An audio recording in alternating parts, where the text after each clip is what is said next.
And we are live-ish. Hopefully everyone's doing all right this morning.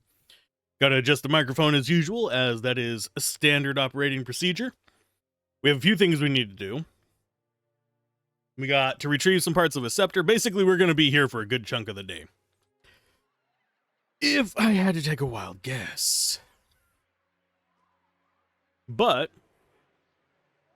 we have a few things that it could be. That looks like a soul. Didn't notice that before until I started scrolling down, because the place we want to go, I think that's over there too. Actually, now that I think about it, but that looks like a soul. Because that's where the ship sank, I think. Now, what is that? Okay, where what?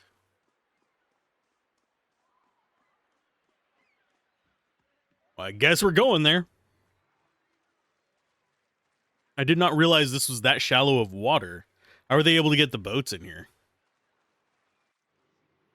A young boy's corpse lies at your feet, half covered in dirt and seaweed. His hands have stiffened around a dagger. A soul lingers nearby, something confused and lost in the seaside fog. Reach towards it. As you reach for the soul, it lashes out. Glowing mist strikes at the air around you. The soul can't touch you, but you feel it burn with a feeble, uncontrolled rage. Okay, I'm here to help you. Soul flickers, it ripples toward you, timidly at first. As it swirls around you, you experience wonder, fear, and joy of running between the ships at noon. With a jolt, it pulls you into the streets around the salty mast. Women with painted faces weave between men stumbling in and out of lamplight. Father's gone in for a drink, just like always. He said he'd only be a few minutes, but it's been hours. The man guarding the door only laughed when you tried to explain this. There's always a back door. In an alley, two men cornered a woman. Her cheeks are streaked with tears. She's backed against the wall and looking away. They inch closer. You step forward. The men barely acknowledge you. But the woman looks at you, a plea in her eyes. You've seen that look in an abused strays, in your hollow-born sister, that time father took her from her splintering cradle and to the filled wash basin. You were brave that day. A knife is in the thug's belt. It's in your hands, and now it's in his thigh. You're small and fast, but not fast enough. Fingers bite into your arm, and a muddy boot sails towards your face. Then everything's muffled by cold, brackish water. The soul retreats from you. It pulses with a question. You did a brave thing. The gods will reward you in the next life. Soul absorbs this thought and ebbs into the ocean mists around the dock. There's one soul down.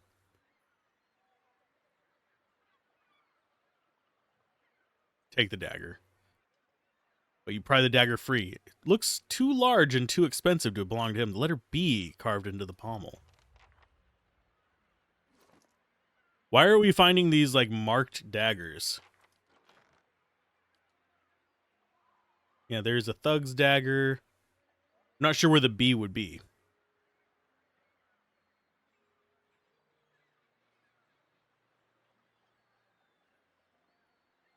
Sorry if I mute randomly today. Just gonna be a side effect of the day. The Broken Blade 1, Broken Blade 2. I think we still need more parts of it, but I'm not sure.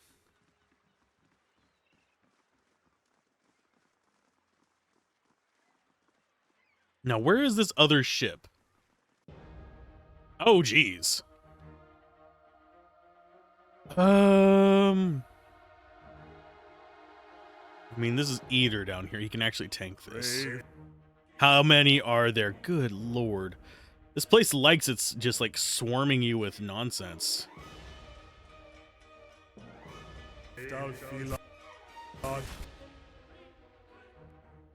Okay, so he's fine. There's our friend. We want to focus in on the animats, I believe. The rain blights are not that scary. The animats can be.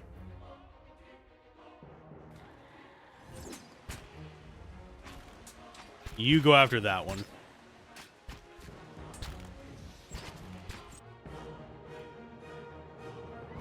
Hey, these guys are not as tough as the other animats. That, or I'm just a lot stronger than I thought I was.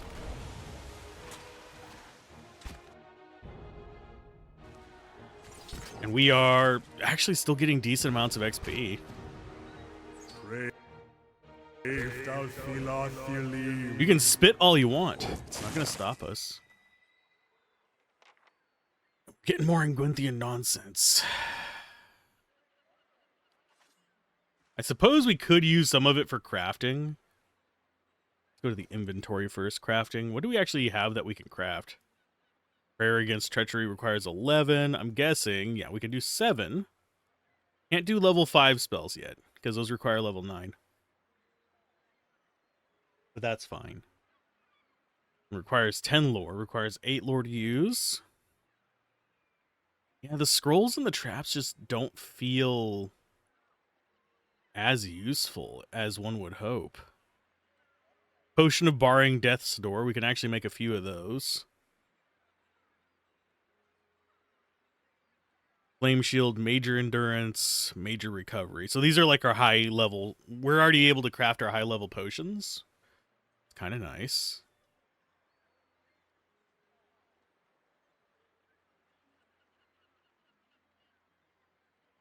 Why does it have a 2 after it? Is this to make 2? Huh.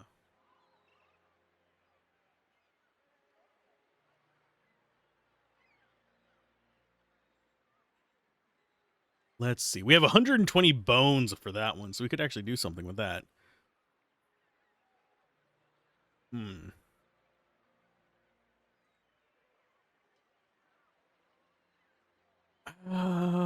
What is the difference between like the lower recovery and the higher recovery ones?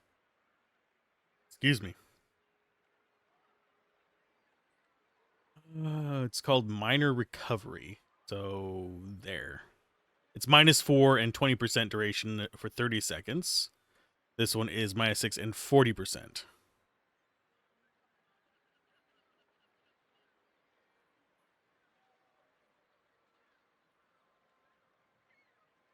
We might make some of those, because that could actually be useful for all the control stuff that they've been doing to us. The regular endurance ones, good whenever they're actually just going after our tanks, because our tanks will have a chance to drink it, whereas our normal characters will not.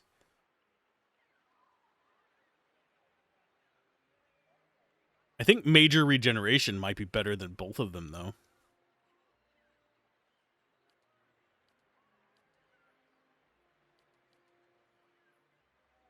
Okay. So the number on the right is how many we'd use. So if we made 10 of those, actually not a bad deal.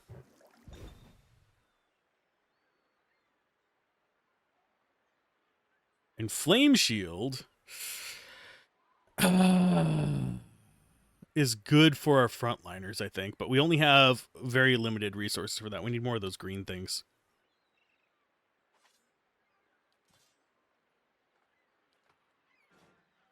And yes, they only stack up to 5. There's only so much we can do with those. So you are going to get that. And I'm actually going to just start selling traps. We're not getting any use out of them, really. They do, like, maybe 1 extra hit. And it's not even enough to take down, like, basic enemies. So we'll mostly just pick them up and sell them from the dungeons. That's all I can think of to do with them. And yes, I am feeling a bit just weary today because of the weather. Let's go ahead and put this on you. Yeah. And then I'll make more of them later. And we can just load everybody up with the kind of regeneration ones.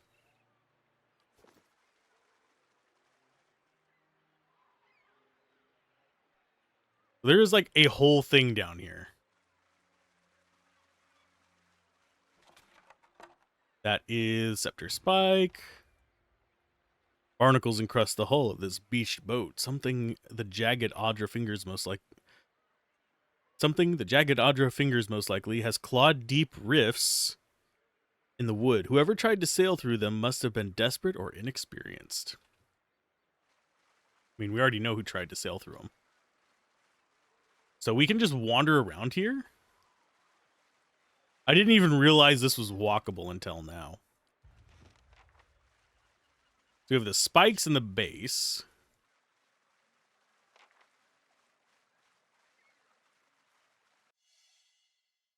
And a hidden stash of pearls. It's fine too. I think this is where we want to go down. Or is this just something to look at?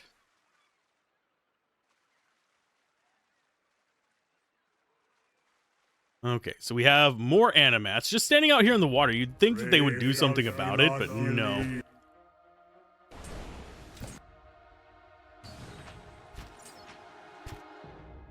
No such luck.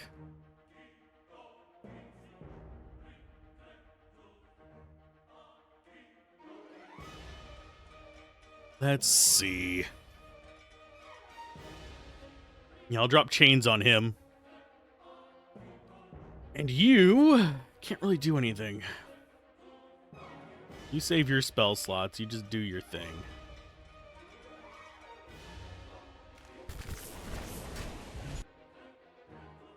Here's one down. Go ahead and take this guy that's trying to flank.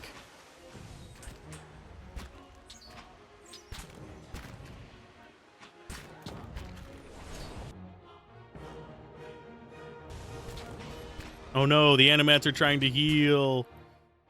For shame. Not going to work out well for them because, well, we outnumber them in this particular case. So, hey, outnumbering them is a good thing. Is that all the parts of it? Is it like 3 parts? Is it 4 parts? Is it 10 parts? Is this Game of Thrones?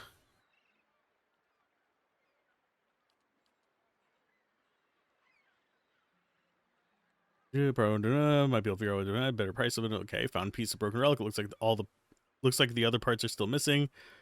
They seem to fit, but something else is still missing. Okay.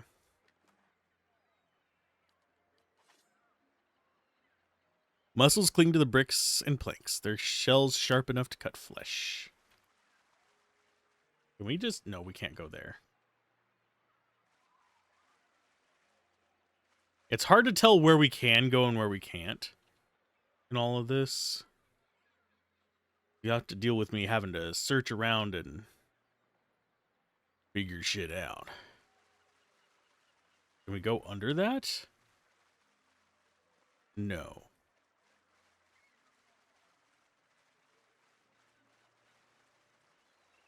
Oh, there's something there. Just saw it flash up. Is that going to be the other part? Stick. Turned in with the pieces. So we've got to give the bad news about the kid. We've got to turn in the scepter. I don't think there's anything else down here. Oh, we found something. And it's just loot. That's fine.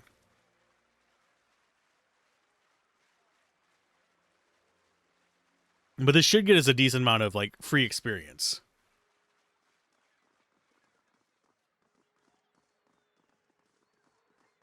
Bonk. Gods keep you. Do you have any idea what they want with this relic? She was always tinkering with these things back when they were young. I used to think she was the fool, retiring to some dusty study in Brackenbury, but after the horror on this boat, I'm thinking she made the wiser choice. About that Engwinthian relic. Never mind.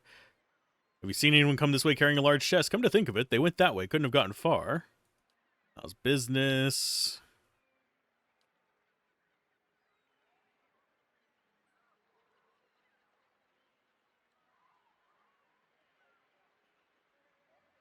Okay, you mean you got past those armored monsters? I don't know how. Listen, if you're willing, I'll give you this last piece. And the name of someone who will buy it. All I want is 200 pans for getting the cargo. Is that fair?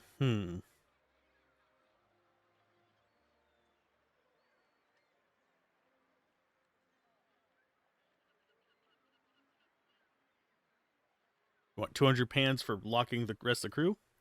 Look, how about 100? I'm just trying to get by until the next job. Fair enough. Tell me about Andra's gift. You only got 200 from that. It's ridiculous. And Itmul doesn't sound like a Deerwoodian name. That's because it isn't. I'm from the Ixammitil Plains, a broad savanna north of the Deerwood. Not so different from the ocean in a way. There's places where you can stand and turn a full circle and see nothing but wind making waves on the grass. But at moments like this, I wonder what business a plainsman like me had taking to the water. Okay, so we need to take them to Nons. It's fine.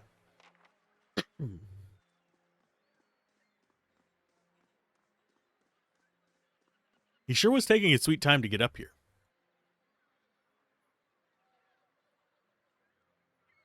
Let's see, who else? What else did we need to do here? We need to figure out who is being a little dick.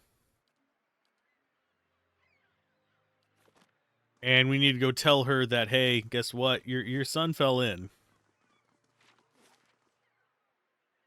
Svalian, I think it was up. Which house was it?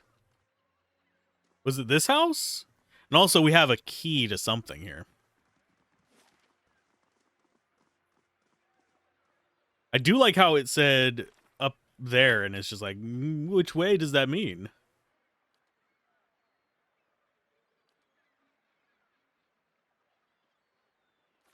Yeah, they just gave me a vague, yeah, I saw someone go by. Didn't tell me where.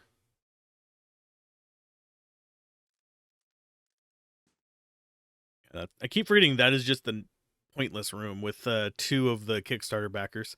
I have the Kickstarter achievement. So maybe I did kickstart this and just don't remember. It'd be kind of sad. But it was a long, long time ago that this came out. Back when Kickstarter was still a regular thing.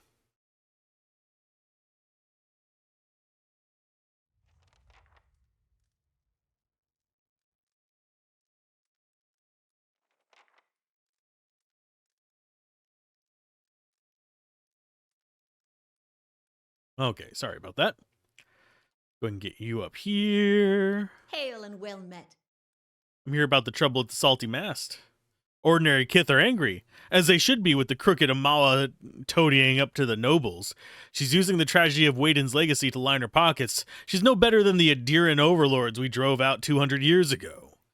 People around here know you to be an honest broker. Maya's made it only the rich can afford the establishment, yet she sits in the poorest district of Defiance Bay. How's that fair? We've taken matters into our own hands, but she's the real criminal here. Why don't you tell her to back down? But her employees aren't. You're hurting them even more. I hadn't thought of that. Then I guess there's no point in this, is there? Tell Maya we'll leave her people alone. Do you Well actually have met, anything friend. nice to say? Oh, we didn't have to fight him. I wouldn't have minded the experience and the items to sell, but same time, we have high intelligence. We might as well use it for the little bits of story. If I do a second playthrough of this, I'm doing it without the normal companions. I will probably have it where people can make custom companions. So I'll have it like a redeemable or something during that. Where is the one? Is this the one that has the lady that needs to be told about the guy that died, the kid that died?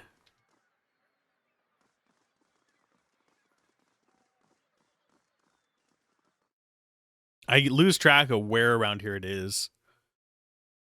We do have a key. Hi, Oda. You're gonna not like this.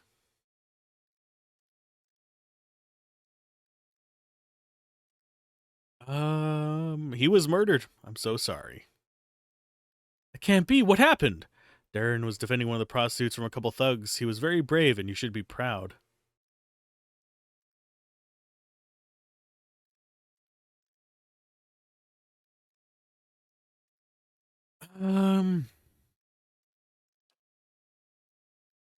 Our eyes are bright with tears. Gods, how could this make it any better? I would never have let my boy die for one of those women, and yet I can only pray the gods will be kinder to him in the next life. Maybe there's hope for one of my children. I suppose it's better to know the truth than to keep wondering. Thank you at least for bringing me the answers. Here, take these. I've been saving several keepsakes for Darren one day, but he won't need them now, and I doubt I'll have another child to pass them on to. We got a dagger and a ring. Does anyone not have 2 rings? Everyone has 2 rings. I think almost everyone probably has one of those rings of protection, too. When you have a ring of deflection.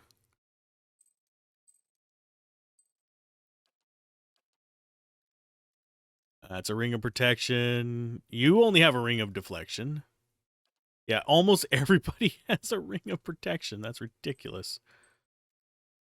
And it's just a fine dagger. We'll probably end up selling that. No disrespect to your son, but you need to have better loot if you want me to care about your loot.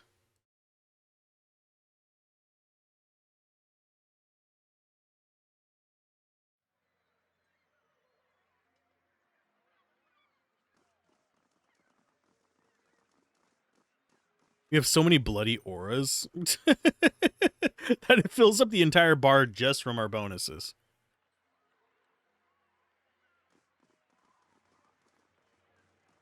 I'm just trying to remember where the locked door was. Because we got a key for something in this place.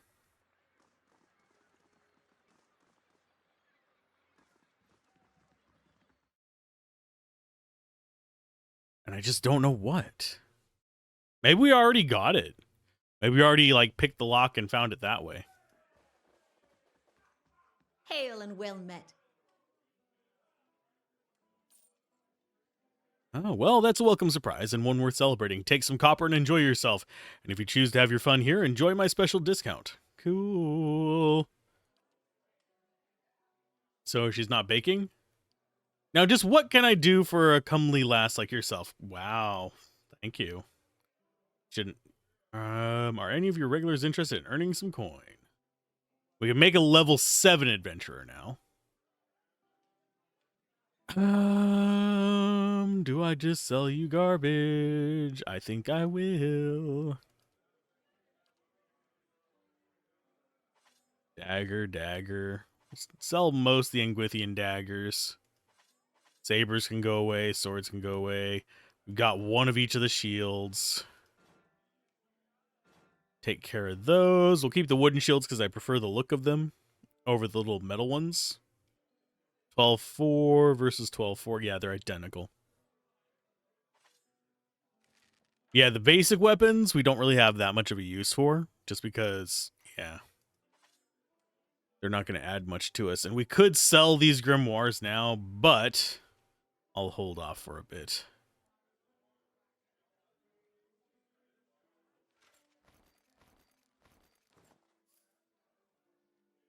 Doesn't get us a lot of money selling the trash stuff.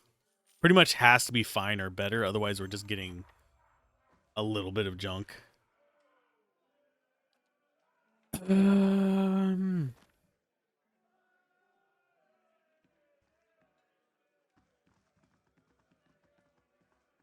Tulips.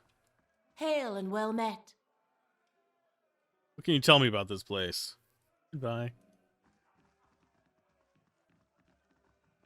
They don't want us to go in there, because I think they'll attack us if we do.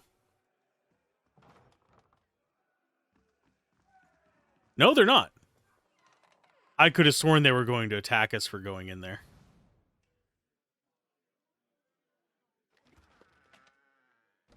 Yeah, I'll gladly take your shit. Yeah, that seemed like they were a guard for this room.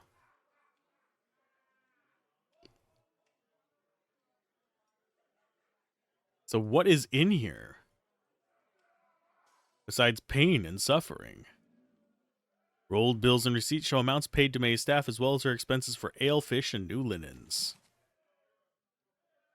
And Skainites again. Why? Why are the Skainites everywhere? Ya jerks.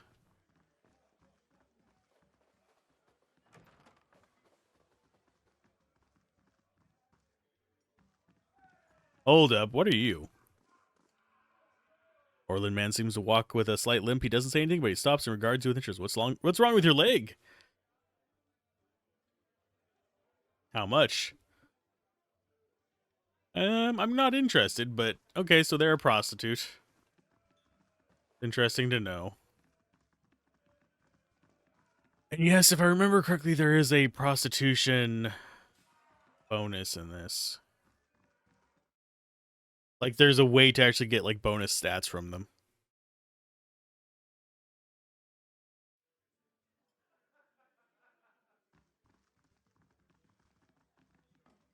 That is stealing. Did they actually notice is a question.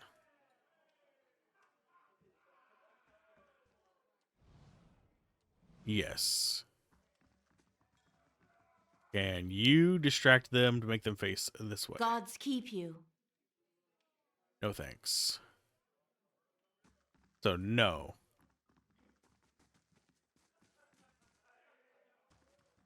So that leads me to wonder, will they go hostile if I go into this room? Probably.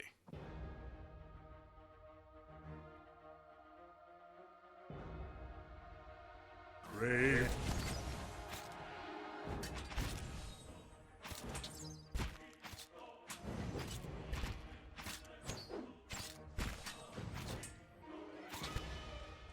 There's one down. Sacre. Vincent Dwellier. And Jason. What is like the... I don't know why they just... This specific list, because it's not even like all the people here go mad.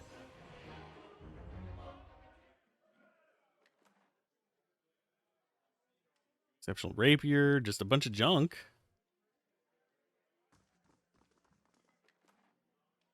Same for you.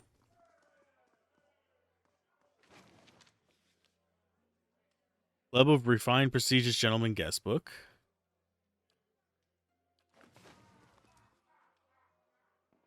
The legendary Gilt Blade of Lorne, capable of smiting any foe dead with a single blow. Broken in the Battle of Tower Watch. Interesting.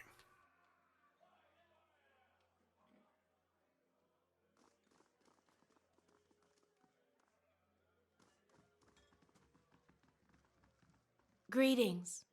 They just don't mind. Excuse me again. I'm a little burpy because I had some food that didn't agree with me this morning. You have to excuse that a little bit.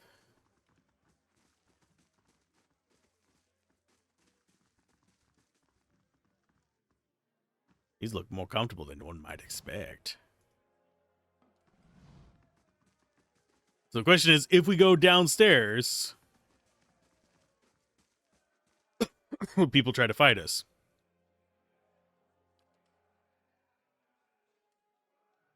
Zero gone. The salty mess needed someone else on top, so here I am. How much? Okay, no, I won't. So we didn't even, like, lose reputation for that, did we?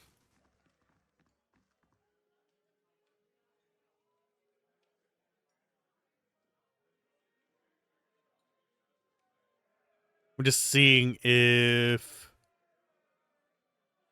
Yeah, none of it shows that we got, like, negative for it. We had a few attacks there with them. Just looking. Yeah, it doesn't look like we got, like, any kind of negative reputation, even.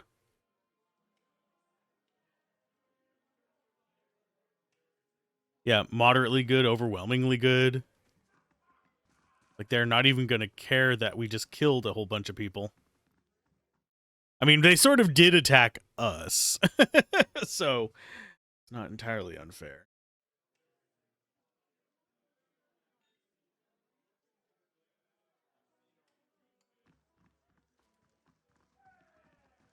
Yeah, no one cares. Interesting. Hey, Wade.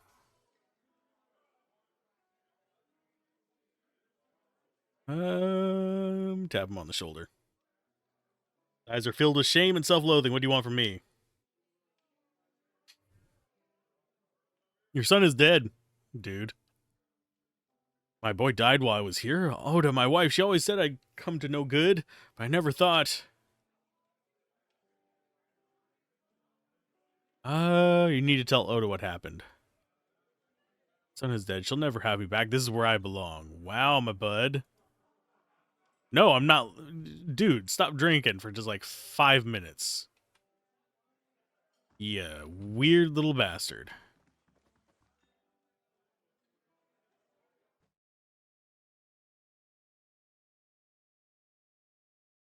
Yeah, I don't know where the locked door is going to be. The reason I'm wondering where a locked door is because last session, if we open it up, here are the key items. We got the lighthouse tower key, the rusty bronze key.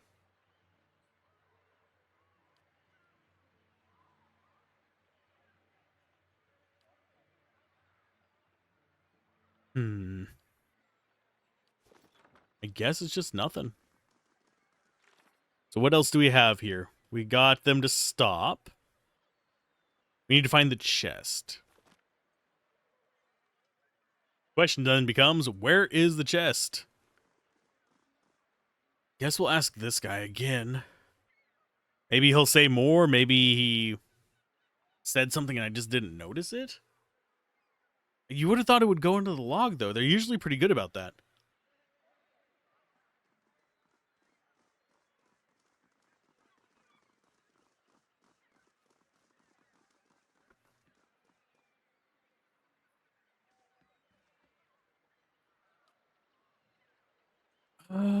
Points to the east.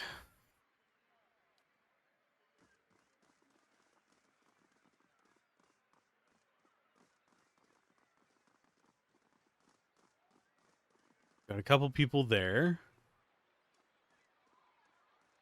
You don't have anything to say.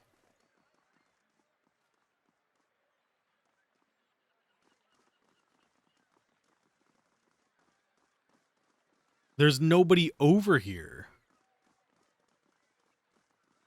Yeah, we just have like just generic sailors that don't say anything.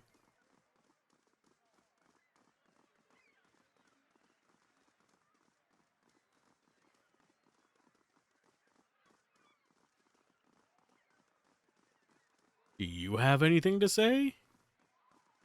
Oh, wait. The guy that was back here is gone.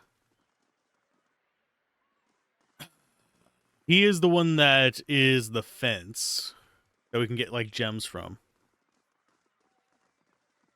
He's just hiding down there. He might only come out at night. I don't think we'll get anything from this. I wish it gave more than just, they went to the east. Always into the east.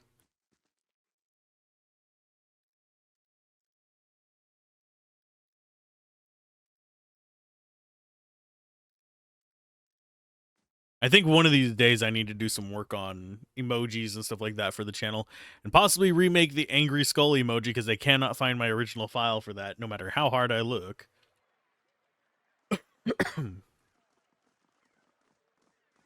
The red skull from Discord. It's not the one that you already have. That one's in my branding folder. Sway in the ocean breeze. Hello. You have anything good for sale?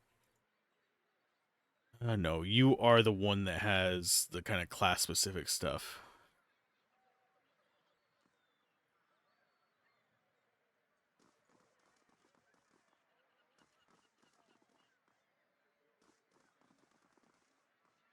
Did we not take from that? We did not.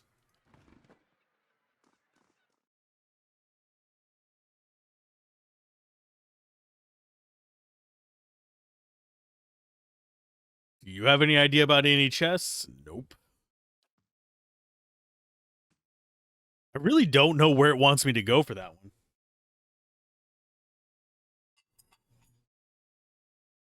It's a bit befuddling.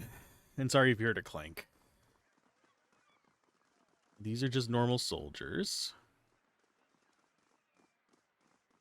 Those are just extra stories we can get.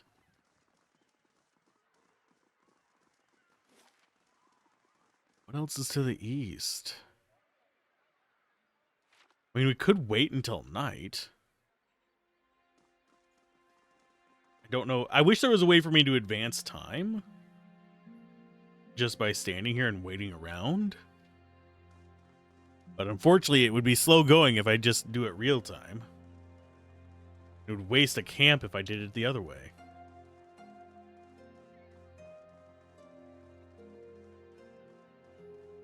The only one I can think of that I might need to talk to is the guy who's only here at night. He's the only named character to the east.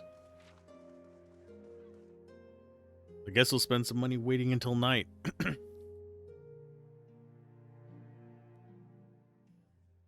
you give us a discount to God free keep for the night? I'm here for some quiet time at the room. Sure. Let's go for dexterity and perception.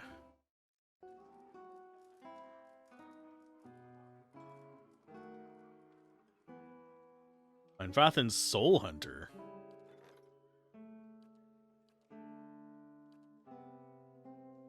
You know what? You might be worth grabbing. Let's get rid of a Shock Mage. Grab the Soul Hunter.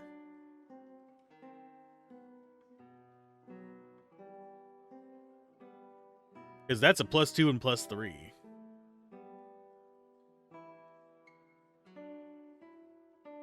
And the rest of these are just +1/+1s. Generally, I think I want higher on the prestige than on the security, but I think both are fine. So 2 days left on the freaking whatchamacallit.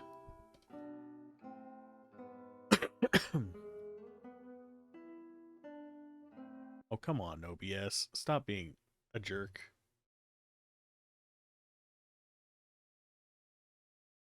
A little bit better. So the only named person to the east is this guy. Hi.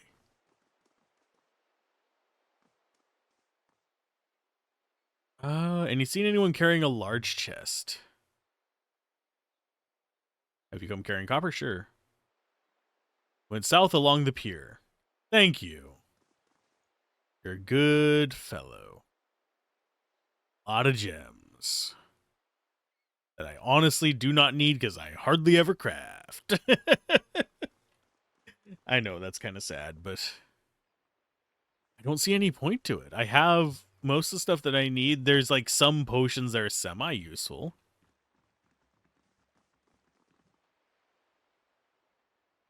Four people stand gathered around what appears to be a wooden chest. One of them, a grizzled and rough-looking character, looks up at you, then sneers, "Took a wrong turn somewhere, did ya? Best turn around and walk on." There's a sudden snapping sound in the direction of the chest, and a second, smaller man lets out a frustrated, "Damn it, that's the second lock." Oh, you've walked down your last pier. Have I really? Really? I don't think you guys stand as much of a chance as you think.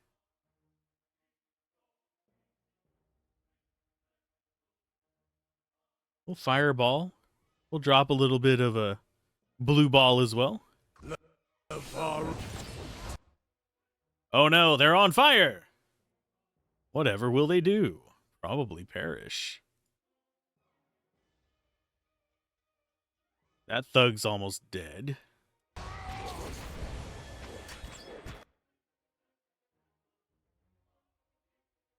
We will focus in on... Wow, you guys really don't stand a chance.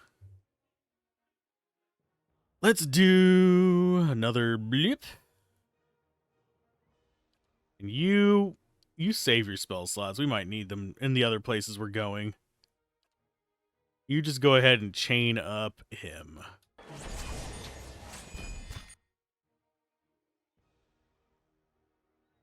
Where's Three Fingers? You?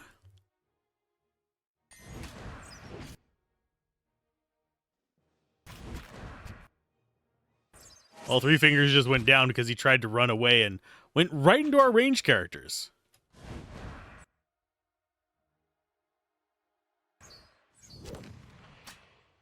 And then their little archer back there is just not doing well.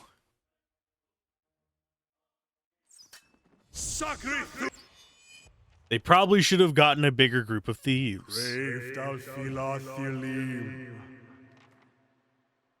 Yoink. Yoink.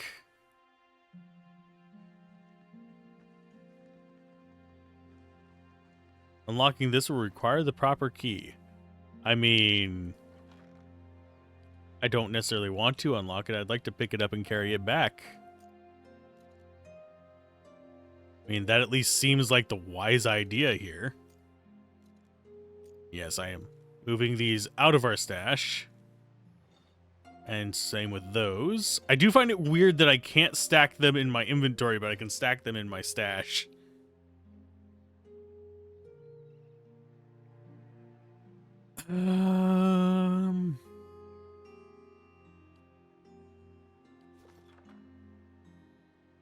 I guess we just walk back over here and tell him where it's at so he can handle getting it. It's the only other thing I can think of, because it won't let us pick it up. This is not like Divinity where I can just click drag it over to him. That's one thing I do like about Divinity is, and even Baldur's Gate, is the barrel and crate foo. Excuse me. Oh. I feel like I ate Taco Bell, but all I had was some. Let me think, what did I have today? I had some jalapeno and cheese on chips. Is probably what's doing it to me. What are you doing here? Tide's in. If you're wanting to get down to the shoreline, you'll have to wait until daylight. Oh, so we wouldn't be able to come down here at night. That's kind of neat. So I knew I could expect like the characters and the townies to have a certain cycle of the day that they appear on, but I did not even think in the least about there being a tidal shift being a thing. Even though they did mention tides. Hello. It's just like, I mean, we did find it. That was it right there, isn't it? Was that not the chest? Or is it the rest of... game. Game. I clicked on it even. It said I needed a key. Oh, Lord. Why does this game hate me? I may whinge and crack jokes about it, but this game is actually pretty fun. I do enjoy it. Complaining is just my method of processing, sadly. That and swearing. If I'm saying fuck a lot, but I'm still playing, I'm enjoying a game. I apologize if that offends people. It's just how I roll.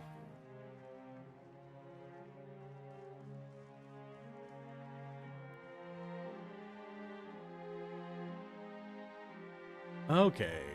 Sea chest bears a large embossed sigil of a ship and the forward Fortunero beneath it in gilded letters. It's sealed shut by heavy brass padlock. Leave it alone. So we actually did have to click on it.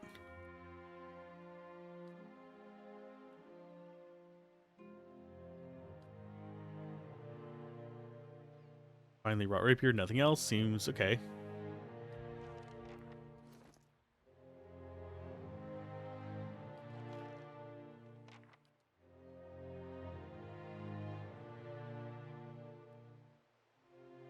Alien sea captain set with matching feather. Light and fast rapiers are precise weapons favored by urban duelists. So these are not. Yeah, I don't think we want to do that. I think we want to just take it back.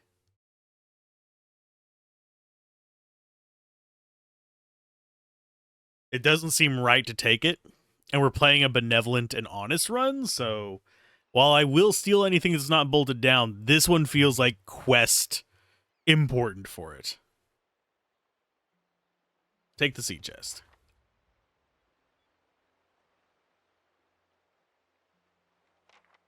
So we had to just click on it. I thought we had, but I guess I didn't let them walk all the way to it after clicking on it the first time.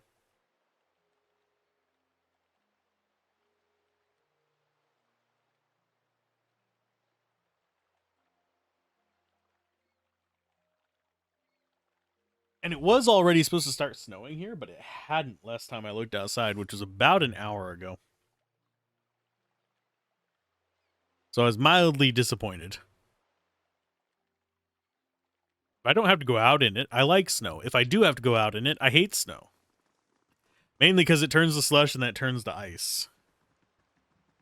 And around here, our snow and ice preparations are absolute buttocks. Of course, that's sadly true about like half the U.S. So.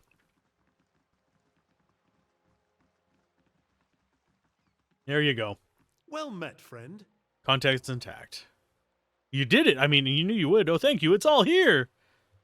Yep. You saved my life, friend, truly. I owe you one. Here's a week's wages, like I promised. No need for that. You keep it. Really? Then thank you again for all you've done. At least take this. I picked it up while we were in port in Adir as a good luck charm. But I want you to have it. I won't forget this. Drinking horn of moderation. What you do? It's a necklace that gives you 2 intellect while endurance is above 50%. That does not seem particularly useful. But we'll keep it anyway. A souvenir, if you will, of our time. So we lost 159, gained 533. We're going to lose, I believe, what, 310? No, it's going to be 300 because we went up 10, then we lost. Yeah, it should be 300. Because we were getting 200 per day. And then we gained 10 on it because we had a 20 upkeep one. We got rid of one of the 10 upkeep ones. That should bring it down to 200. And we got a 100 upkeep one in its place. So it should be 200. I mean, sorry, 300. Which is still nothing. We find that in chests. I think that's everything here.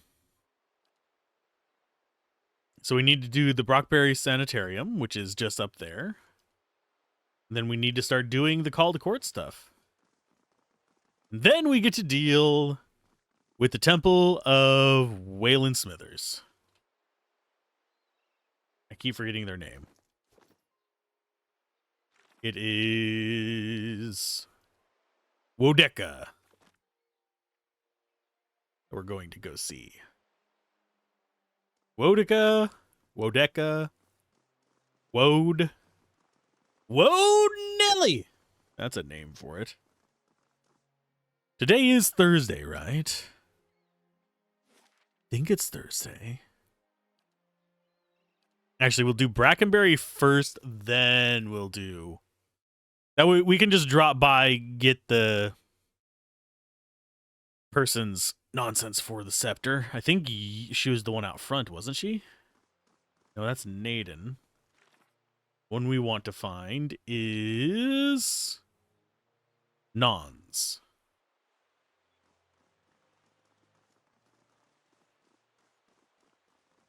Which means... Sanitarium or the Hodred House? I think it's Sanitarium. But we want Nons. Actually do this.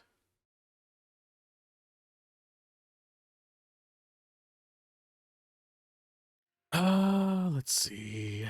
There's Sanitarium Guard. There's Verna. Ed Warden. Noble. Noble. Noble,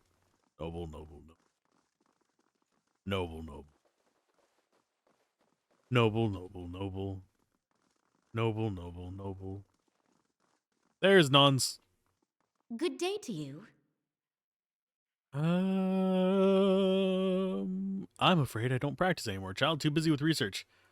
This is the official center of Animancy in Defiance Bay, founded in 2729. And before you get saucy, no, I wasn't around that time. It was built to retreat ailments of the mind and soul. Important sort of place to have in a growing city, and its construction marked the end of Animancy's slowdown that followed the Bale Reach incident. Ah, terrible setback for the discipline. A researcher working outside the Bale Marsh shattered the souls of a dozen volunteers. Of course, we'll never know exactly what went wrong because the mob tore him to pieces. This mishap bears some of the blame for the slower pace of research in the 2.5 decades that followed, but it also helped concentrate practicing animancers here in Defiance Bay. That's fine. Can I help you with anything else? What do you do here? I used to venture on all kinds of underfunded and ill-fated trips out in the expedition hall when I was your age, but lately I found research better suited to my current pace. Points at a creaking knee and left. Ha ha! Ha ha! I can point at 2 of them. I sound like I'm a frickin' bowl of frickin' Rice Krispies whenever I bend my knees. Oh, you'd be interested in the scepter. That chatty old fishwife's been blabbing about me, I see. Never trust your secrets to a man with so much salt in his beard. Anyway, let's see what you got. So much salt in his beard. You'd have to... Well, I mean, yeah, if you're out at sea a lot, you would end up with salt in your beard. Told you true. I'll buy this. Unfortunately, a broken scepter isn't as valuable as he may have led you to believe. Take it off you for 500. Could easily be repaired by someone with the proper skills. I've got the skills all right, and you know more than your average relic hunter. Making it whole again is a matter of alchemy. Expensive alchemy. Gotta soak the broken ends in some fiend's blood compound to reconnect them. Never mind embalming work to restore the enhancements. I could do it for the tune... Do it to the tune of 800 pounds. 1,800 pounds. Pawns, sorry. We have resolve for this.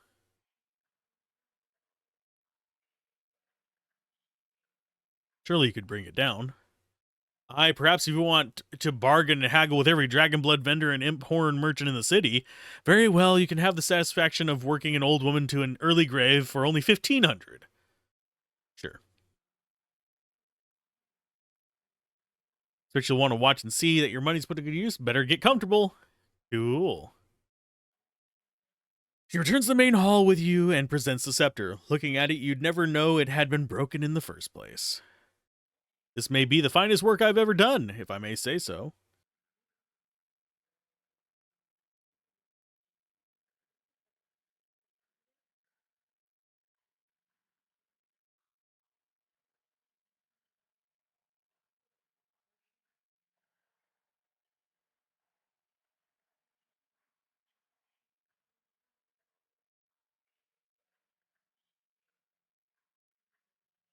And thank you for giving me the opportunity.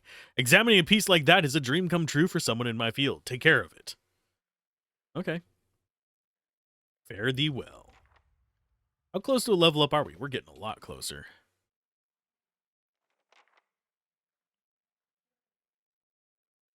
Let's see. Pointed Scepter, it's just fine in speed. That fast might be actually handy. Because plus 20% attack speed. So I will put it on him. Her.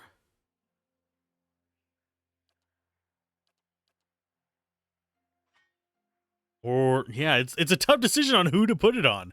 That's a nice armor piercing. I actually like that on him.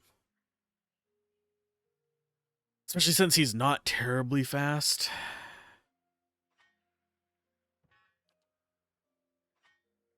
Guess I'll wear it as a secondary. That's another one done.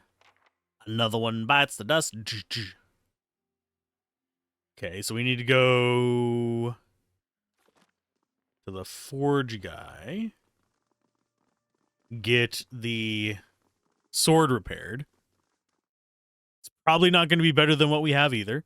That's one thing that I'm not a huge fan of in a lot of games like this is, I mean, you'll sometimes have it in Baldur's Gate and stuff like that as well, where the starter gear and the gear you get later just doesn't feel like as big of upgrades.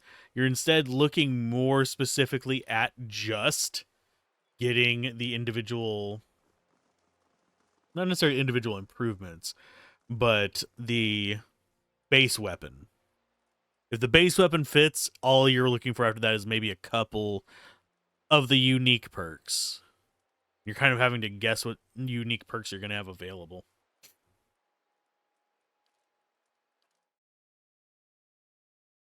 No guarantees either, sadly.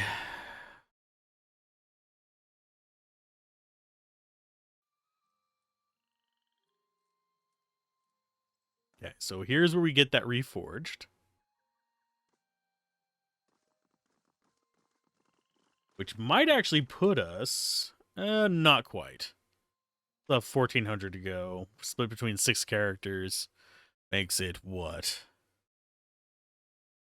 72? No. 4 times 6 is 24, Alzorath.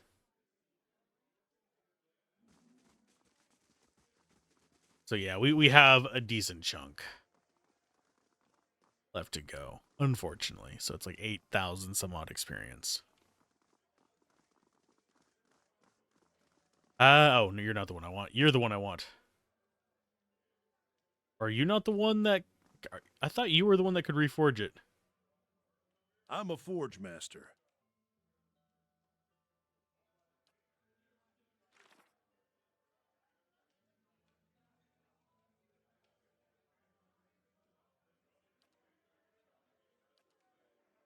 I guess not. Who was it that said they could reforge it then? It wasn't him. I thought he said he could. Well, that's butts.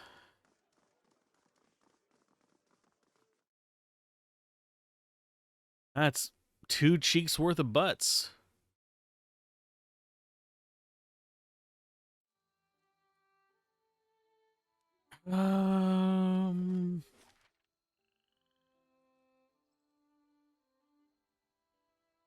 I guess it is just... I think we've already been in here, have we not? The Valian Embassy.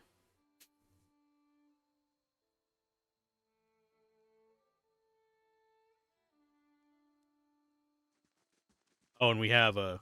Oh, that's just the taxes and nonsense one. That's fine. Quinlan Grapplewind. He grapples with wind frequently.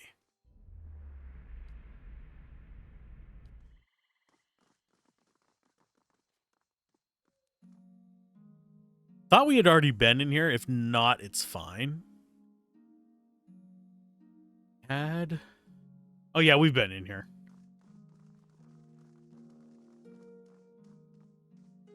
How you doing, bud? Good day, stranger. What do you do here? What do you do here? No. They're all rich in all ways, in wealth, style, and culture. If you were to go to the republics, you would not want to leave. Why would you? The people are beautiful and charming. You are not charming. You're an ass. Yeah, I think we've looted these up here. No, we haven't. This must be just like a same map as something else we've been to. There, done. Obsidian lamp figurine. Boy, you do. Is it in here? Yes. Summons 3 times shades? Should I just give everyone a summon? Just in case. You know what? I think I will. Taking away some of your summons. Iridescent Scarab. Goes on him. You get to keep the horn figure.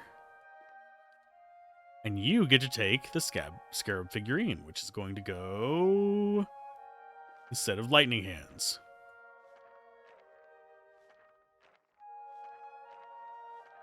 Yeah, the scrolls are not going to be doing too much for us. Because I keep forgetting I have them, and I'd rather just have him actually casting normal stuff most of the time. It's nice for like a pocket heal or something like that, but for the most part, I forget I have belts in games like this.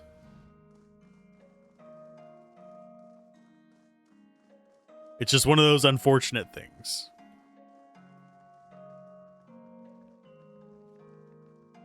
People in this hall? No. Selected correspondences of Giftbringer Iden. Boink. Yes, I'm stealing all of your shit. Deal with it. Yoink.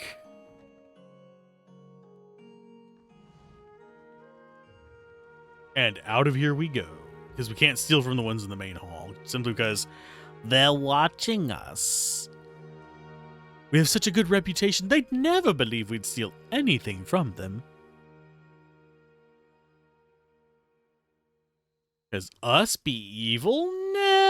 Never.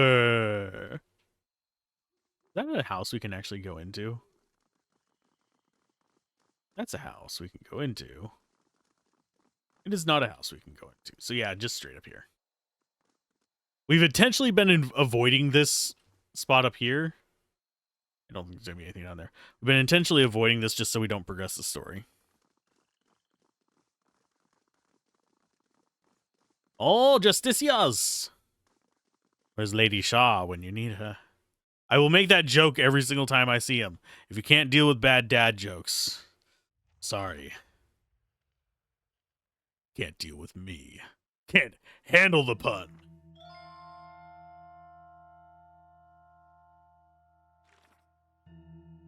Call to court.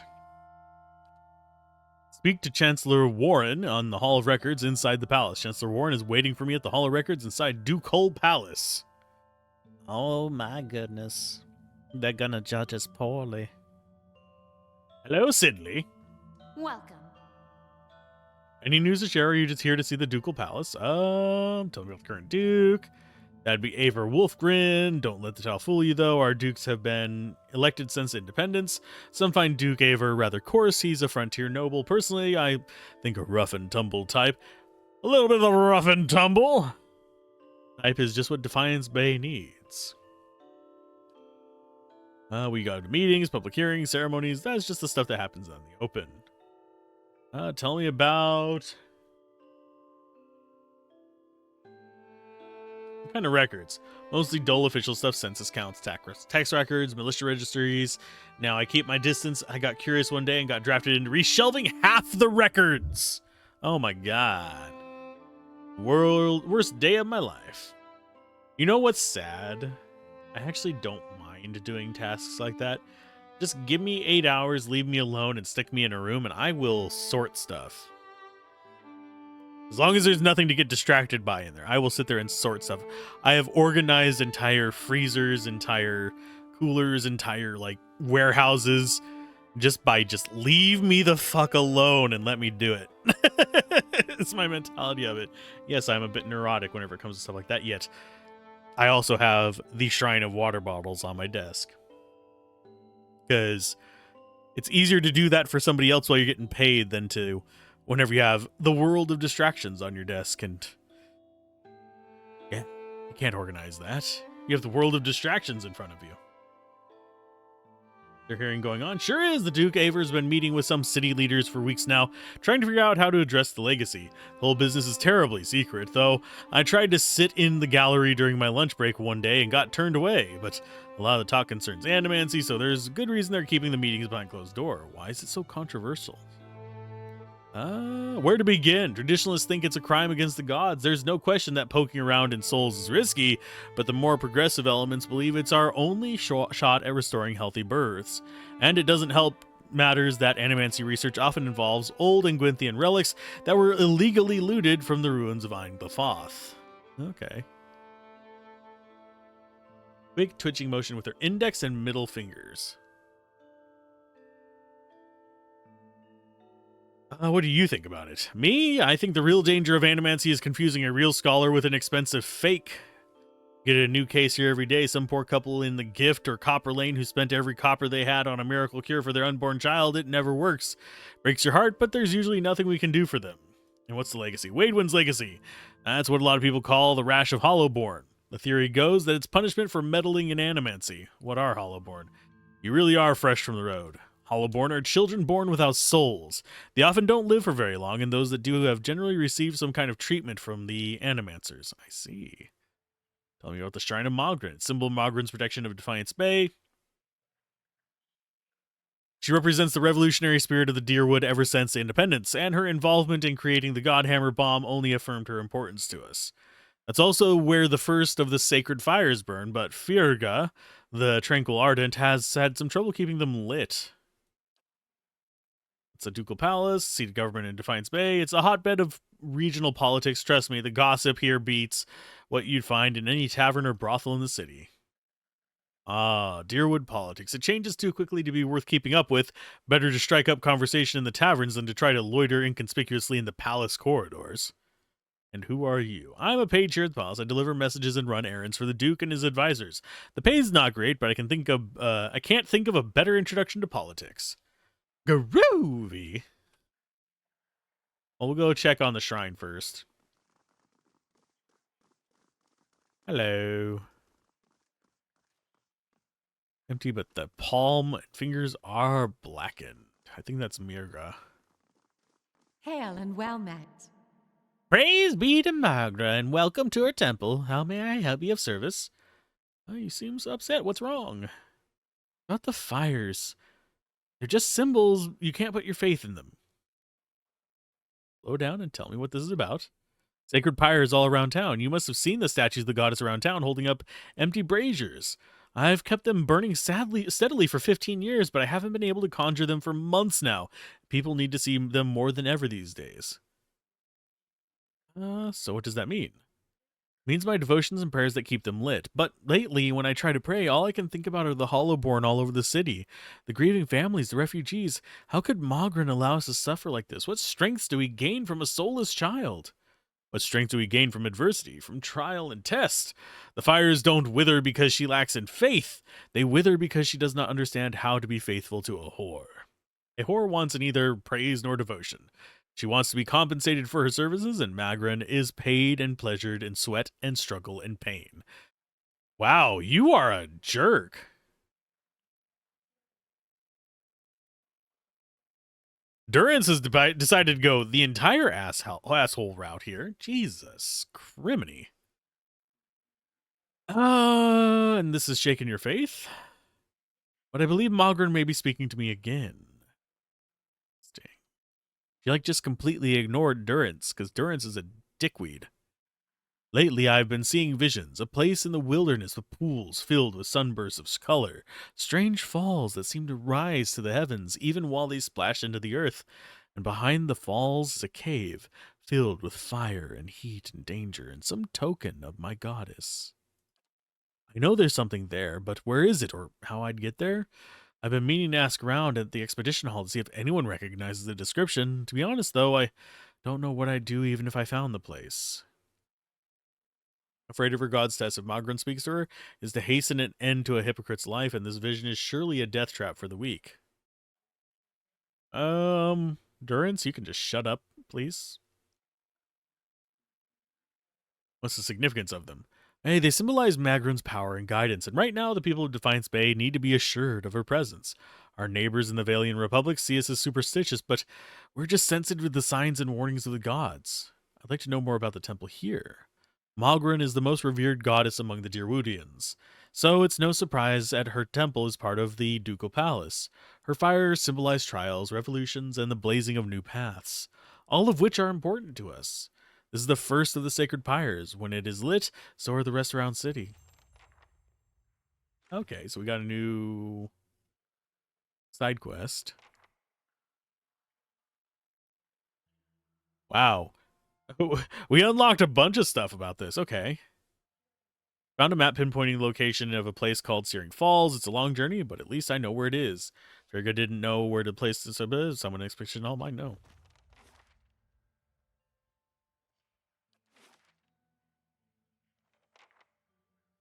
Oh, it's down there. I wonder why we couldn't go there from going south from Woodend and just kind of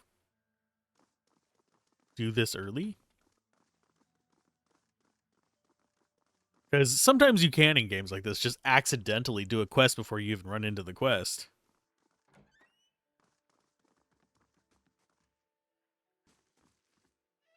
Close that. Steal your shit. Open that.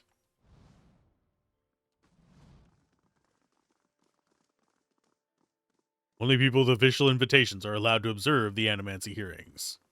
This probably exits into the city. But I'm going to check it nonetheless. It might be stairs down. Or the other wing of the palace, or any number of things. Yeah, it's just outside. We don't care about outside. Round the outside, around the outside.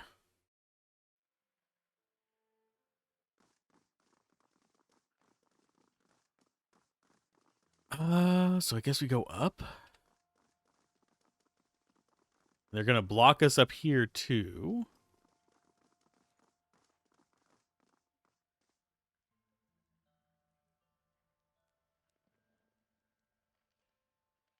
Oh, and we can't even just charge in, either.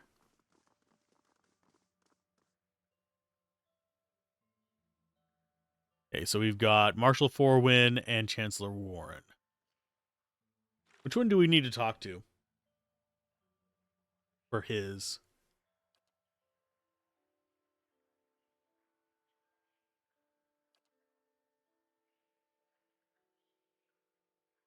in the archives.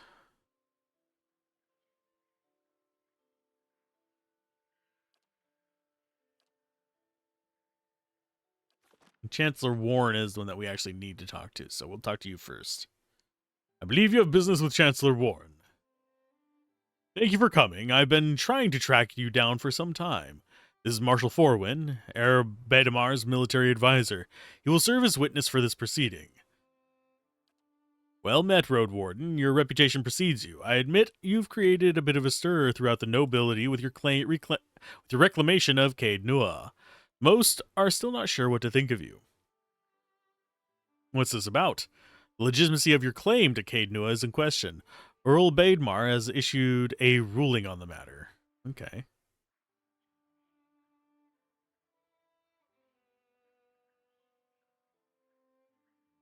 I see. All will be made clear once Lord Gathbin arrives. Do you have any questions for me while we wait? Tell me about Earl. It comes from an esteemed line of lords that rose to prominence after the War of Defiance some 150 years ago. The Deerwood consists of 7 earldoms. The Bademars govern the northern earldom known as the Grasp. As the current Bademar, he is a fine man, as I know. It is an honor to serve him. Tell me more about the Grasp. The Grasp is now the largest of 7 earldoms after it consumed the pre-war earldom of Yenwood. It encompasses notable settlements such as New Hiomar, Garen's Grasp, Gilded Vale, and of course Caed Nua, Yenwood. When the Deerwood was a mere colony of Ader, it was divided into 9 earldoms. When the Adirans were defeated and ultimately driven out, 2 of the earldoms were absorbed and borders were adjusted. The Yenwood was one such earldom. I have other questions. What do you know of Gathbin? Well, I've met him but once. It was ample time to determine the character of Lord Alder Gathbin, or lack thereof. He is descended from old Diran line that predates the War of Defiance. His great-grandfather, Rannig Gathbin, was the Earl of Yenwood during the war. That is, until he was stripped of his lands and driven from the Deerwood. You know which way he has ruled? I'm sorry, my lord, I do not. The Earl's decree is sealed. What was this about Road Warden? The one who rules Caed Nua on behalf of the Earl of Yenwood is traditionally known as the Road Warden. Your position might not be entirely official yet, but the title is an appropriate form of address. I don't have any more questions. Your timing is impeccable. Here comes Lord Gathbin now. Hello. We outnumber you still. We don't outnumber the people in this building. But we do outnumber the ones in this room. An opulently dressed man strides towards the Chancellor, his sandy hair trailing him like a banner caught in a light breeze, boot heels echoing throughout the hall. An elven woman with cropped hair dressed in dark, glinting mail shadows his step before taking position alongside him. She watches you unabashedly taking your measure.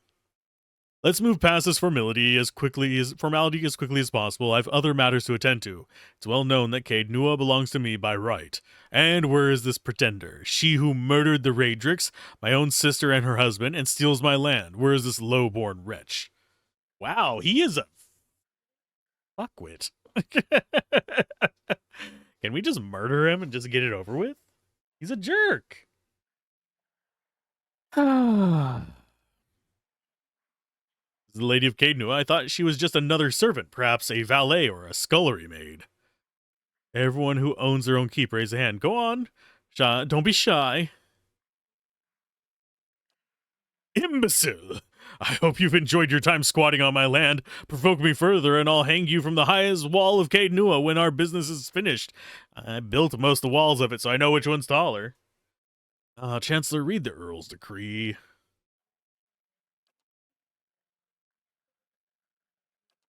Regarding the matter of Gathman claim on Cadenua, Earl Baidmar finds that the Gathman claim was never relinquished. By law, Cadenua is the rightful property of the Gathman family. I knew it. I'm not finished reading, my lord. However, the Earl recognizes our part on reclaiming Cadenua, a site that has stood abandoned and even some would say cursed for over a century. Before Cadenua is returned to the Gathman family, the Earl has decreed that Lord Gathman will provide compensation in the form of... My lord, the amount is quite reasonable, and a requirement for your land to be returned to you if you'll just allow me to finish. I'll not pay a single copper to this miscreant for my ancestral land.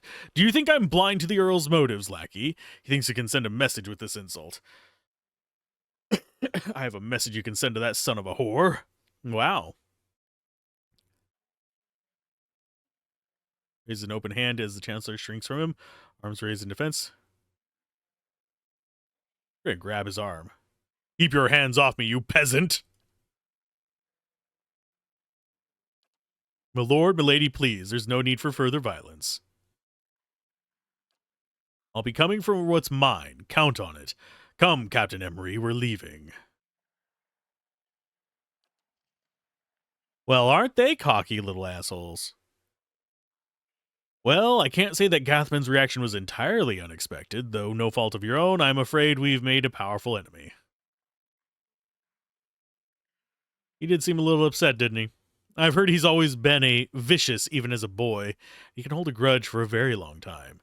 In any case, Cadenua is now officially belongs to you since Lord Gathman has rejected the Earl's decree. Here, this belongs to one of the old lords of Cadenua. By right, it's yours now.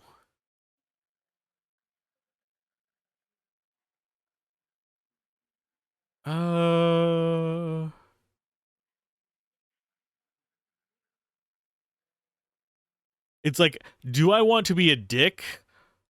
A sort of dick? Big dick? Or just, it is what it is, you're gonna die, son. The generous offer, and I'll make sure it reaches Lord Gathman. It was a pleasure to finally meet you, milady. Perhaps we'll speak again under more pleasant circumstances. Yay! I chose to be the biggest of dickweeds. Good day to you. A taciturn man with graying hair pores over a tome. He's just withdrawn from one of the shelves. He glances up at you with baggy eyes. Yes, is there something I can pull for you? Yes, I'm looking for militia records from the time of the Saints' War, trying to find out what happened to someone. We've had a number of inquiries about such information. I'm afraid we've had to bar access to the public. Seems there are still quite a number of folks in Deerwood who bear ill will towards Redcarans. It would be irresponsible to surrender their names to just anyone. Many came to settle here as refugees. Of course, that policy is for the general public. Exceptions can be made for those who have already proven their worth. He looks up at the shelf and draws a thick volume. Sorry. Shifting a layer of dust aside with his hand. The rosters are in the front, the inventories of the dead in the back. Eater leafs through the book for some time, anxiously running his thick farmhand fingers over page after page of names. His hand stops his finger below one name. Woden Talesh died 18 Majavernho 2808. Third Battle of Cleaban Relock. Blazing Glonfather names, I swear. Raed Saris? I'll be the effigy. He fought for Raed Saris. Why'd he fight for Raed Saris?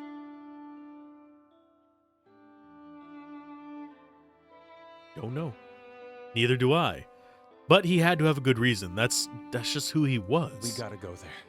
That battlefield. Clea, the one I said. I don't know how else I'm gonna make sense of all this. I gotta see what he saw. And who knows, maybe his spirit will even be there and you can have one of your weird talks with him. I mean, worth trying, right? I'll help you any way I can. You've been the best tank. I appreciate that. I wish I could say you won't regret it, but you certainly might. Don't worry, we'll die 25 million times. I have the magic of save slots. When in doubt, cast save slot. Okie dokie. I do like, and this is going to be something that is just a small detail that isn't really that important, but I like that we have varied guards. Yeah, these two look the same, but we have a dwarf, we have a female guard, we've had the, whatchamacallit, the little ones with the weird ears. I forget what they're called. You can choose one as a starting character. It starts with an O, I think. But yeah, you can have a variety of characters that are guards. It's not just, oh, everyone is the same standard flaming fist soldier that has the same standard voice, except for like two dudes that still use the same bloody model.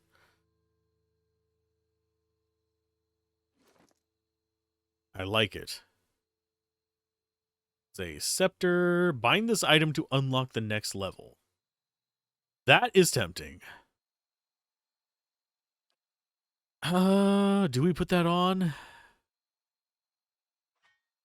Do something like this.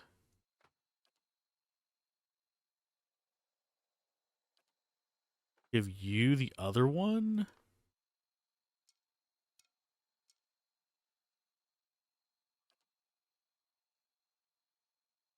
Let's see. This is fast.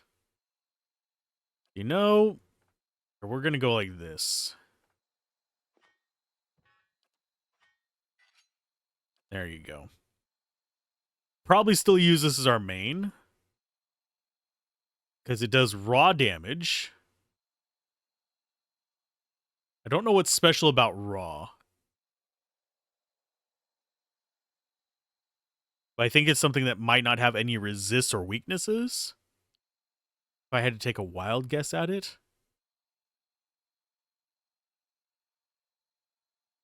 Raw damage is the only damage type that ignores all damage reductions and is generally associated with poisons and similar effects. So yeah, we can use that. So we'll bind that to you. Deal 200 raw damage to enemies with that to unlock the next level. We have a good amount of accurate on it. Yeah, I think I'll have her use that.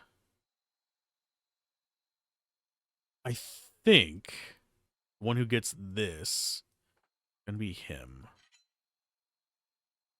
Even though he's not a mage.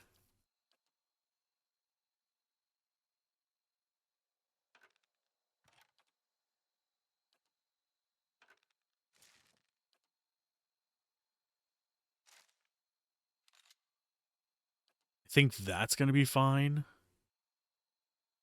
Thing is, I'm not sure whether we want to be using this. I think we want to keep using the gun. So it starts to become a question of who gets the really good bows. Actually.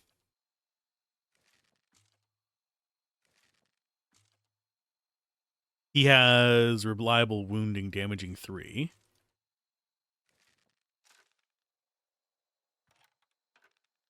You get that.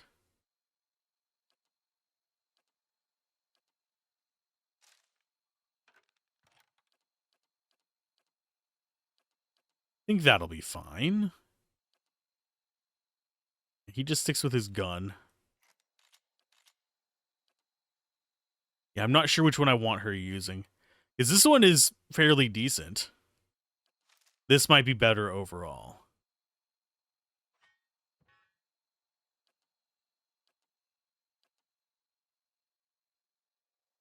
And he has the stun effect with that. It has... can stun on crits and inflicts disorienting for 5 seconds on a hit. I don't know what disorienting does, but it can't be bad for us to have a disoriented enemy.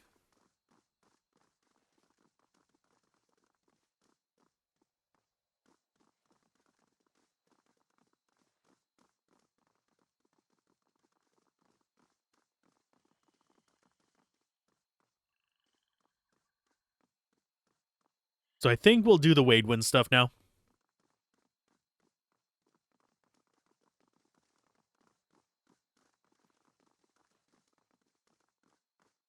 Because it's going to be a little while before we can go further down in the tower, I think. Although we are getting up there in level. We're at level 8 and we should be at level 9 after doing a couple more quests.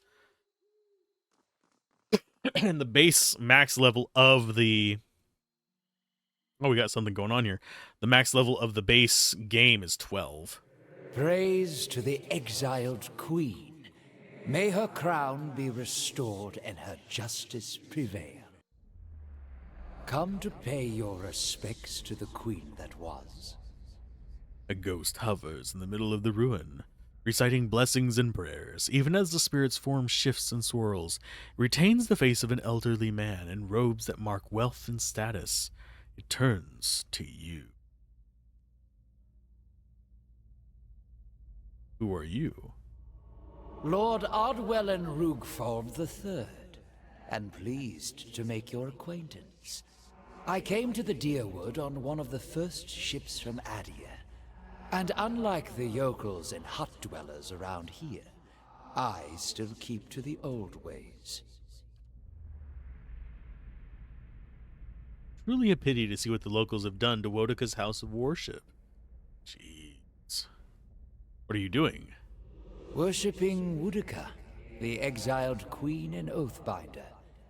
I come every day to offer my devotion. I'd love nothing more than to book passage back to Adia, but it is my emperor's wish that I serve in these barbaric lands. And so I do. Oh, you're a ghost, right? I beg your pardon? Is this some sort of joke where you come from? Just look at yourself.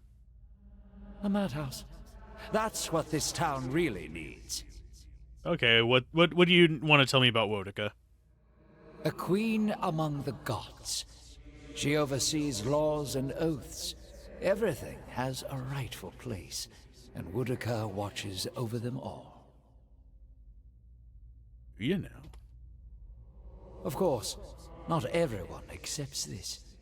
Even among the other gods, her authority is questioned. But Wodika is also goddess of memory and vengeance, and she remembers. She'll remember every slight and trespass when she reclaims her throne. Told I'd find the temple here. And so you did. These savage colonists may have burned it down, but worship of the Oathbinder is alive and well. These stairs lead to the main sanctum. What stairs? These stairs, of course. The sanctum was always below ground, adjacent to the catacombs, so it wasn't destroyed by the fires. Tell me where I'd find the entrance to these catacombs. There are various entrances throughout Defiance Bay, but I dare say the easiest to reach is in Copper Lane. I haven't been to that part of town in ages, but as I recall, it's somewhere near the southern gate. Yay! I mean, we know where that is. We've been in there. We're not too afraid of it. Oh, we've got another quest. Goals for the mother. Father's teeth, a bunch of copper and treasure. Somewhere in the deep ruins of Ibril's well, a pair of Puagra prey on travelers and offer up sacrifices to their mother. In the past, travelers simply knew to avoid all trails leading near the well. But in recent years, the Puagra have increased their range of their hunts. Travelers have been abducted or killed on the roads between Solace Vale and Midwood. Glenfothans are reticent to enter Ibril's well due to the religious significance of the ruins there, but that hasn't stopped the residents of the affected towns from requesting help from the Deerwood. Let's assign you. Go have fun with that, our little buddy. Yeah, he's getting XP just by doing quests. We will probably have to figure out a way to get him back in the team. I'll see. We want to go to Copper Lane. Yeah, we're doing this quest right now. We have the other ones kind of locked in. We can go wandering for them. But I think we've hit most of the quests in this city, which is part of my goal. I'm not going to be able to do every side quest. There will be ones I miss. This is not a 100% run. This is just I want to enjoy the game run. And I want to set it up so I can do a proper review of it. It's kind of where we're sitting with it. I'm also working on my commentary while broadcasting because I want to be able to convey much more interesting messages and actually discuss games without the issue of using ums and actuallys and likes and segues and holding vowels for ages. Although I probably will do that last one. That's just because that's how I talk. And sorry if I go a little quiet. My voice is still... It got rough yesterday for some reason. I'm not sure exactly why. I think I was overstraining it for the past few weeks.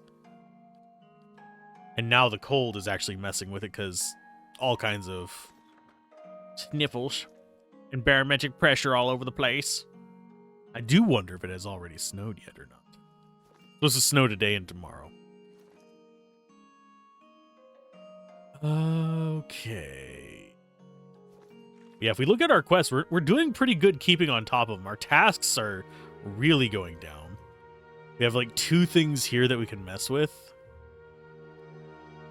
Yeah, we still need to find more. You found both halves of the broken blade. Found part of the shattered blade. Yeah, we found both halves. Question is, who do we go to reforge it? Because I thought it was the guy in whatchamacallit.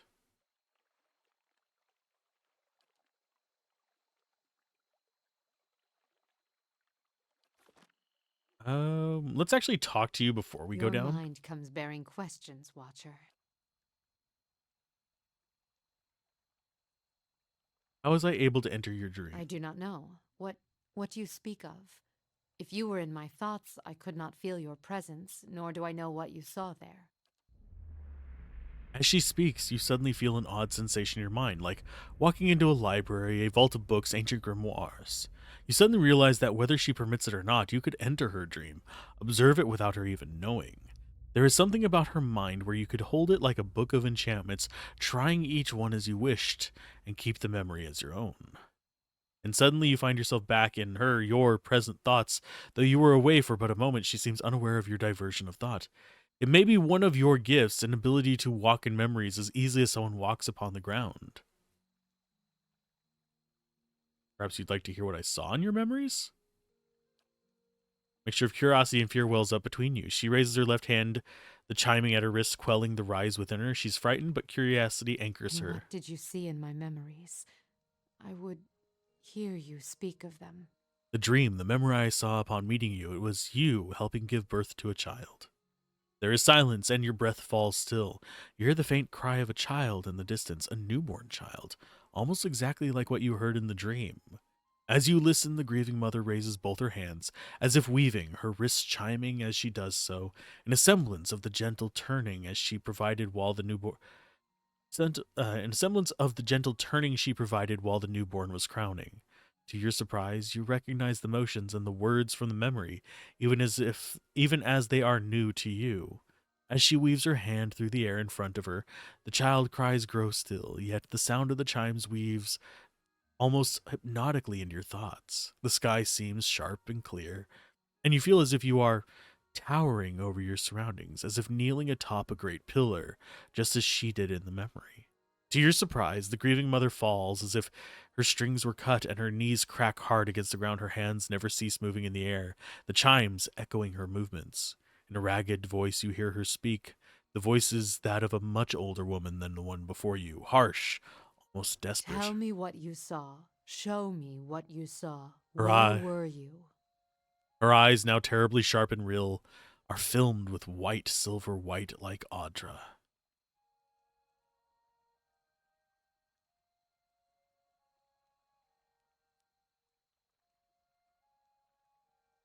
Mountain ledge, I think. It was high up. Snow, I think. Film building on them. With a slow intake of breath, you feel time become quiet around you. I do not feel the memory. I do not know if it is mine, but...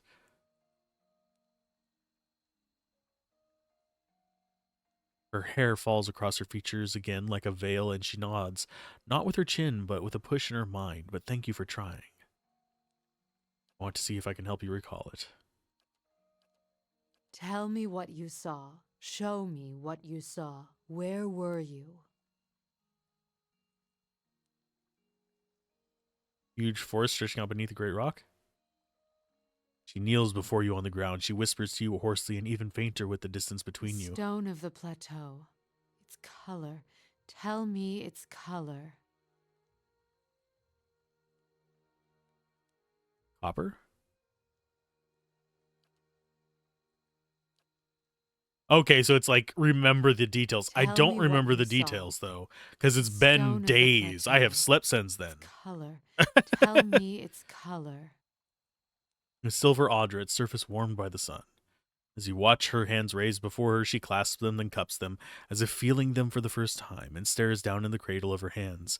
The chimes sound once, twice, as they swing with the movement. And what did these hands hold?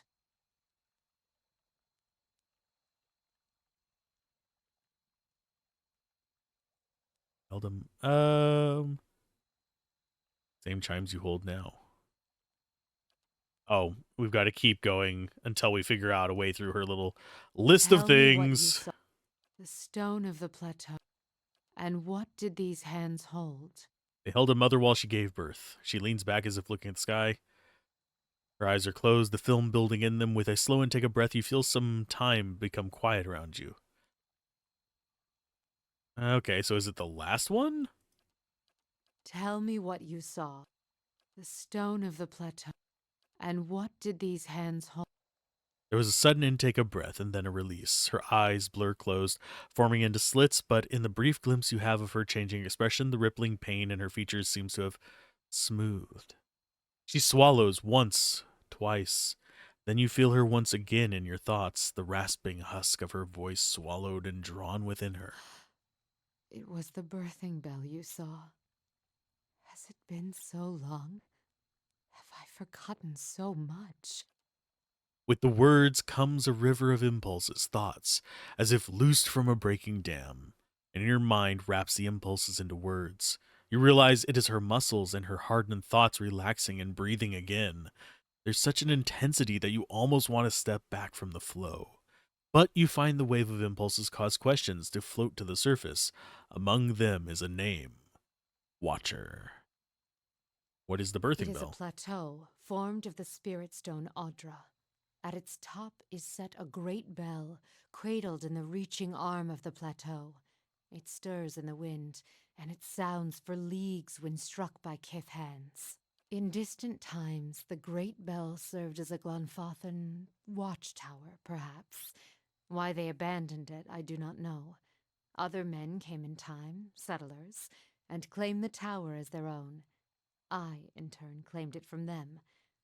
The pillar became a cradle where I could draw new souls into the world. In your memory, were you helping a woman give birth? Yes. Yet, I believe you only saw a small part of the birthing ritual. It is not all in a moment, nor in a day. It is a journey of many years between the child, the mother, and I. There was much I could do to aid the mother. Though some sought the physical comforts of ritual to steady their thoughts, even Audra from the bell. Others would seek advice, words of counsel for the days ahead. I was able to provide drafts, tinctures, and a reading of the child's spirit, all to strengthen the mother. Tell me about the birthing ritual? The ritual was one of many steps. It took many tens of years to carve them, but always the child's thoughts were there to guide me. From the moment it began to awaken, to the 3 seasons within the mother, to the birthing day, and the years to follow. The child's thoughts. That is where it began. The expectant mother. I could often sense her thoughts, and those of her child, before she could. I would soothe her, free her from the panic of questions. I would sound the memory of the birthing bell atop the plateau in her mind, letting the memory of the vibrations fill my thoughts and hers. Often, the child's soul could hear it too, so the sound of the bell echoed in the mother's thoughts. Sharing memories and thoughts can bond lives together, as can hardships, and most of all, the sharing of what is familiar.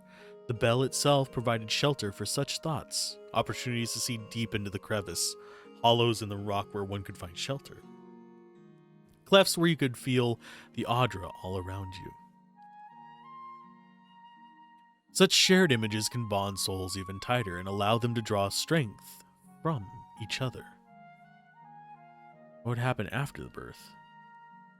Once the pain is channeled away and the mother and child breathe again, I sound the birthing bells on my wrists and allow the mother to hear the child's thoughts, the ringing echoes in each other's thoughts. The bells open the way between them, let her feelings pass in the newborn, and let her feel the child in return.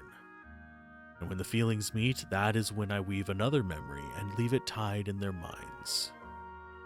These bells provide an important role in the birthing process. Yes, and for years after. I gave a set to the child after delivery. It is a reminder of the memory of the mother and the child shared. You feel an odd sensation of warmth, and you can feel a smile being shared. Then it flickers, and it's gone. As the bells coax the child forth, so they accompany the child onwards, fastened about the wrists to care for him in mind and body. There is no magic in it except the magic of practicality.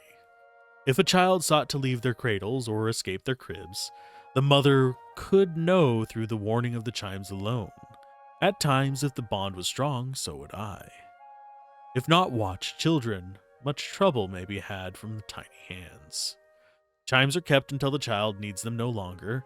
When I no longer can hear them sounding in my mind, I know their spirit has changed, and the bonds we shared are long gone. This shedding may last many years, or but a few, but it is necessary. Watched over for years after their birth? Children are fragile things. Even the ties of blood and mind may not be enough. They must be watched, and even then, the body may fail the mind. But if watched, even the most sickly child may cling to life if determined enough, and many of their souls were tied to me. If a child's spirit failed, I could sound the chimes in their mind and grant them strength even from afar. It did not always serve, but it gave hope. Sounds like you've seen tragedy too. Enough to never wish to feel it again. In the times before the bell, children who died were cast upon the waters of the lake beyond the bell, sometimes while alive, if their paths and futures were deemed weak. It was a different time. Children were treated carelessly. Those times are past. I have another question about the birthing bell.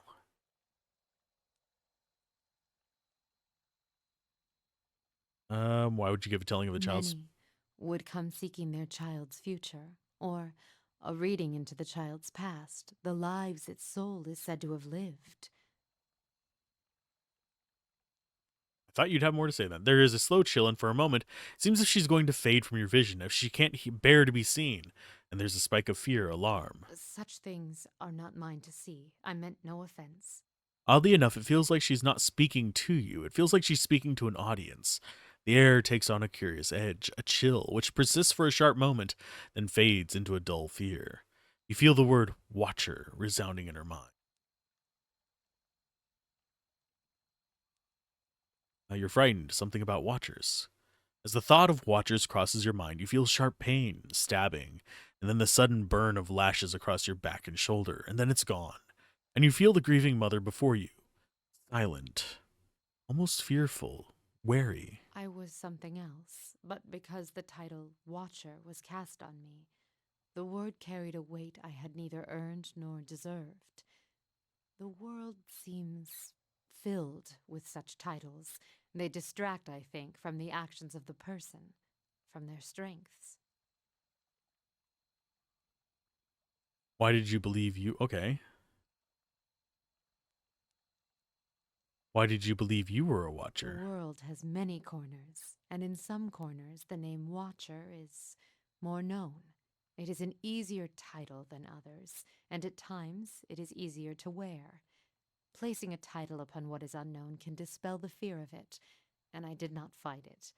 I even believed it true, though I knew little of the ways of Watchers. It even granted me strength. I was able to see the thoughts of others, shape them, and help guide souls. Watcher seemed enough, and the name seemed to matter little in the light of one's acts.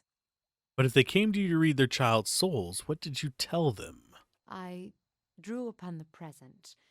I felt the soul of the mother before me, and used that to tell the child's path, to give it a voice. If only the thoughts of the mother and the emotions that lie beneath were mine to impart. I did, and so I used that as the telling of their child's future. What if the mother's emotions were painful, hurtful? One must guard oneself when drawing upon the thoughts of another. The pain of a mother's rage and disdain. It can be a powerful poison.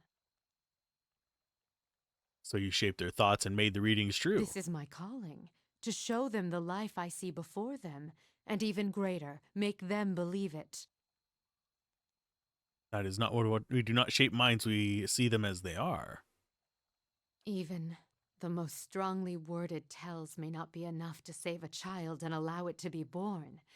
If I have the strength to strip away the stem of a mother's spite to expose kindness, weave nurturing from disdain and neglect, then that is my calling. And with the weight of Watcher behind my thoughts, these tells gain strength. Strength I never possessed on my own. They believed, and what they believed became the truth.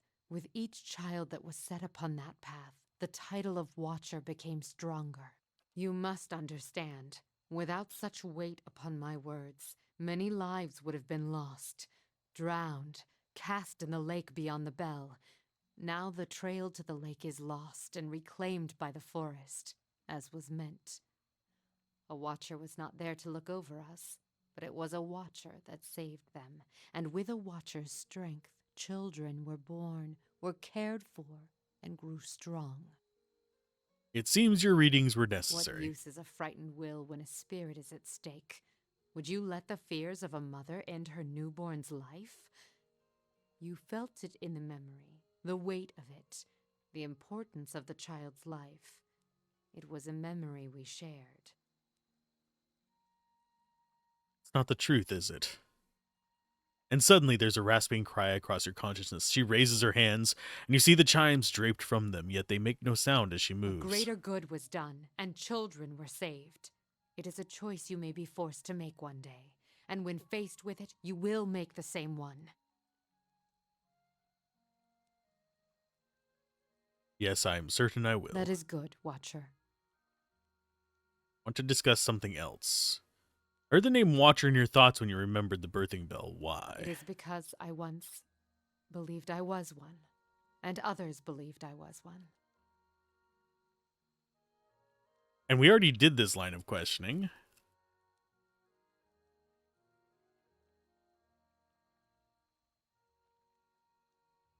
Let me ask you about something else.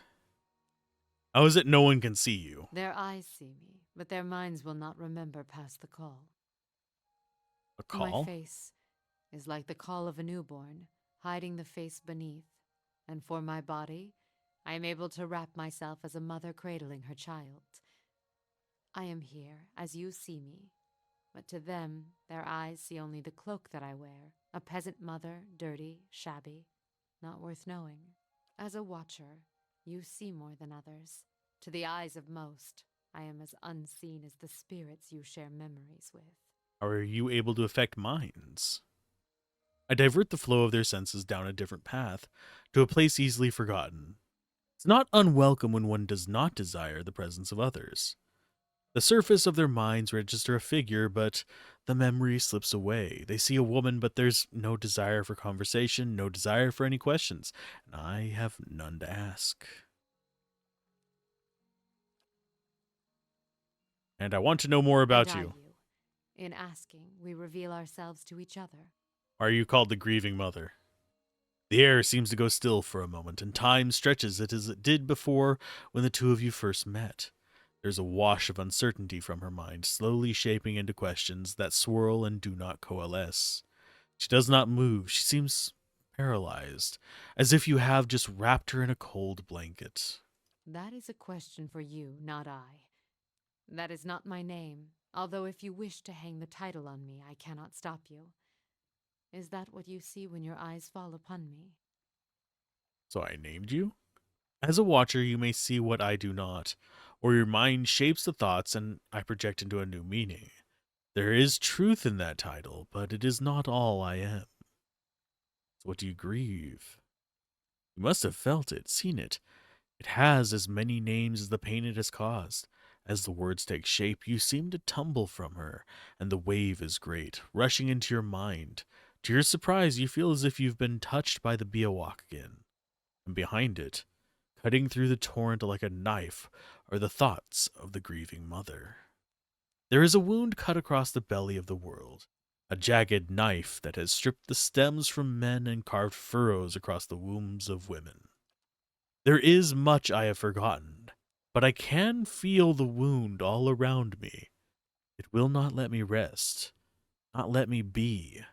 The children have gone silent, yet their voices may be heard again. Speaking of the Hollowborn, the word, there's a slowness of thoughts as if the word is being weighed, accepted. Doesn't feel natural to her, you can sense it. Was once unknown to me, but as was much of the unfolded in goodness. Something in my eye. Was once unknown to me, as was much of what unfolded in the outside world. When the curse came upon us, I thought it a smaller thing, a thing of communities and hearths. Her thoughts seemed to stumble as if on weak legs.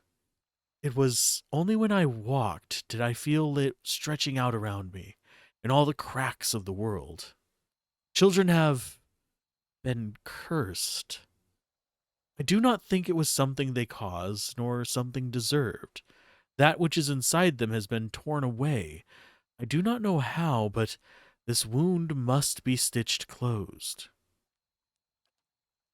The world bleeds forth between a woman's legs.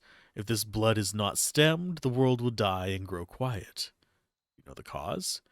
There's a desperation, a welling fear. You can almost feel her thoughts shivering.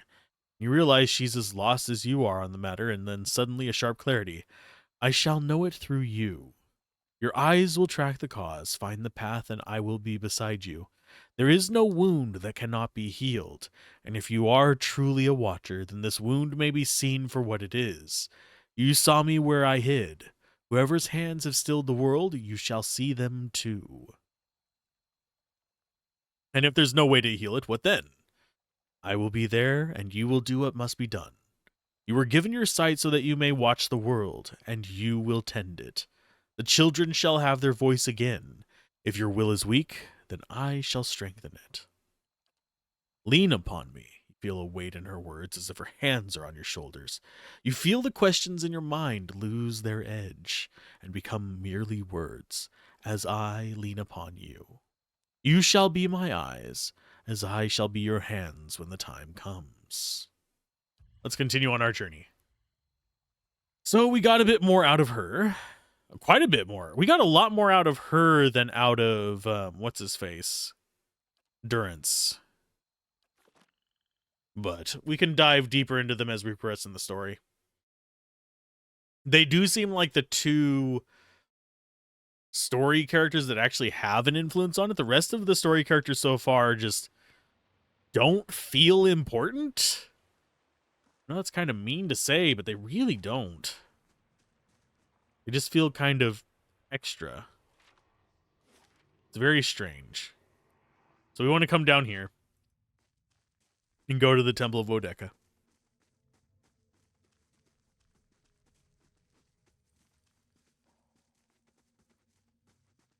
And I want to flash the recording while we do this. Yes, I know we only have 3 campfires. I think we'll be fine. Hopefully we'll be fine. I think we might actually be over-leveled for this, because we've already gotten 2/3 of the way down the optional end game dungeon. So I don't think we're that bad off.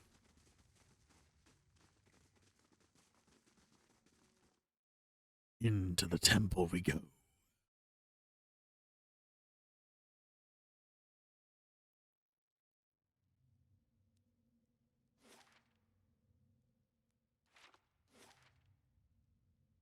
Why is there like a thing off the edge of the map over here? We can't actually go that far. Just a white spot. Someone bleached the map. In front of you looms the ghostly hollow image of a man who was present at your awakening. He casts a pale, sickly light in the dank corridor as he regards you. You are from Kratom, my dear? His words are an echo in your mind from a long past, and you know your response before you speak it, as if it has always been.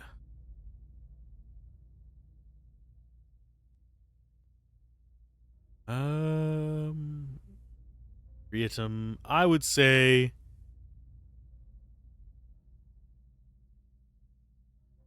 Yes, I was born there. A remarkable city. Truly one of the most impressive we have encountered outside of our own. Many exceptional people who have joined our cause come from Kratom. What made you decide to join our order?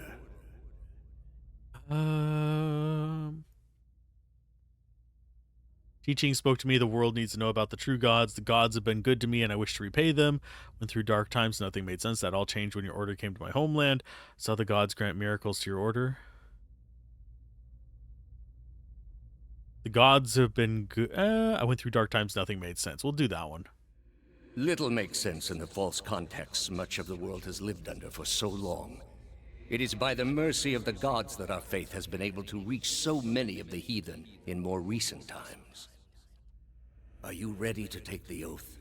To spread the word of the gods to the lost and heathen? Are you ready to become an evangelical?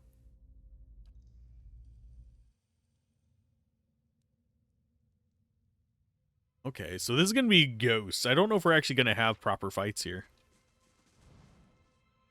Oh, there's actual people. The mercenary eyes you warily as you approach, his weapon ready. What are you doing here? Okay, I probably shouldn't do that voice. That's going to hurt my voice. You don't look like one of that mass lot. Take care, Watcher. This one's mind is edged. He seeks to know your purpose.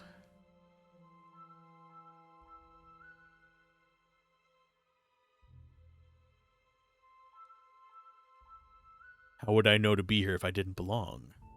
All right, then. Go on in and report to the Acolyte. She'll give you your assignment. They should be just about finished with their meeting in the big chamber. Farewell. We could fight them. I want to check the rest of this place first, though. Because I have a feeling there's more to this place. I probably should not have approached guards, that's for sure.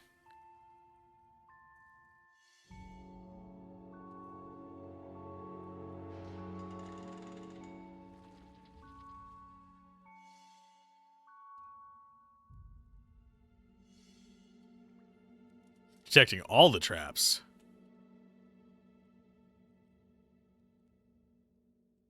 What do we have hidden in here? Plenty of stuff. We got Fenwalkers. Against stuck, paralyzed, hobbled attacks. 3-second stuck, paralyzed. Okay. That we'll go ahead and throw in our inventory. And then the rest of this is just going to go into our stash there. We don't care about traps too much. That might go on him. Exalted Hands can go on somebody else.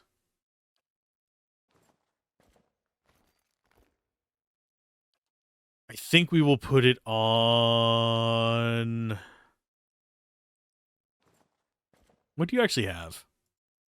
Just +2 reflex? That might actually be better than this. It's a healing effect. Constitution... Yeah, we'll go with that. Because he's got decent enough life for a caster. That's going to go in our stash. So now we have a little bit of a healing on him, and we have a few other kind of bonus things we can do, which is not bad. So in we go. We might actually have to fight these guys, which is going to be kind of sad. I think we'll be okay, though. Mercenaries. Out the wazoo.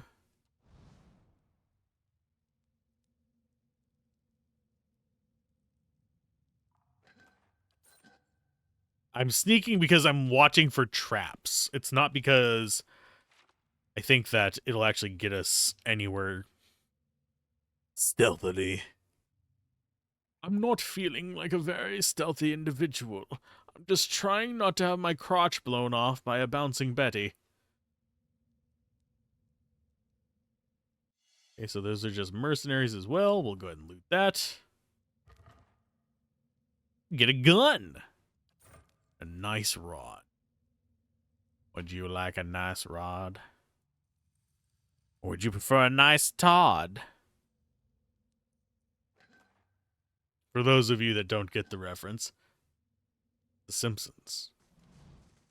Dun dun dun dun dun dun dun dun dun dun dun. I'm trying to avoid progress.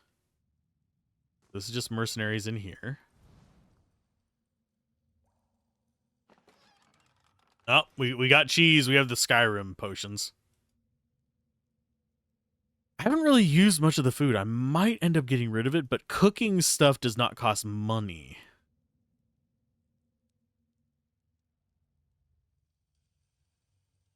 That's just an initiate. We could talk to them in a minute.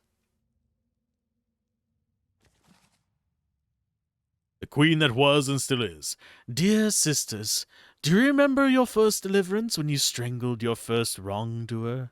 Do you see the moment when life became death? Could you see the instance when your victim realized that Wodeka forgets nothing?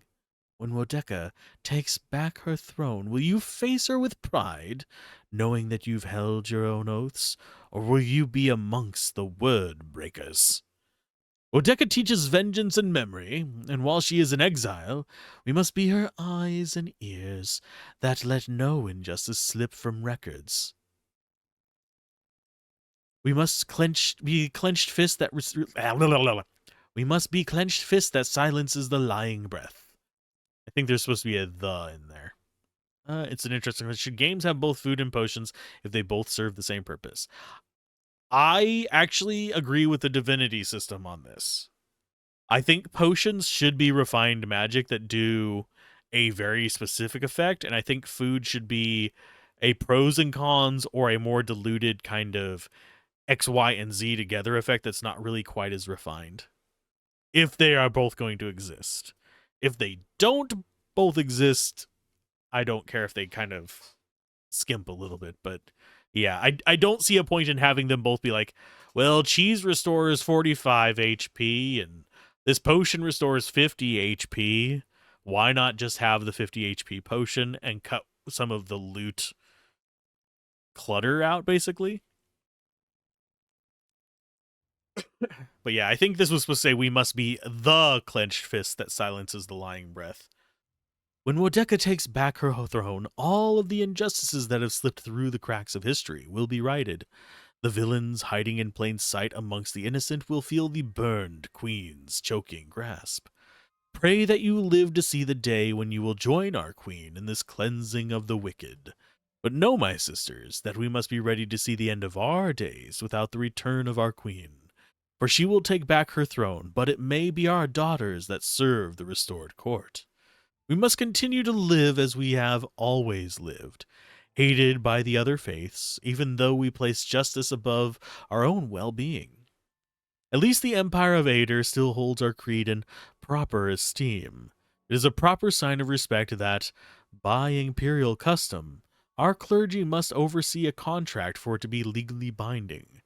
For who else understands the value of remembering one's oaths than Wodeka's faithful? And let us not count our current blessings, for we still enjoy the support of the Paladin Order, the Steel Garrote. And they too understand that society is built and broken by the oaths and rules of its people. When Woedica takes back her throne, my family will know that I was right to commit my life to the exiled queen. When Woedica takes back her throne, the Strangler will stop being a story told to frighten our daughters, but a hero woven into parables that teach our children injustice. When Woedica takes back her throne, she will bring her flawless memory with her. Every transgression, every crime, and every injustice will be revealed. When Woedica takes back her throne, even gods won't be spared their due retribution. And how's it going, Gablin? You doing all right today? The awkward part is finding that balance, you guess. Maybe in Tactician and Beyond it's worth keeping around. It really depends on the game to me. Like, there's a lot of games that have food that I just don't use. This one in being, unfortunately, one of them. I'm just going to pick this lock right in front of this guy, and he's not going to care. There, done. They're done! I have their burps set to minimum. Hello. Hello. By the flame, you startled me. Oh, Lord. Where's your mask? That's it. I knew I'd left something at home. Well, don't let anyone see you inside without it. They're keen on anonymity. Anonymity. Can I borrow your hood? Of course not. The Acolyte will kill me for sure if I approach her without it. Forget about it. What are you doing here? I've been practicing the past phrases. I know them backwards and forwards, but I get so nervous every time I think about repeating them to the Acolyte. Why are you nervous? Never seen the Acolyte's face, but I can't stop wondering what she looks like under that robe. When she peers into my mind, I'm afraid she'll catch me thinking about that. Giggity. Starting some editing work? I will be your flashing lights of background noise. Well, background visuals. I know you can't have my storytelling in your background. I find it distracting to listen to audio whenever I'm editing too. I usually just have something on with closed captions. Also, if I get the passphrases wrong, she'll kill me where I stand. Then look beneath the robe, I say. Fail her test and succeed in the more important one. You have nothing to hide. A cipher's got no power over you. You can practice on me. Okay, here goes. First question, state your name and purpose. Answer, my name belongs to the gods, and my hand to their service. What company do you seek? I seek the company of shadows, that our labors may remain secret. So, belong to the gods, company of shadows. Labors are to see that the craft of the Kith and Wilder does not disturb what bones the gods have buried. How do we know our purpose? You shall know it by the confession of my tongue, the deeds of my hand, and the oath of my soul. And I will not remember about half of these. Riddles upon riddles, what bones the gods have buried. It's very dramatic, is. Oh, I'm sorry, please continue. Fifth question, and how is your oath guarded? It is sealed by the leaden key. That wasn't so hard. Should I write these down? What is your favorite color?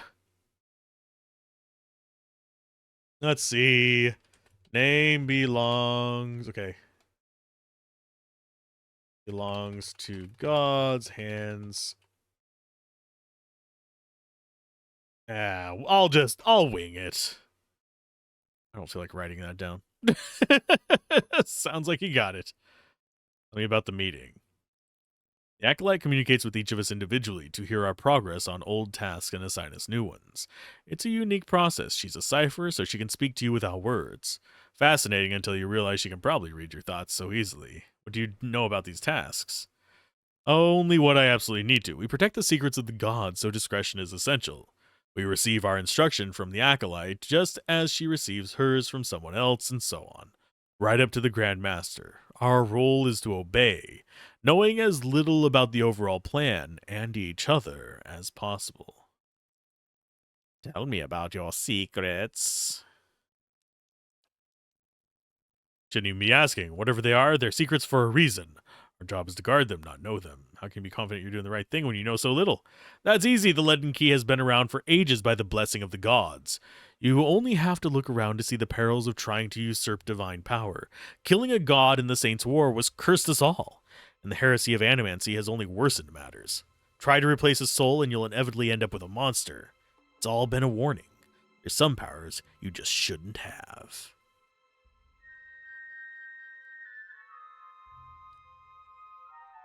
Goodbye. Do I actually have some of their hoods? I think I do. I have skein hoods. Your hoods are different.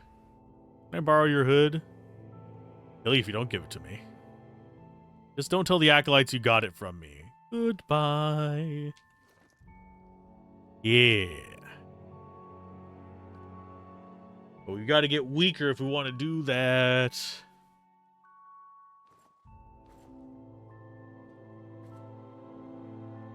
I only have one of them, too.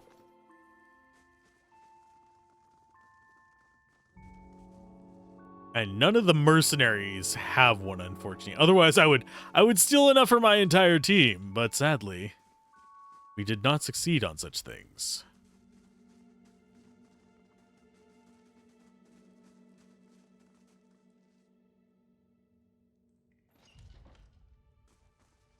I don't know if it's going to count us as all having it, because I have it on one character.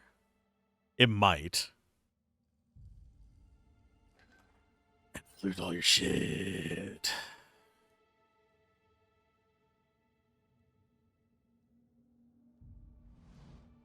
You hear murmurs and chants from the other side of the door. A ritual of some sort is already underway.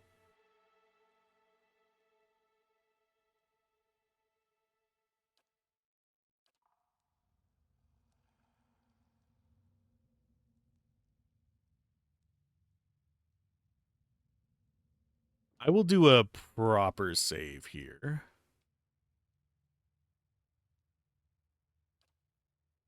Because I can. And we'll check on that.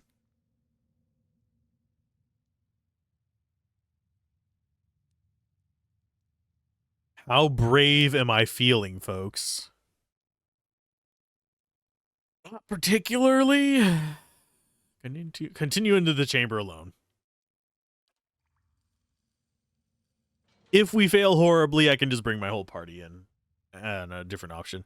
Several shrouded figures are lined across from a hooded woman. The figure at the head of the line approaches her. The woman places her outstretched hand on the stranger's forehead. They stand in silent communion as you look on. Excuse me. A few moments later, the stranger steps aside and resumes his place in the circle around the statue. The woman turns towards you. You're late, attendant. Even though her face is concealed, you sense her rage in her dangerously low voice and the sudden silence of the others in the chamber. I've been waiting on your reports. Quickly now, state your name and purpose. The woman beckons you closer with curling fingers. She rests her open hand in your forehead, and you feel the heat from her palm going through the thick material of your hood. Her voice is so low and soft that you're not certain whether she's speaking aloud or in your head. My name belongs to the gods, and my hand to their service. What company do you seek? Seek the company of shadows, that our labors may remain secret. Tell me of your labors. To see that the craft of Kith and Wilder does not disturb what bones the gods have buried. How do we know your purpose? You shall know it by the confession of my tongue, the deeds of my hand, and the oaths of my soul. And how is your oath guarded? Is sealed by the leaden key. Welcome, attendant. Tell me of your exploits. In your mind, you see a building, magnificent with trellises and tiles, and located on a pristine boulevard. The wealthy and learned stroll in and out, trading knowledge and coin. Does he wait still? Yet it also houses misery and madness. Somewhere within its rotten core sits a man, his hair matted but his eyes alert. He watches and waits, a prisoner by choice. Yes. Did they arrive? The Acolyte's vision takes you out of Defiance Bay to a town in the wilderness with a watermill. A signpost on one of the paths reads Deerford. Several figures huddled together, shrouded in cloaks and hoods. An image of ruin suddenly looms in your mind. Two skeletal effigies flank a cleft in a mountainside. Did they arrive? Two skeletal effigies flank a cleft in a mountainside. No. Your information shall be relayed. Now, for your next task. The ruins fade from your mind, and in their place a palimpsest of a neighborhood. Run-down estates are cobbled around a cemetery and an ancient tower. Savage shapes prowl the streets, and in the tower a man hunches over a strange mechanism. You can't see him clearly, but there's something unnatural about him. Stop him. And above all, don't let him meet her. You see a woman, deathly pale, with a scar over her heart. The Acolyte shows you a door in the base of the tower, seemingly impenetrable slab of stone and copper. But when she shows you the invisible split between the perfectly matched halves, you understand how the copper veins convert a command into action. The command comes to your mind, a surprisingly familiarity about it. You know how to open the door. I shall. Her hand rests lightly on your head. Have any questions, attendant? Remind me about the man in the tower.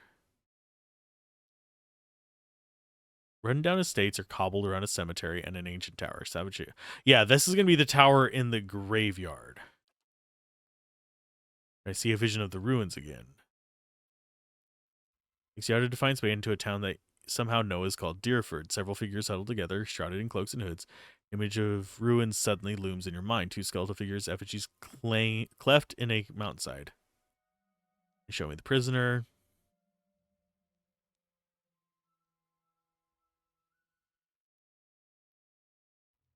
I just went prisoner by choice. I'm trying to think which one is the prisoner by choice. We know that the man in the tower is probably going to be the graveyard. We know that the ruins is going to probably be the people we actually already handled in the underground, although I could be wrong on that one. The prisoner, I'm really not sure where it is. That's all you need to know.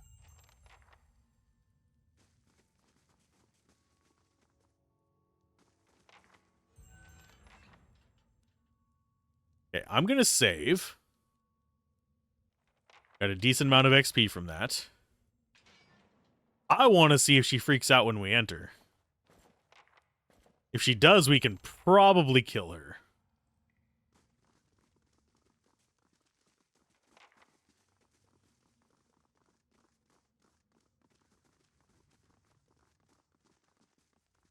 These do not seem to care very much. We've got a necklace of concentration and defiance.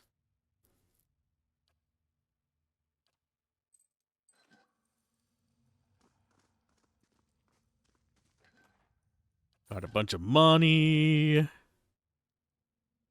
Their teeth filed away among the... Okay, so basically they put toothless keys.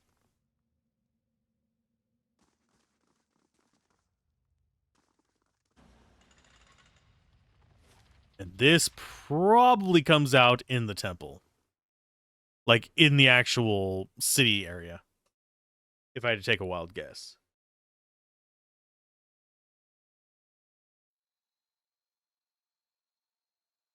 Has received a letter for you. Okay, so we have to go see the steward. Slightly curious what happens if we kill these.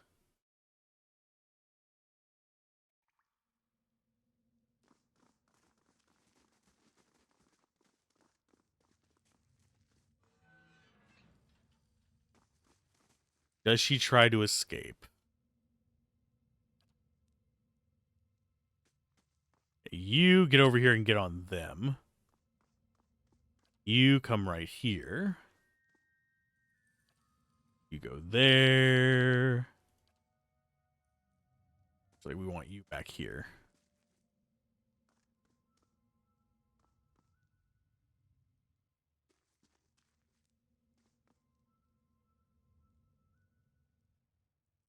Interloper! Is that Alicia's tame dragon? Toothless keys? Oh, I like that one. Alicia Keys. Okay, so you attack that one. You attack that one, because that is a mage. This is going to probably be an archer, if I had to take a wild guess. That's going to be a melee bastard, melee bastard, melee bastard. This melee bastard could be a problem. So we're going to probably focus in on that melee bastard. With a tentacle. And you help with a giant thing from the sky. You start doing the smiting here on the shrouded woman. You start doing the stabbing on this guy. Probably actually want to do a trip first, now that I think about it. You whisper in my ear. Whispers of treason. You could summon oak scarabs right there. They're casting all kinds of stuff first. I am casting stuff as well, because I am a bastard. Okay, so I think that guy got tripped.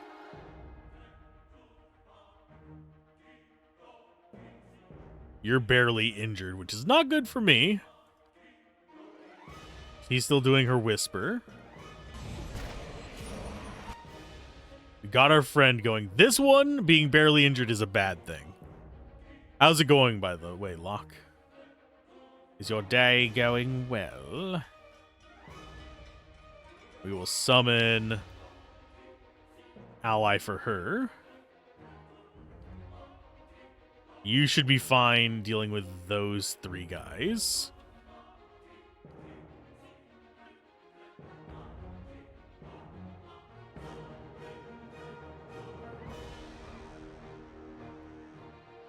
Let us go with condemnation. 3 of you on that. You just keep doing your business there, dude.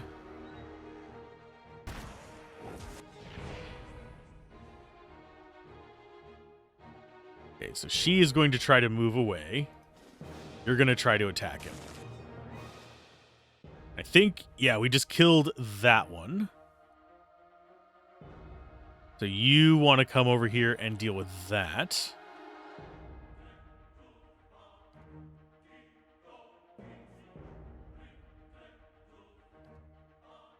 Mind Blade's there to give him a hand. You move this way as well. And you please move.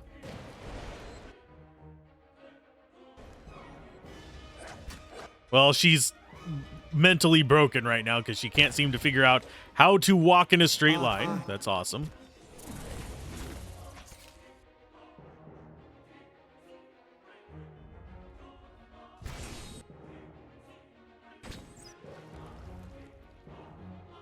Okay, so that guy's injured. You just killed a man. Starting on that other shroud one. So basically, we've cut them off of all their magic, which is exactly where I wanted them to be. That means that we are free to kind of just take this a little bit easier now.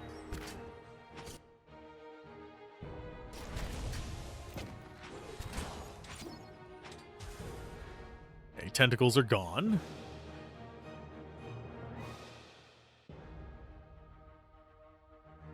Let's go with a low-level one. Badly injured, injured, near death. So they're going to break off and start going after these guys. You two come over here and go after him. Because he's going after our mages.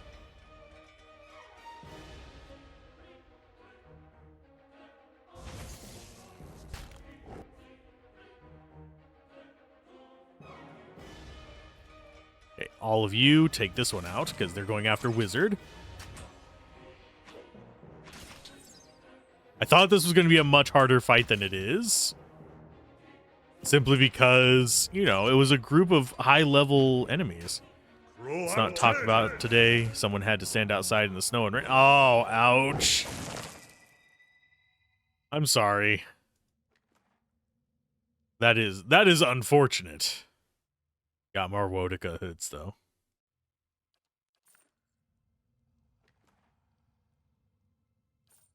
And a key.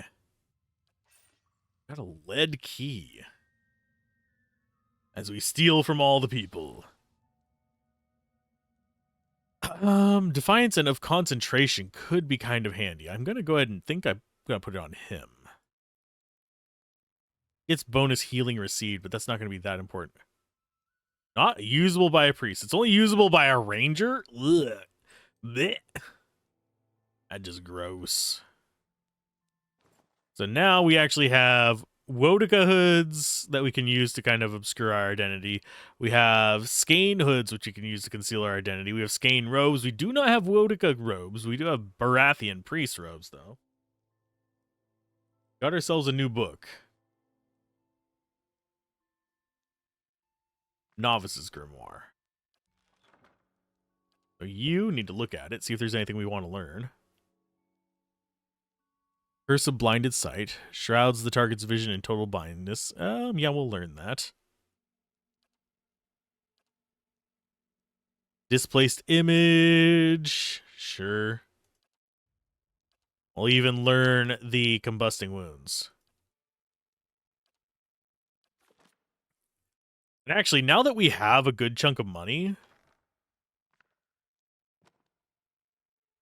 put this down here so we don't accidentally get rid of it.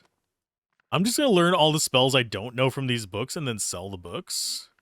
We'll keep some of the unique ones just because that's a good way to organize them into different categories of books. Make sure we actually have the one we want equipped. Yes. Do we have any other 4th level spells? No, we only have the 3.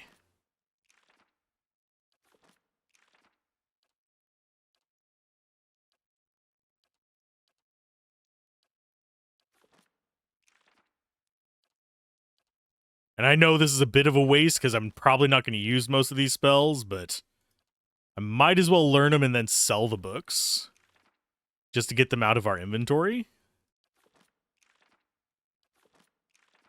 Okay, so I've learned everything I can from them. So those can get sold next time we're in town. That's an extra several hundred gold.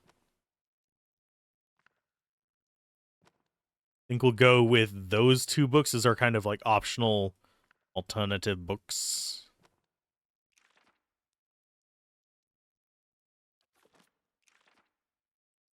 Okay, so get rid of those.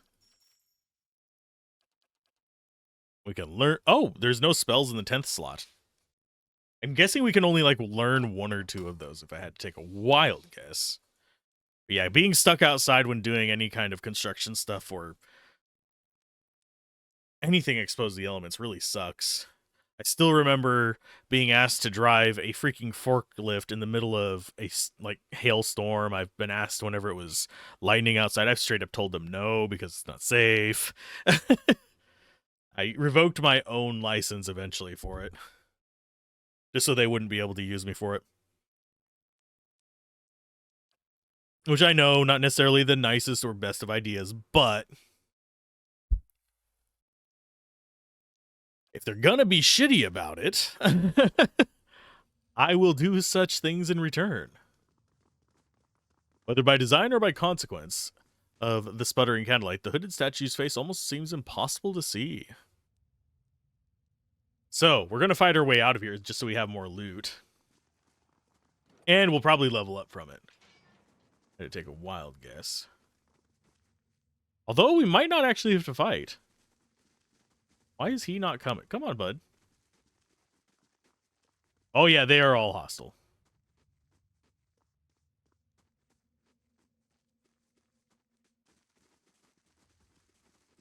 And how are we looking on our progress on the wand? Probably not that great. We've done 32 out of 200 pure damage. We're not that good with our pure damage here. Great. Lover. Oh, you're casting a spell at me. Good sir, sir. I will do the same to you.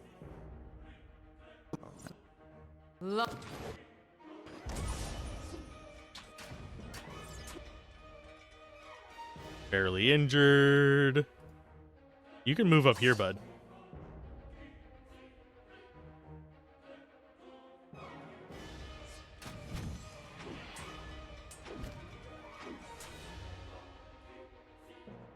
No, we're fine doing this. Because these guys seem to be significantly lower level than some of the alternatives that we're dealing with.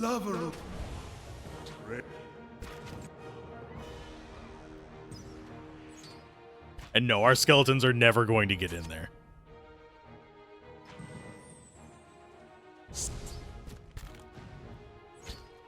Was this a mistake? Possibly, because we might have pissed off Wodika. But at the same time, a lot of money.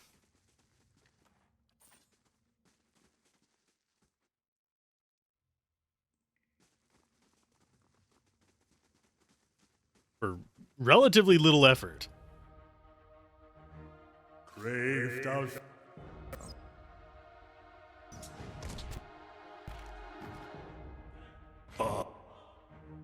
so that one's dead. We'll go after this mercenary next because he's trying to get around to our casters.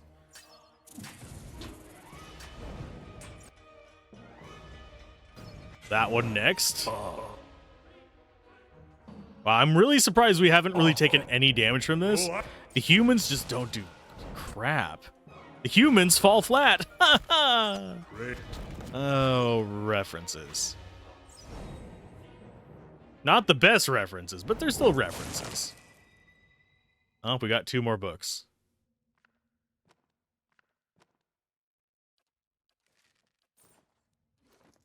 Doubt we have anything new in them. Nope. And if you can tell how low level that is, just by what spells they have in the book.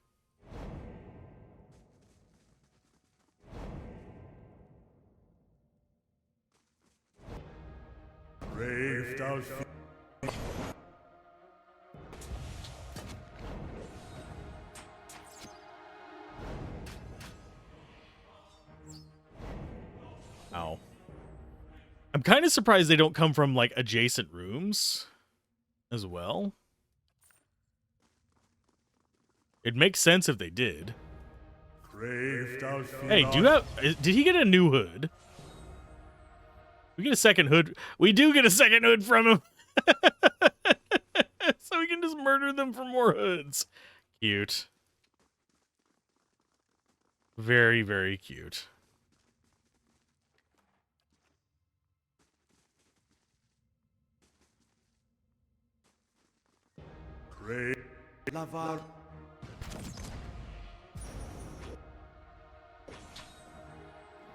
Yeah, I think the only type of enemy that really kind of scares me are the shades. It's just one of those things that's kind of... It's because they can teleport. I mean, the Audra enemies can be fairly tough.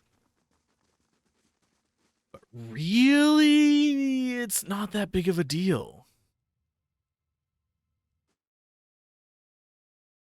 They're not that scary in the, like, overarching sense of things.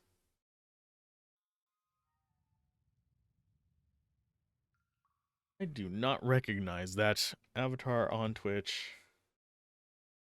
Oh, okay. I know who that is.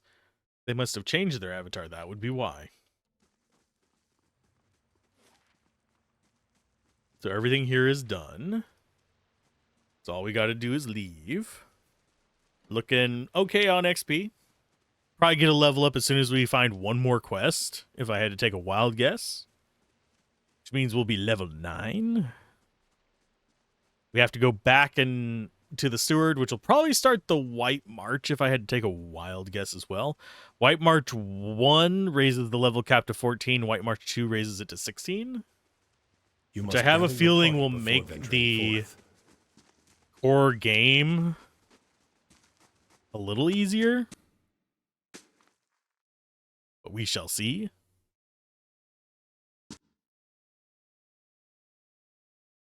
I'm not sure what we're hearing.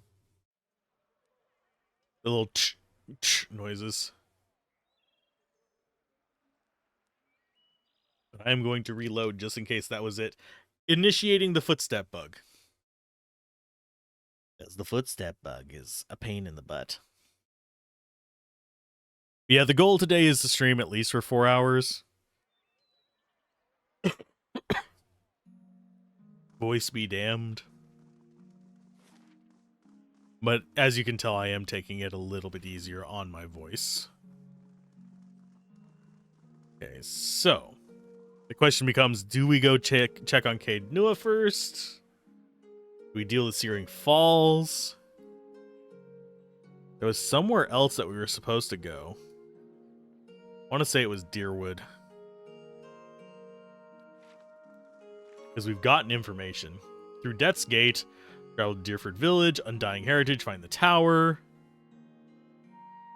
Oh, actually, let's do that one first.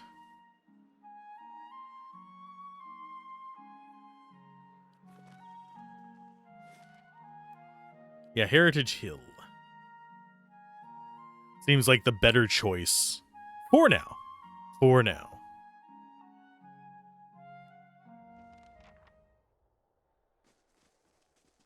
Yep, okay. Yeah, each of these is a different one. The Man Who Waits is... There's someone waiting there, prisoner by choice. Okay, wealthy neighborhood that also houses misery and madness. I don't know exactly where these ruins are, but someone in Deerford Village does. So there's going to be at least one of them that we don't do. Or do we do... Actually, I will hold off on this one. I want to go check our home base first. Yes, the tower is very tempting. Like, beyond very tempting. It is exceptionally tempting. Because who does not want to conquer a giant tower? Same reason I keep wanting to go down, oh, just a couple more levels in the underground of this place. The stones Oh. and the spirits in this place. 900 have begun to CP feed. paid. Yuck.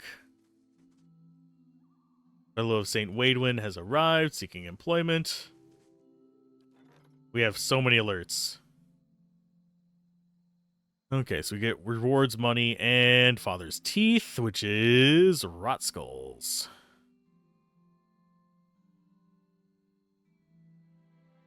Universal two-handed average. Okay. It just summons the weapon Rot Skull, which is a ranged wand that deals a decent amount of damage, but does corrode AoE. It's tempting to use.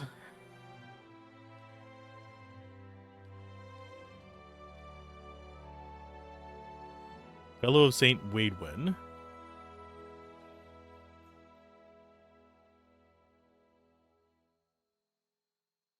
I mean, we can afford it.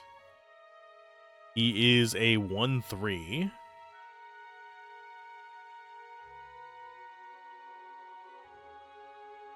So maybe... all of these are just 2s. Mercenary Captain is like great value for the money.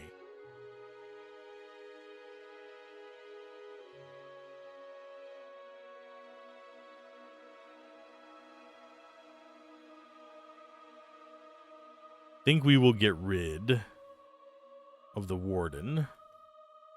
Hire you. Get ourselves just the good guards.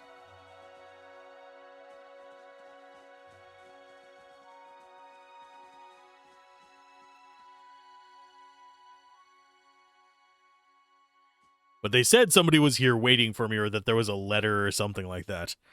I'm guessing the letter will start the White March stuff. Hello, fellow. Everything seems to be in order. Ruby. My lady, you've received a letter. Delivered with some urgency, as it happens. I thought the messenger might swoon, poor dear. It's from Stalwart. Apparently the mayor, Renengild, has heard of your success here at Cadnua, and hopes you can be of aid to her people as well. People like you come few and far between. And And in this case, I believe Renengild is correct in suggesting that your experiences here may give you an edge. It seems she's intent on gaining access to Durgan's battery. And she's offering quite the reward to anyone who can get inside. A reward, she says, for getting into the battery. That's a reward of its own, surely. Durgan's battery is in the source of Durgan's steel? Ah, the very same. All manner of people have been trying to infiltrate the keep for years. Our own Earl was much taken with the story of the battery's fall. There are many legends concerning the battery. As the Earl told it, the dwarves fought amongst themselves, each seeking to use the battery to further his or her own ambitions. Greed and cruelty brought down the battery, and now the spirits of those same dwarves roam the halls. Damn it, it's gonna be ghosts. Whatever happened, the battery has been impenetrable ever since. A shame. I don't doubt that there are great treasures still within those halls. Perhaps I'll pay them a visit. Oh, just think! The greatest of the dwarven strongholds, ours to explore! I should mention that among those rumored to have answered Renengild's summons is a certain group I believe you may have an interest in. Followers of Woodaka, intent on reaching Stalwart and the battery.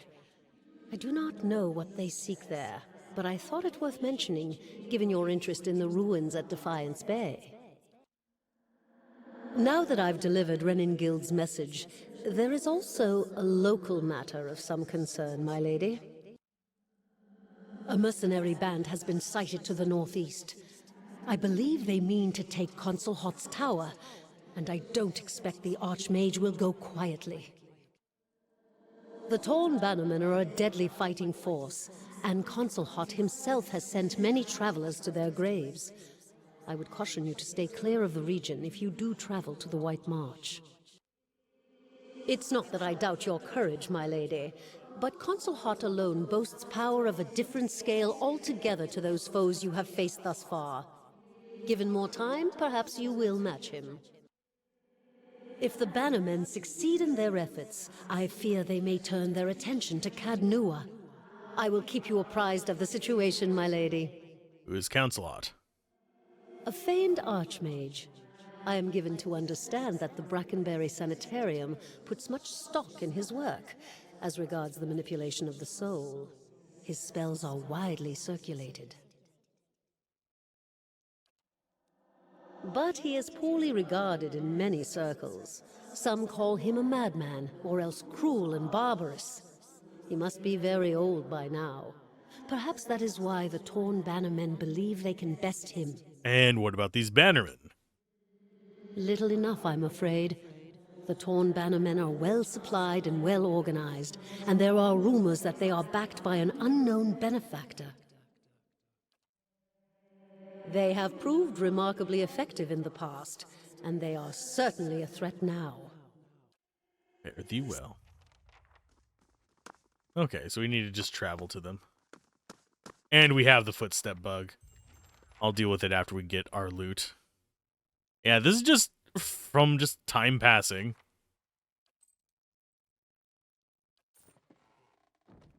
It's pretty ridiculous. Hail Let's and go ahead well and sell met. some stuff to you. Sell value, low to high. Bonk bonk.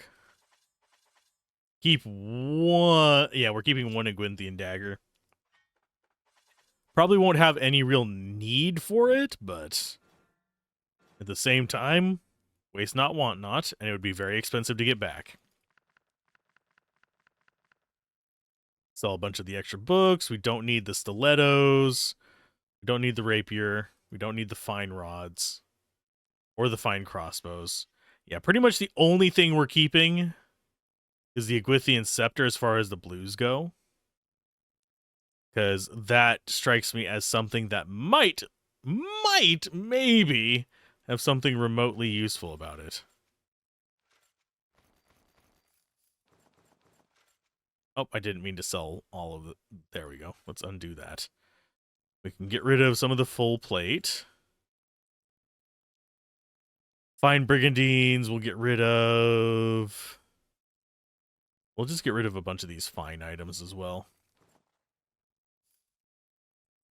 Exceptional leather armor. Yeah, it's just more damage reduction, so it's 14. So it's actually not bad. And get rid of just the garbage helmets. We're going to keep we'll keep probably a handful of the Wotica hoods as well. So we need how many? I think it's 6 for a full team. 1, 2, 3, yeah. So about that many kept. There's another almost 9,000 gold. Woo. That needs to go back in there. And on that note, I will be right back. I need to have a little bit of a bio break, and then we'll be back to do a little bit more. Because I think I will start the White Reach today. We might still do the waterfall one before we do that, though. I'll think about it while I'm not here. Why did the game music stop, game? Jesus. Well, we're going to F5, F8. Because we got to fix the sound of the footsteps anyway, but it's kind of a dick move. It just stops randomly with the sound. Yeah, Jax. Ah. Also grabbed a drink while I was up. So money-wise, we are fine. It's going to be a little bit more expensive to handle our group. So not that big of a deal, but it's still going to be more expensive. We have our spell book set up. If we have like a spare one that has nothing in it. We have our control book, which we might as well do that with. And we have our one that we haven't decided what we're going to do with. But that's probably the like max amount of spell books we're ever going to need. If we need more than 3 spell books, we have done something wrong. That or I'm greatly misestimating how many like spells there are. I think we may have gotten all of the level 1 and 2 spells already. Oh, and speaking of level 1 and level 2 spells, banish Aspium. There we go. Don't ask. I couldn't think of a better way to phrase that one.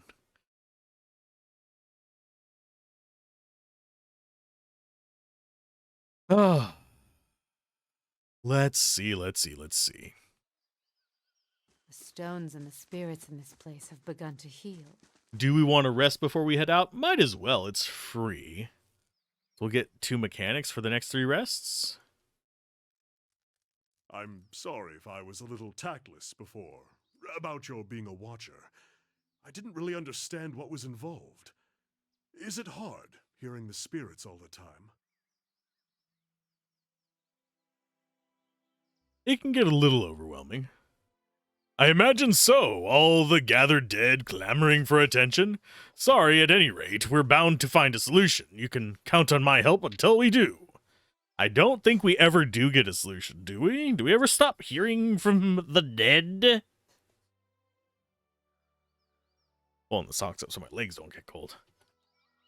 I don't think we ever actually do find a solution to it. I think it's literally just something that we have to live with. But our progress...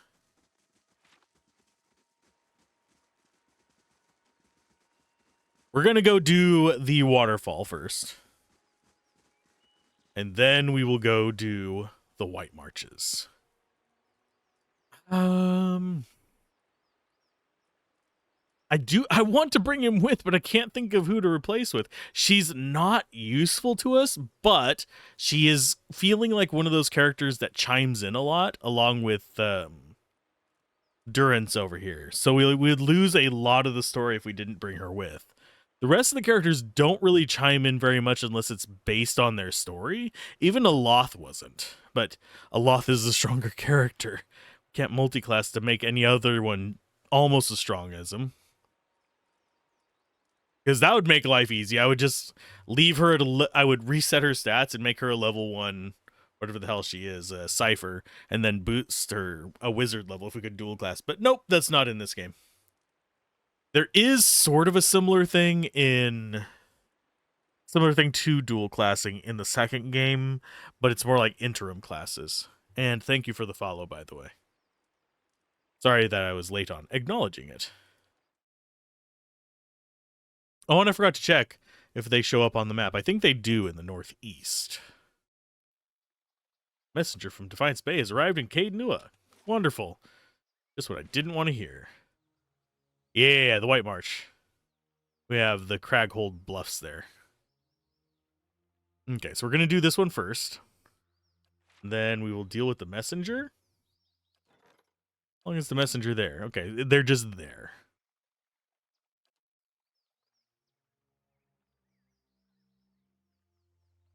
So we have the one wall done. Which I think we got all the walls done. And we have South Curtain and West Curtain. Okay, so those are both done. I guess the next one is the Hedge Maze. Doesn't boost our prestige, but... Oh, Jesus. Oh, double Jesus. Okay, so that was we might actually be able to handle this a lot easier than I thought. I'm just seeing drakes and being like, oh crap, there's 3 of you. Okay, so there's a big drake as well. Big drake might be a problem. You make friends.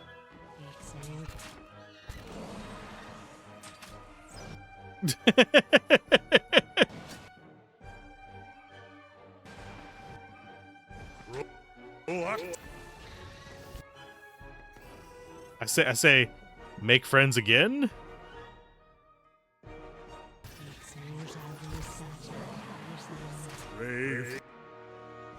Why are they circling around to us? So that is really, really unfortunate. Concussive?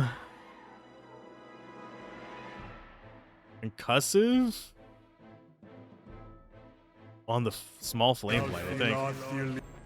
Just to get rid of it. Okay, maybe on that one?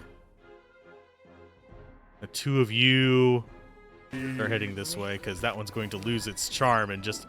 Holy crap, how many enemies are we going to be calling in here?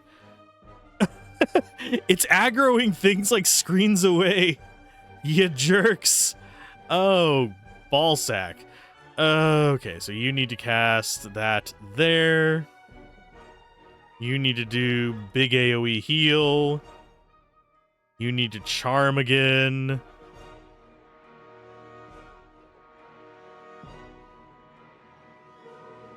This is not a pleasant encounter. They need to stop.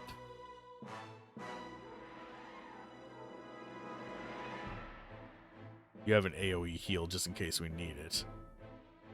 You hold on to yours.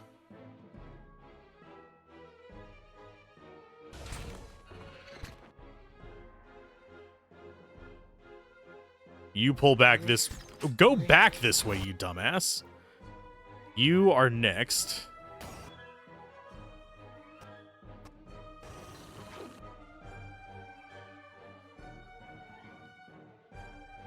Actually, you do a self-heal.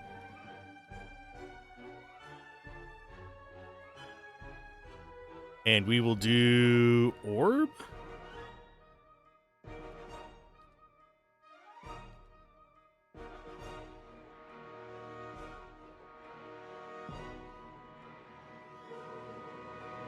Yeah, the Zarups are not terribly scary, but like, am I going to waste a action going after them? And he got paralyzed already.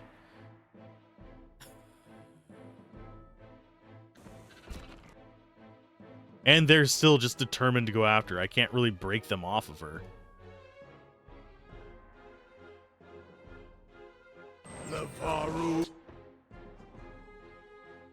You charm again. Beyond seek.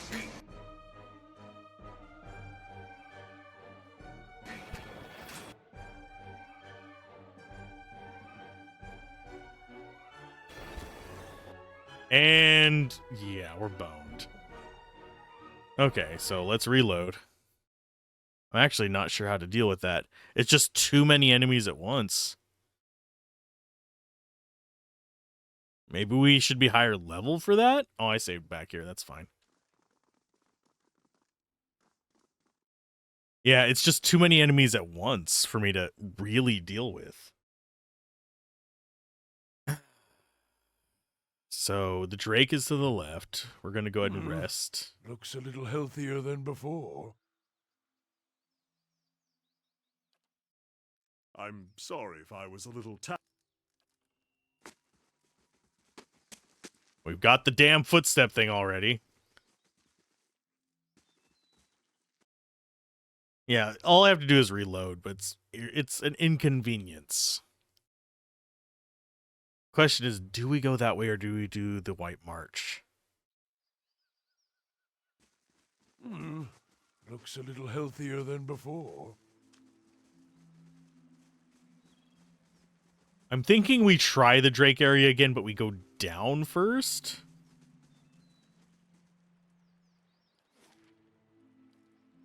Because I kind of want to get this quest done before I forget to do the Searing Falls, because it just looks like an area I visited. I would assume that I've already cleared it, but I haven't.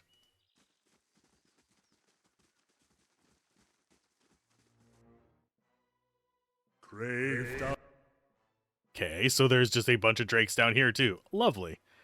Okay, so you... Blonk, blonk.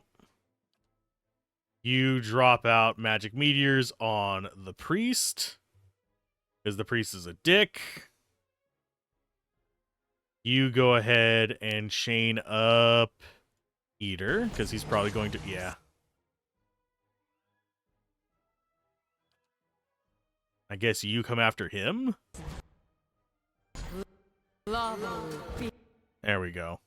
At least provides us a little bit of a wall against all of this nonsense.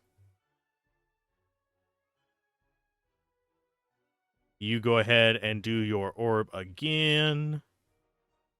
So the priest is down.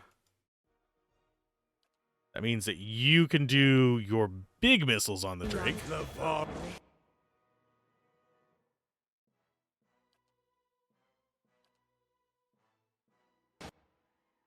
And it's going to wreck us.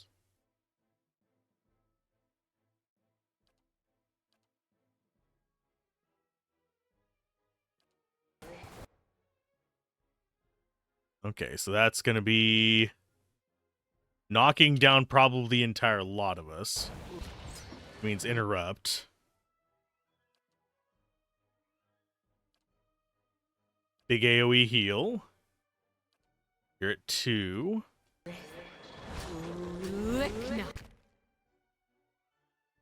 Wow, our high level spell just brought it down to injured. I'm going to go with the chain one on that to try and bounce it around a little bit.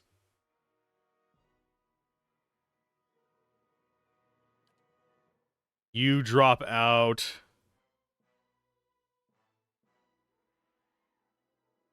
I think consecrated ground might still be the best thing to go with on you. Actually, no. We will stomp you with that. Lava will be on seek. Go ahead and self-heal.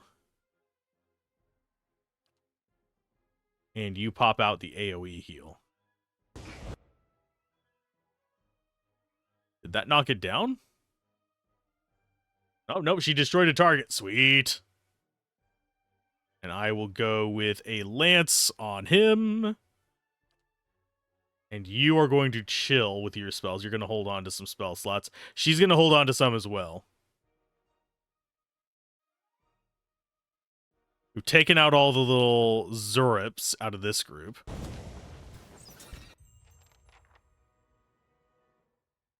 And I need to avoid... Yeah, I need to avoid any sort of We're going to summon you. Yeah, we're going to avoid any sort of charm so they don't accidentally go in the wrong direction.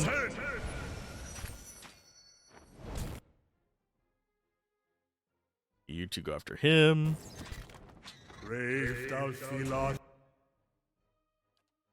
Personal heal.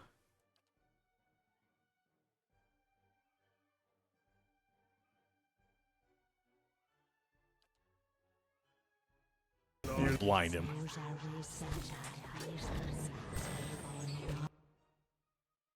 Okay, target destroyed, so everybody's on the Major Drake.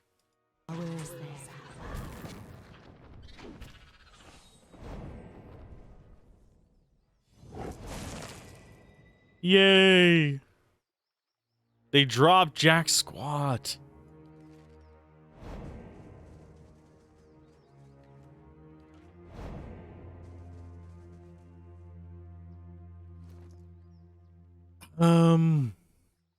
That is unfortunate.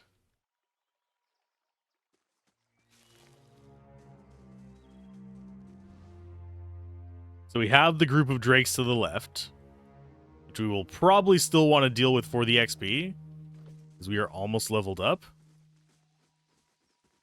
Kind of hoping this would be a relatively easy encounter, but it is not.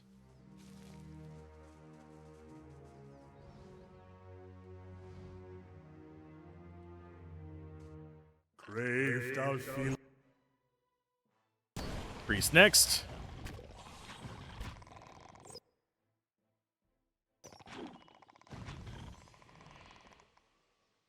So, if we clear out all the trash, that one in the top left is going to be easier. That's at least a noteworthy thing we can rely on. Because they'll be less likely to be able to pull everything else from... Oh god, it's more drakes.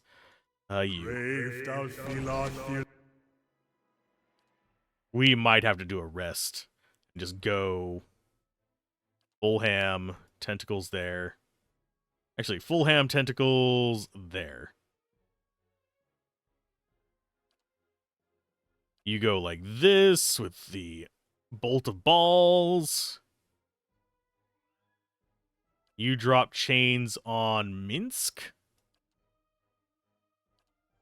Think we're good? Oh, Drake breath. Gonna hurt like a truck. What the truck? Go ahead and drop a mend on her. Gonna need the healing coming up very soon.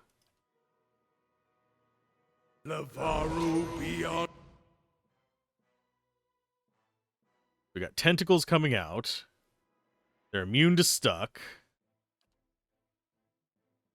You have all the orbs out the wazoo. It looks like we've got 2 full-size drakes in this, which is bullshit.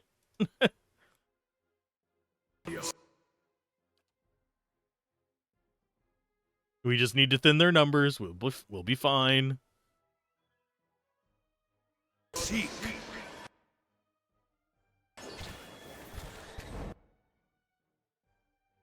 So it's injured. That one's near death from the tentacles. Casting knockdown again. You're on your refresh. There's one down.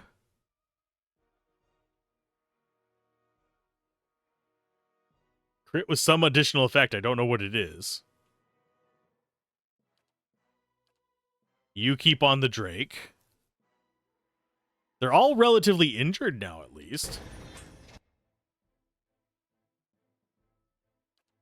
Drop the smite on the Drake. It is... I hate that they can just kind of wander past engagement. And that is actually an issue we've been having with a handful of enemies. Where they just ignore any kind of engagement rules that we have, but we can't do it with them. Without taking massive damage. Let's go with this. You're doing an AoE heal. You guys are ganging up on that Drake. This Drake is just being a prick. When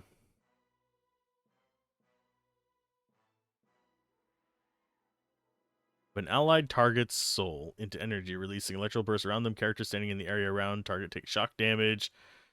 Mind wave. Characters in the conical area behind the target, failing a fortitude check, are knocked prone from the blast. That's not going to hit any of our guys, so that's good.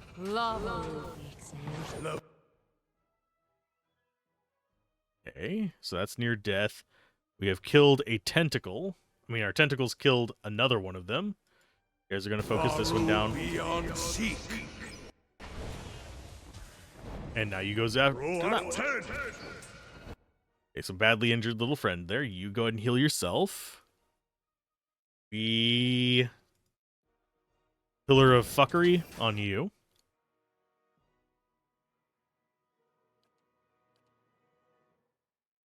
What did you summon? Oh, you summoned little drakes. That's fine. Here's praying the little drakes actually do some work. Are we all blind or something? Frightened. Nothing. Frightened. Fine, you just low on life.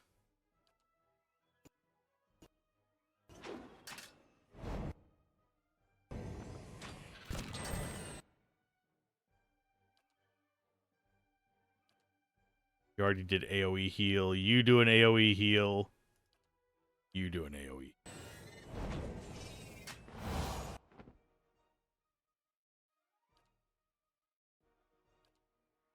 Smite. The Varu beyond seek. Why can they not kill that Drake? Come on, Buggy. Little bastards. Let's go with Consecrated Ground. Moeth Ixiana. Do I have any other good ways for you to heal?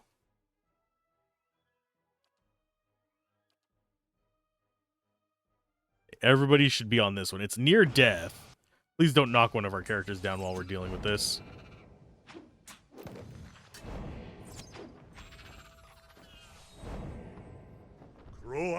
So maybe this was meant to be done at a higher level? Maybe, possibly. Remote chance. I really wish they dropped more stuff. And we leveled up! Means you can actually get another mechanics point. Get our level 5 spells. Jesus. Jesus! But yeah, let's see. Do we have all the level 1 spells? Oh, we don't have the Parasitic Staff and we don't have the Bewildering Spectacle. We have most of our level 1 through 3 spells. Just from buying them from spell books. I love how we can still see the status effect on her. Form of the Helpless Beast. Oh, into pigs, but they can move quickly. Wall of Force creates a semi-permanent barrier that inflicts crush damage and hobbles enemies as they pass through it, but leaves allies unscathed. Hobbled is Dexterity -2, Movement by 1.5, and Reflex by 20.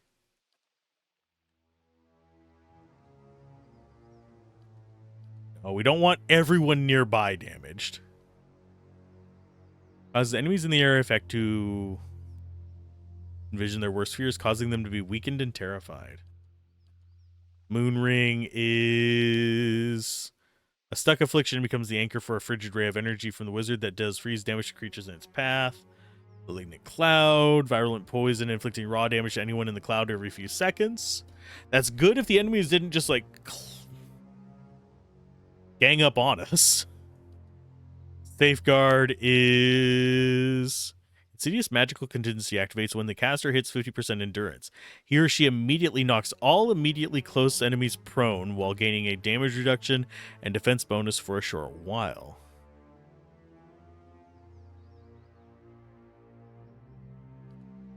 Spirit Lance is Pike of Pure Magical Force that deals pierce damage and causes foes a foe-only blast explosion like wands do. Nice. Group of enemies to momentary fall asleep, falling unconscious for a short duration. That would be a good control. I don't know what the save is. It's a save versus will. Flare use damage on anyone caught in the conical area. And Wondrous Torment is... drains the target's resolve, intellect, and perception, creating 2 less powerful versions of the effect that jump to nearby enemies when the first effect ends. So it's a contagious pain in the butt.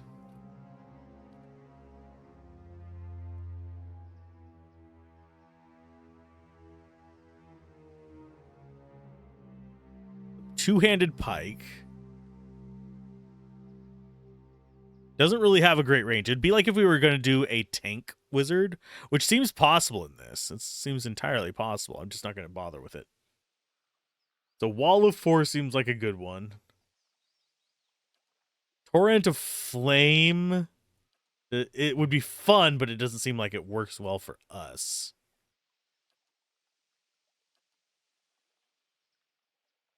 I think we do the Enervating Terror. That or the Safeguard. We'll do the Safeguard and the Wall of Force.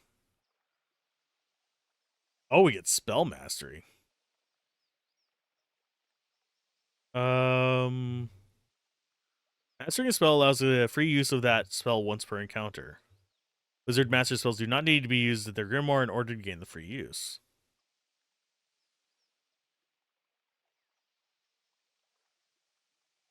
I think out of all of them, we actually prefer the minor missiles.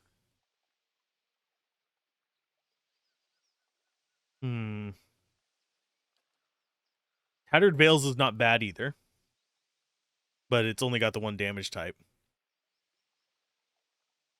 Ghost Blades aren't bad either. They're pierced and hobbled. I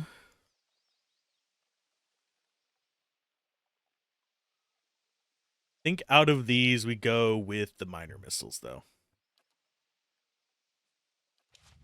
A free cast of minor missiles each combat. That'll at least let us not have to worry about spell slots nearly as much. Now for our fighter.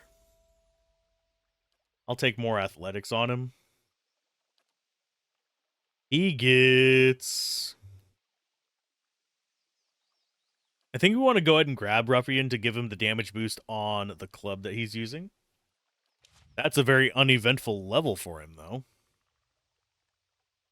Character-wise, I think these two are... yeah, these two are close as well.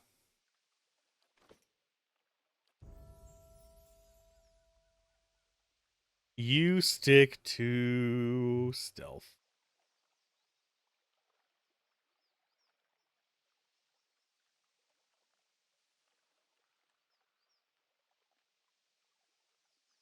Or do we want to actually bother with athletics so she gets more heal from that?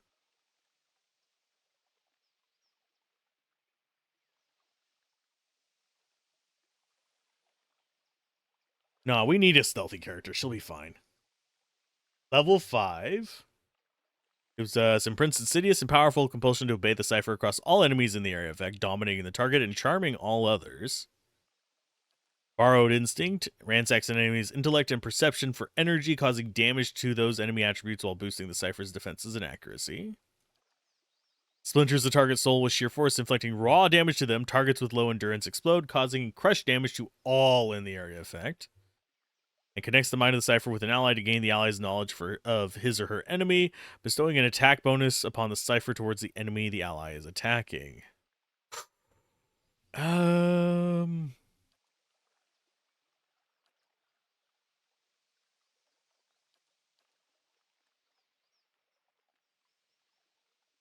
Movement is increased in many...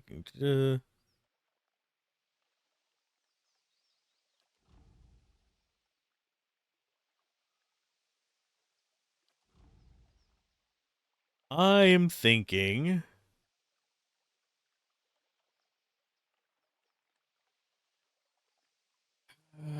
going between seems like a really good one. I do wonder if any of the other classes get that kind of interesting bonus. Like 9 and 10.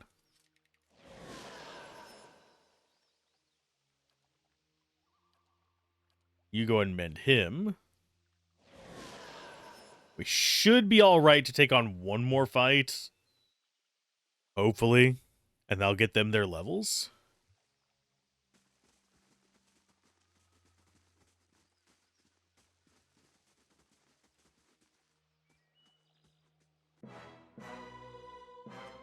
Brave thou Philoth, dear Lee.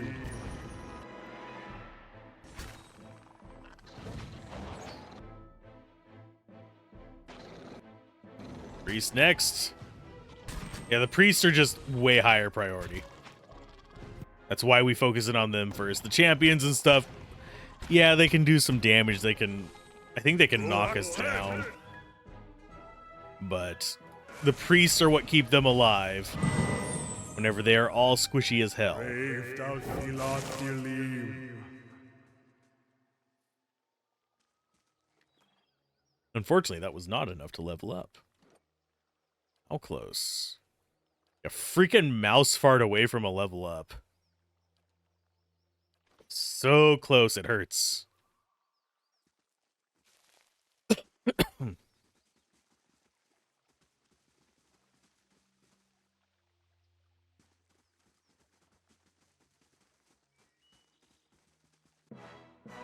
Brave thou Philoth, dear Lee. Where did you even come from there, bud? Were you part of this group and just didn't get aggroed? Is that what we're dealing with here? The tunnel burrows to the depth as far as the eye can see. The crystal waters are perfectly transparent. I'm guessing over there is where we need to go. Do we fight the drakes? You know what? Why not? Philoth, dear Lee.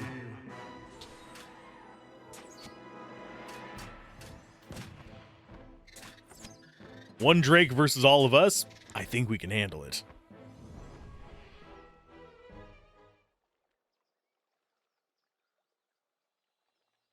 Did that not give me XP? Does it only give XP up until you learn about it? Because I think we already learned all we can about the drakes. Yeah, I think we've gotten 100% on them.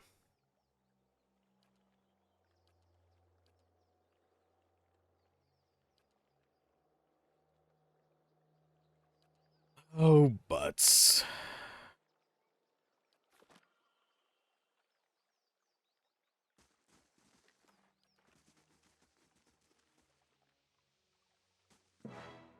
Brave thou Philoth, dear Lee. Okay, so they are guarding it. You are going to go ahead. Pew pew. We're going to burn pretty much every spell we can think of. Minor missiles first.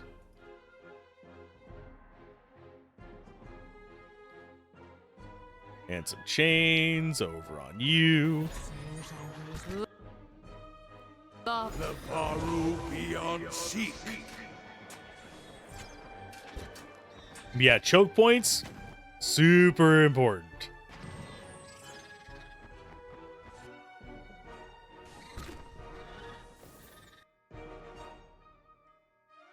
Okay, you've already done your spell there, so let's go ahead and force wall.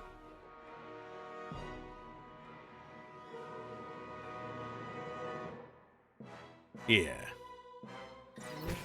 Want to see what it looks like. Interesting.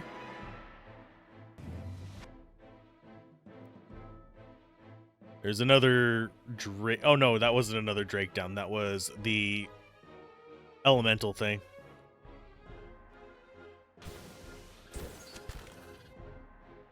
Brave thou Philoth, dear Lee. Okay, so you should have another spell that you can cast.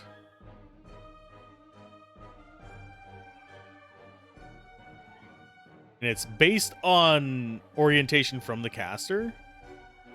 You can see that we can kind of have it be full rotation there if we want. It's just awkward to get it on top of enemies at a distance, because the ability to rotate it becomes less and less.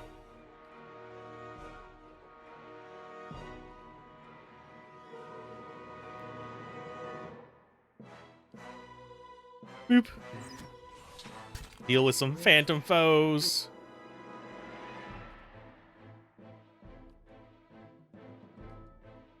I think we're good. There's a second wall of force. It is very afraid.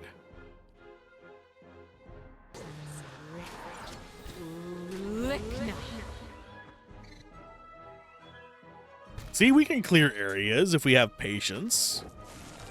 We just have to have patience and come at it from the right direction. Ooh. We leveled that up.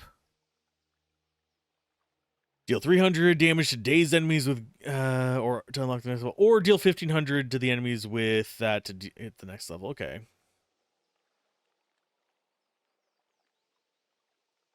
Chance to cast Dominate on hit. That's a broken. If it actually works that the way I think.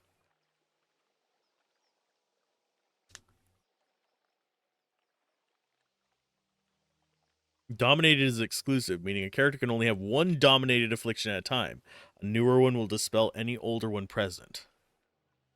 And 1 in 10 attacks will dominate. Well, 1 in 10 hits. But assuming that we hit regularly.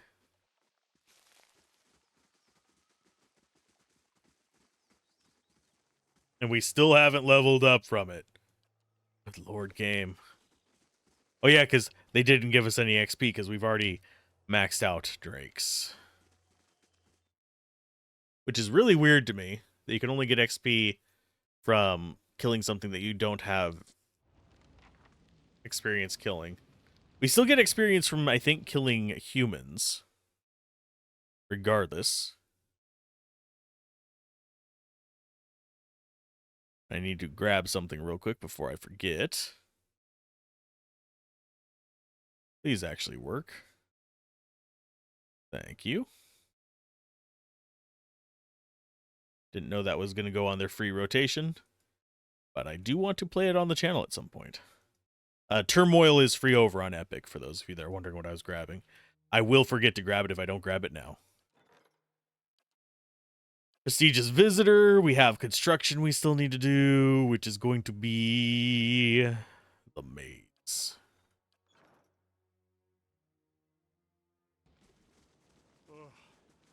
Whatever beast comes upon us here will find us already cooked.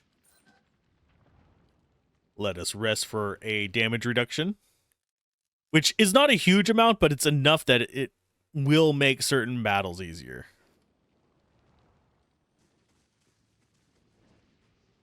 Rippling waves of heat rise. Just Zarups and Flame Blights? That's all you're going to throw at me in here. This is going to be easy. Okay, we have a Zarup Priest casting as well. That's you. So the group of you go after that one first.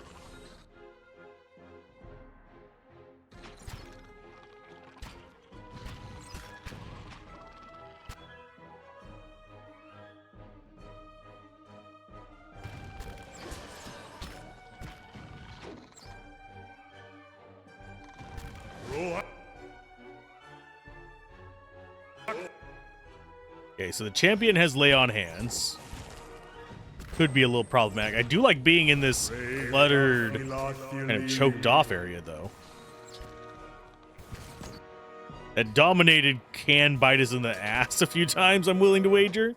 Because it's going to keep it kind of hard for me to keep track of who's on our team or not let us focus something down because we're just getting a charm every 10 attacks. But I think we'll be okay. Them not being in the battle is more important than the convenience of aiming.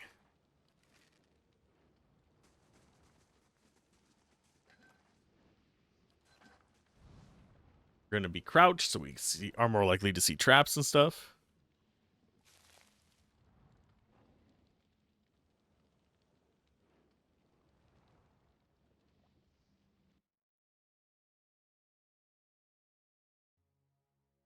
And we got our levels up as well. I'm going to just get you some more lore.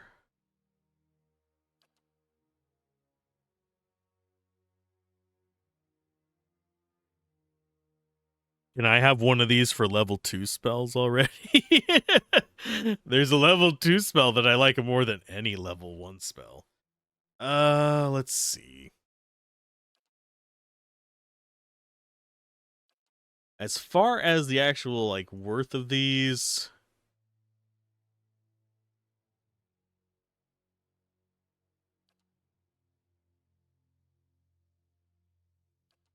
I think Blessing might be the best thing. We get access to Pillar of Holy Fire. That's a cool one. Liberation. Restore critical endurance. Restores a substantial portion of the caster's divine strength, restoring a large amount of endurance to all allies.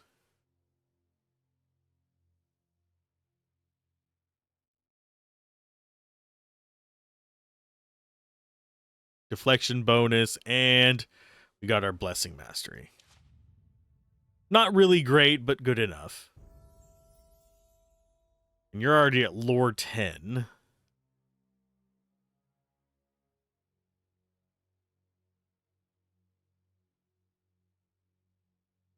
You know what? Fine, why not? In for a penny, in for a pound. This is a burning effect on all ally weapons. Ooh. Allies in the area of effect gain a bonus freeze and shock damage reduction and a bonus to defense against prone. We have Dragon Thrash the Dragon Wailed. This is a phrase, not a final. It's one of them that he casts to cast other spells.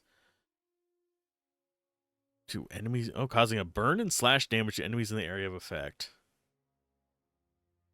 That would be handy. Graces the deflection of allies in the area of effect. I think...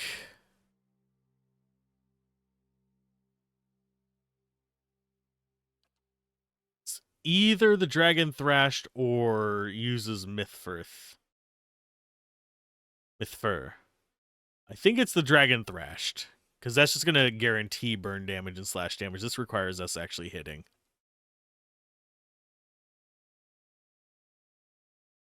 Has a shortened duration, which I don't know what's causing that.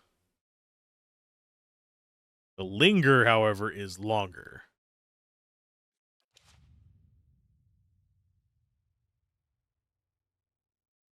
That means the only one that's not up to level 9 is going to be him, and he's got quite a ways to go.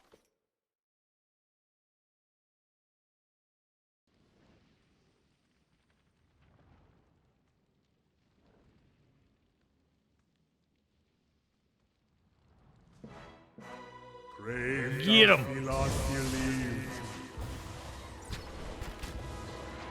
She has her free cast of this, which is going to go on him. You have your free cast of this, which is going to go on them.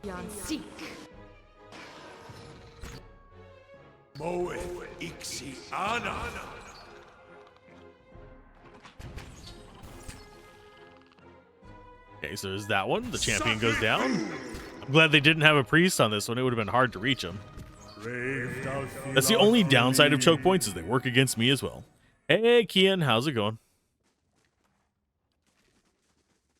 Welcome to some more Pillars of Eternity. We are currently in probably a bad location, considering we had trouble with the Drakes. I think we're about to be facing against a boss. And then we were going on the White March.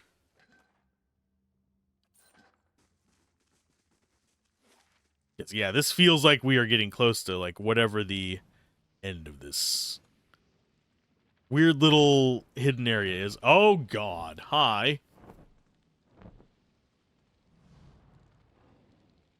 Glowing, burning spark, you human thing. You come to take my spark, yes? What's the spark? Spark is an ember, warm, glowing, beautiful. One day I will become a burning thing, bright and terrible like my spark.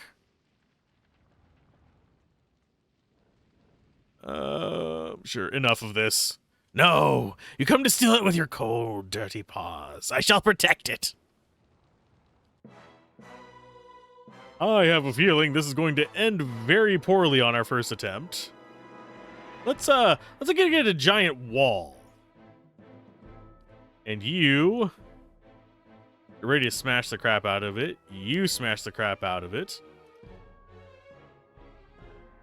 How big is the area? That's not huge. Burning everyone in the area of effect. It's not even just enemies. It's just, here's a nuke. Whereas the third level one, I think, is just foes. Yeah, it's the Pillar of Faith is just foes. The Pillar of Fire is like, everything's gonna burn. I hate it whenever spells do that. Okay. Let us go for... Ooh.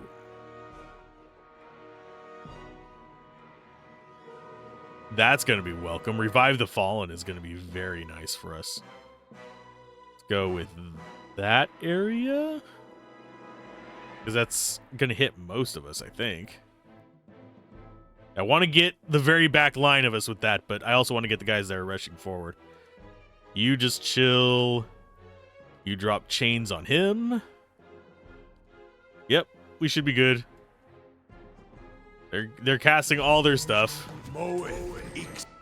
That wall was a little far back, unfortunately. I should have cast it a little closer to me. I will cast tentacles instead now.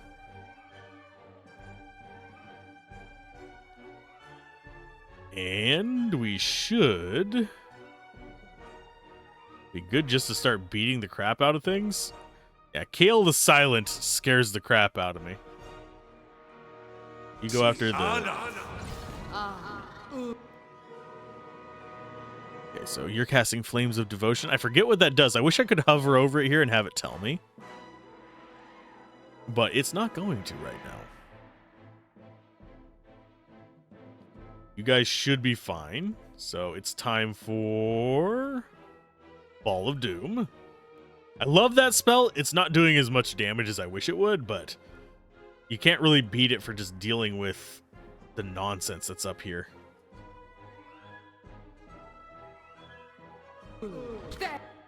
And yes, we will probably have to rest after this fight. So I'm playing it as if we're going to be burning everything. There's a friend. You want to summon a friend? You don't have a friend to summon. You should. Yeah, you do. Right there. You have that friend to summon.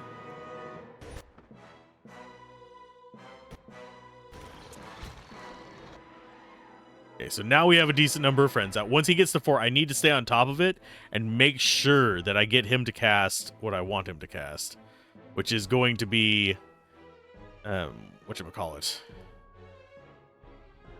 The wisps. Because I think they're more likely to do damage to this nonsense.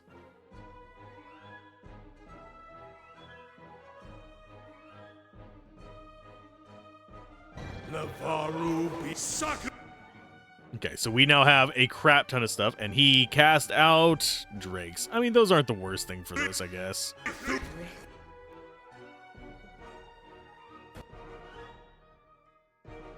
Yes, I think he cast out drakes. Or did he? No, those are tentacles. Where are our other allies? He cast something. I think he might have just cast a spell. Is in and of itself kind of meh. Where are you at? You are there. Yeah, I think we're good for now. I don't think we can knock down Big Boy. Okay, what do you have? We could charm somebody. Young Drake seems like the best one to charm.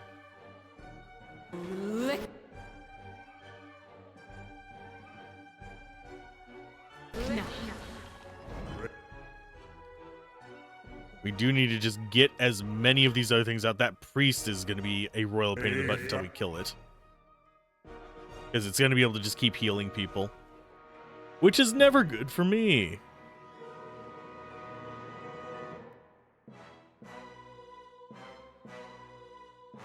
Okay, so you're trying to charm the other one.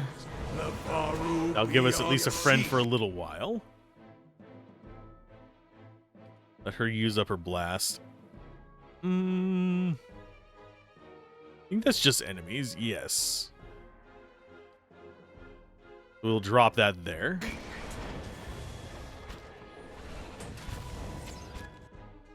Stop interrupting people, please. Excuse me.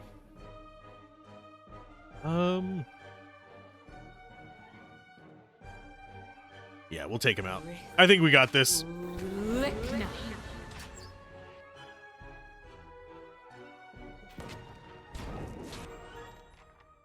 All that is left. Oh, it just died? Sweet. Oh no, we're still punching it on the ground.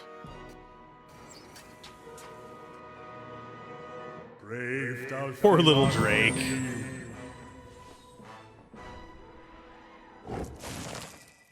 Victory has been achieved. We got ourselves the Burning Stone. A bright orange light blazes from the center of the stone. It radiates intense heat, yet it doesn't burn your hands as you hold it. On the ground where the dragon had curled around it, you find a stone that glows a brilliant orange, yet is cool to the touch when you reach to retrieve it. Durance catches a glimpse of it, and his eyes bulge out of their sockets. He scowls, his mouth puckered as though having tasted poison, as he spits on the stony ground. A cruel jest! The bitch has always known where to sink her claws to get a rise out of me. Ah, this is the stone you carry. It's part of the bomb that destroyed Yothus, the God Hammer. Seem angry. For the first time, Durance seems to be aware of his demeanor, and quickly as it is flared, it seems to recede, till you start to question whether he had been angry at all. No, it's not anger as you see. I'm merely the victim of a divine practical joke, it seems. That will remain between she and I, Watcher, for only I am able to appreciate it. What is it doing here? One wonders the bomb blew big, but it would not have sent fragments this far from the Citadel. The Drake must have carried it quite a distance, or Malgrun merely put it here herself. Ah. Well, tell me a bit more about the God Hammer. I think we've already done most of the dialogue on this.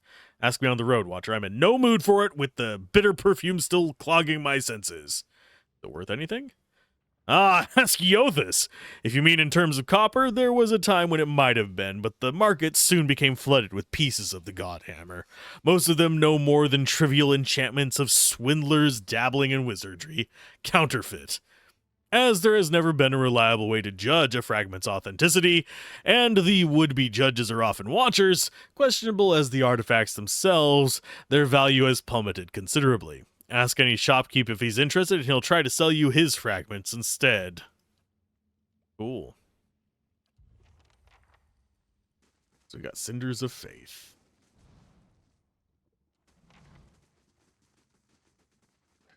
And we got ourselves plus 10% spell damage. I'm going to check those on you.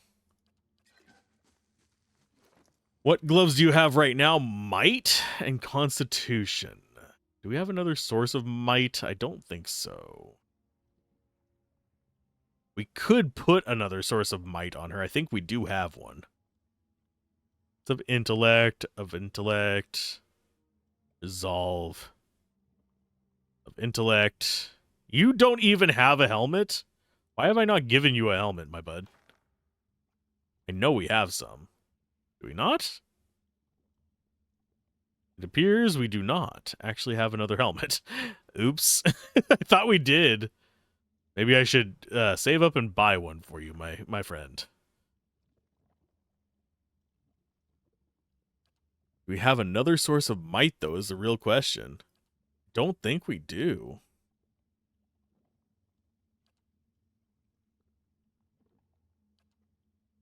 Nope, not there. Consecrated ground, reflex, spellbind, fenwalker, sturdy. Yeah, I really don't think we have any other might boosters. So that might not be worth it for her. Because I think might gives it more damage. So if we go into your spell book, does it actually display the current damage? At 20 to 34. Base is 15 to 25. So it's 20 to 34 with the might gloves.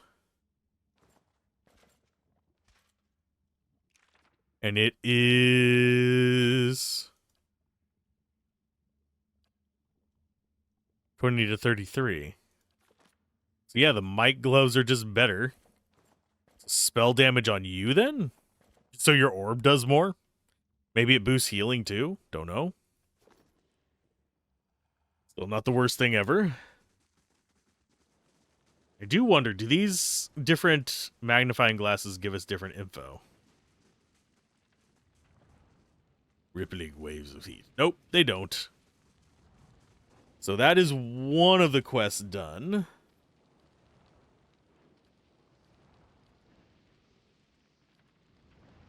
Or was this... Okay, yeah, that's White March up there.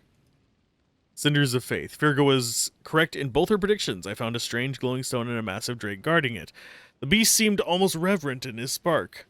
Durance explained the glowing stone is actually a fragment of the Godhammer bomb, a powerful weapon that was built of... Oh yeah, we can just go give it to her and she should be able to light all the crap with it. That'll work. I'm good with that. Didn't seem like that was a traversable spot, but fine.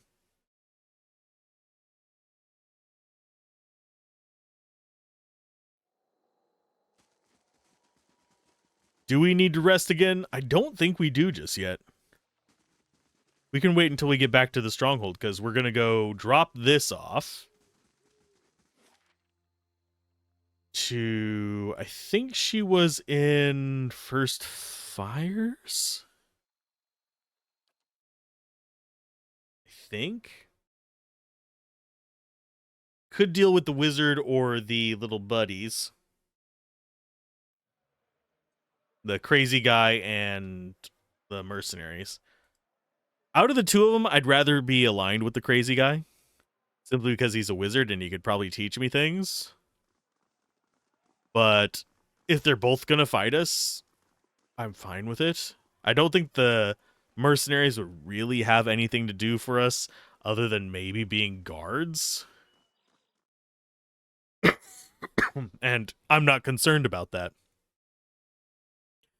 Generally speaking, I'd rather be there to fight so I can get XP.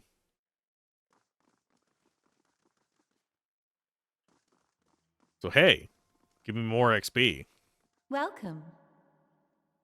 I journeyed to the Searing Falls myself. This is what we found there.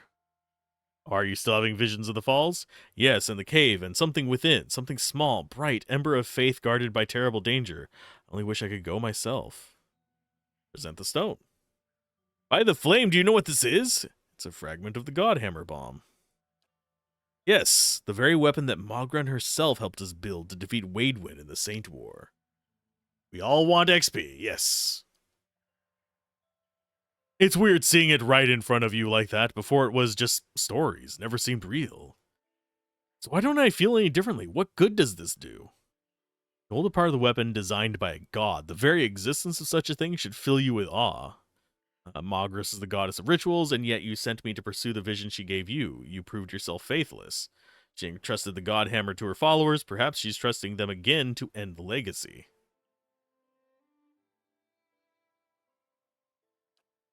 Transformation through trial. She turns the stone in her hands. It isn't an easy answer, but I would expect no less from my goddess.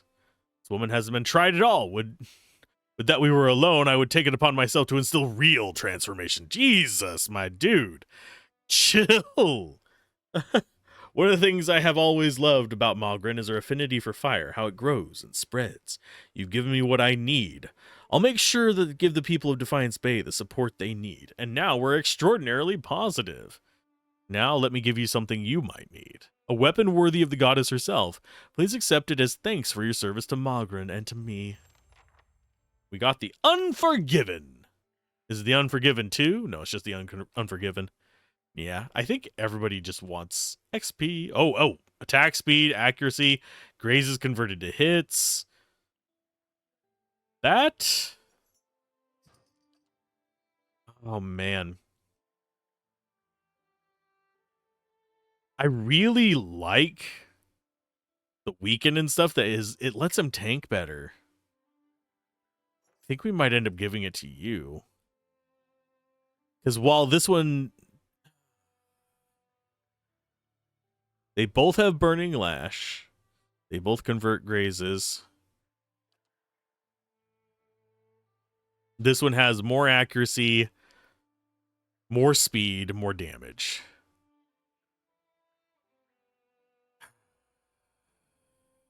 But that other one heals.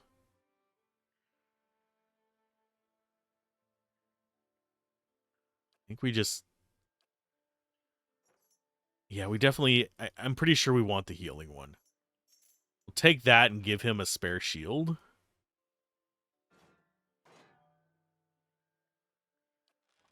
As a melee option. He's still going to use his gun 99.9% of the time. If he gets confused, we're going to have to swap his weapon back, which is the main thing that sucks.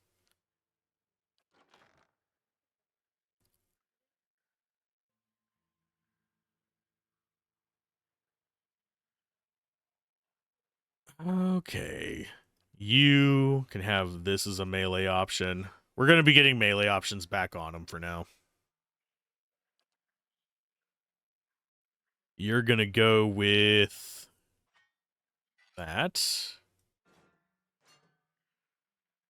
Unless, the spear might actually be good. It's got, if I remember correctly, slightly better reach. And you'll just, actually no, you'll go spear and shield.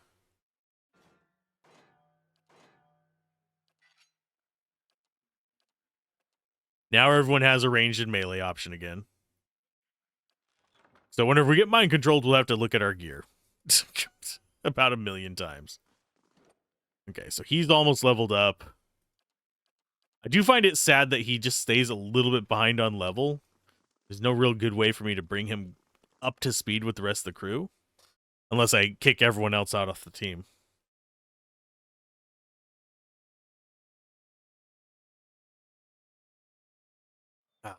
Drinkage is nice. Let's see. Yep, next one is the... Yeah, we're going to go for the White March just to get our levels up. We've done a lot of quests. We're only on session 7 of playing through this.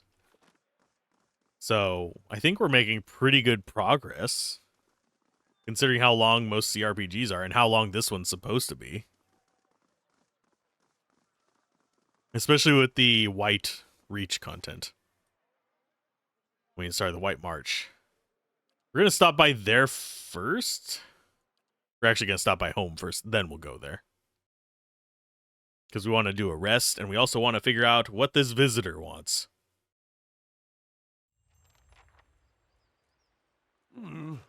Looks a little healthier than before. Has wandered into the stronghold grounds.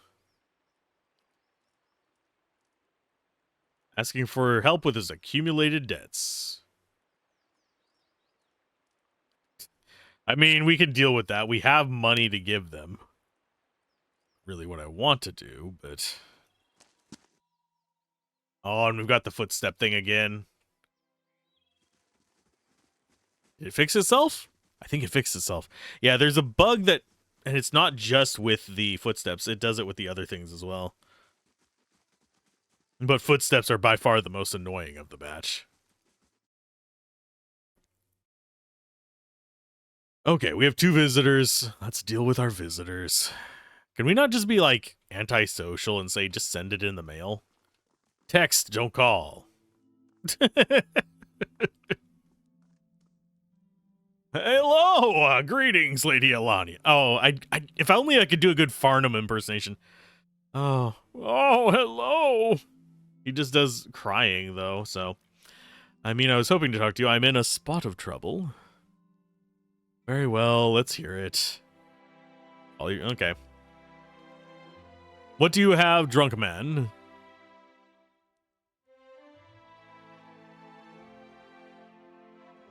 I expect somebody to say, and my sword, with this. But either way. I kind of want to zoom in on us sitting there. I think our book is clipping through our pants. Anyway, thing is, I've worked up a few debts in Deerford, and a few other places, more than a few. I haven't got the coin, my lady. I'd pay it off if I could. I was thinking, maybe you'd know of somebody looking to hire on or something. I'm willing to work. Let's see. I know of a way you can pay off your debts. I never did learn much of a trade. What'd you have in mind?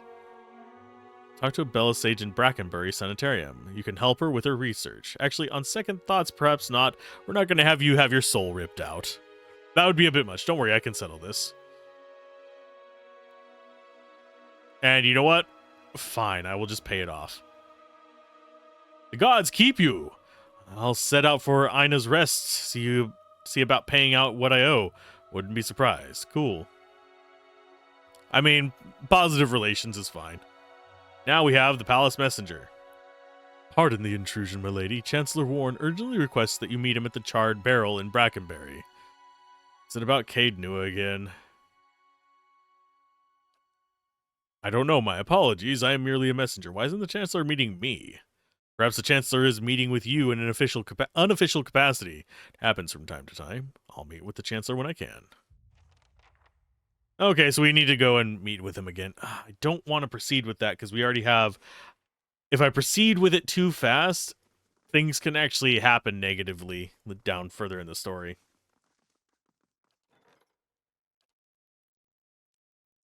So, we will rest here. That'll be completing the hedge maze. We still have over 30 grand. I think we're fine. And yes, I am streaming this both here and on YouTube. Eventually, I will probably have it set up where I can just record on this computer and use, like, my... Oh, how old is that now? 2007. No, 2017. So, 8-year-old computer to do the actual streaming so I can have an overlay on the games. You guys can play around with overlays. Yeah, we'll rest. And we will go with perception. That is actually something we lack on. Find yourself back in the space inside the grieving mother's mind. It's familiar this time. Even though you feel you've seen countless births from this vantage point, something fills you with unease. The sky has darkened, and the mist has risen from the forest to hem you in. You are trapped. You hear something. The sound is strange, dissonant, warping metal. You grit your teeth against the noise, and yet, as it rises, the eerie melody drives the numbness from your limbs and clears a space in the mist. Focus on the chimes. The noise resolves in a dull tone. As it resounds through your bones, you see that your hands are in motion. And once again, you are drawing forth life, something warm and fragile struggling into the world. The scene feels familiar, a moment you have lived and dreamed 1,000 times before, and yet something ominous gnaws at the edges. Focus on the child. As your hands move, you hear the sound of chimes, clear and sharp. Yet somewhere distant they seem to be echoed by something else. Wails of sorrow, tolling bells? It's impossible to tell. An inexplicable sense of dread fills your soul as the child makes its journey to you, push by push. A malicious presence seems to surround you, and you lean forward to shield the child. At last, the baby emerges, wet and ruddy from the journey. A lifetime seems to have passed as the newborn moved from womb to world, and another seems to pass as you cradle the trembling child, waiting. The child cries out, its cry full of life, full of soul, the chime echoing in its thoughts, filling it with its welcome. The soul is blurred at the edges, as if you are viewing a soul from within a soul, but it is there, it is alive. The woman before you is weeping, and at her first cry, her hands reach out for it. You surrender the child to her, something you have done many times before, and as your hands move, the dull clangor sounds, and you feel a weight hanging from your wrist. Look down to see bones, tiny and malformed, hanging from a string about your wrist. They're heavier than they should be, and as they clink together, they make a noise like funeral bells. The mother is too intent upon her newborn to pay you any heed, and so you hide your wrist behind your back. She need never know, can't ever know. As you hide the bone chimes, you shiver, in relief with premonition and the chill wind that suddenly sweeps the plateau.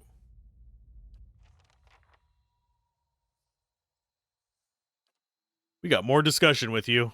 What Your the mind hell was comes that? bearing questions, Watcher. I have more questions. I walked again in your memories. This time they felt strange. I could see them again. Your vision gives way to waves of feeling. While you feel the jagged marks of violence you passed before, this time the path is easier. There is no resistance, and you set about casually harnessing her memories, focusing on the one you seek. There's a slow rush, a warmth, and your thoughts enter as before, circling the memory you shared when you first met. You find yourself back in the space inside the grieving mother's mind. It's familiar this time, and even though you feel you've seen countless births from this vantage point, something fills you with unease. The sky is darkened, the mist... Okay, this is... So if we focus on it again... let's focus on the woman's cries this time. The woman should be in pain, the natural pain of childbirth. You know this, but it's faint, distance, and you realize that you're soothing the pain with your mind, smoothing out the eddies of pain and relaxing her thoughts just enough so that she can still push from within, push the child forth. You are taking that pain onto yourself, but the pain has layers. One is a pressure, a familiar welcoming pain, and the other is sharp, a razor at your consciousness, more recent than this memory. As you try to recall how you've reached this place, you feel the same hollowness inside yourself, a pit filled with the crawling winds of the Bewek. The very thoughts filled you with the disquiet, like the memory of a nightmare. Focus on the child. Draw the child forth. Surrender the child. I walked again in your dreams, thoughts, and I believe your memories. And what did you see in my memories?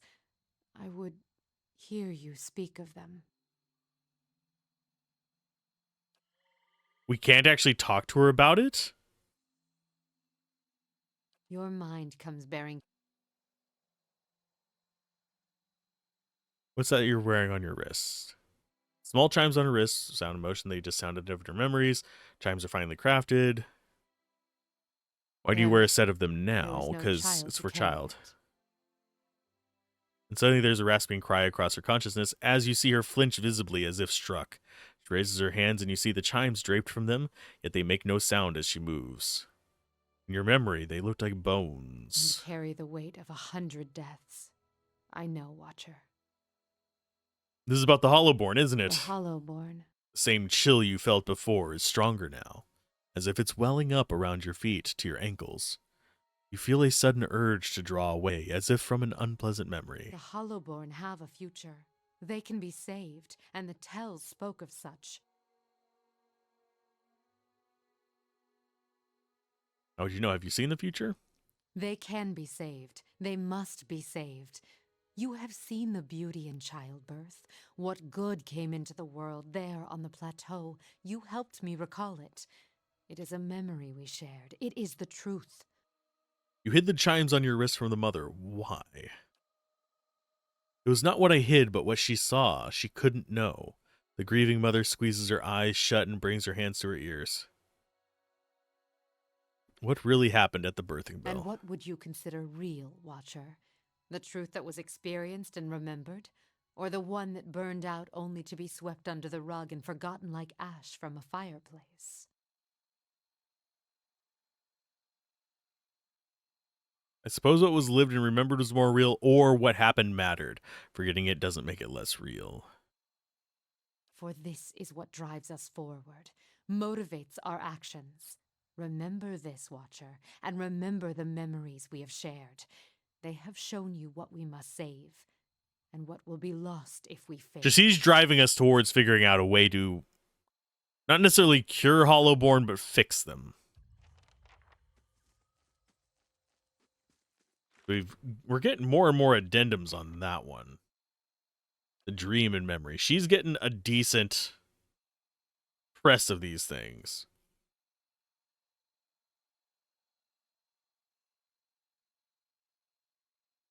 The Durance one, we really haven't gotten much from.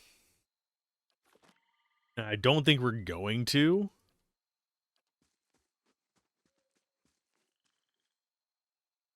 Questions I wanted to ask. Curiosity plague you, you're skidding your knuckles on the wrong door. Nope. He doesn't have anything new to say. So, the next thing we have,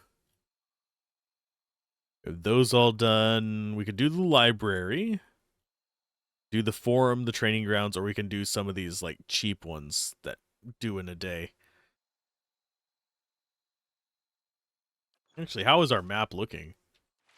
Can we go into that hedge maze?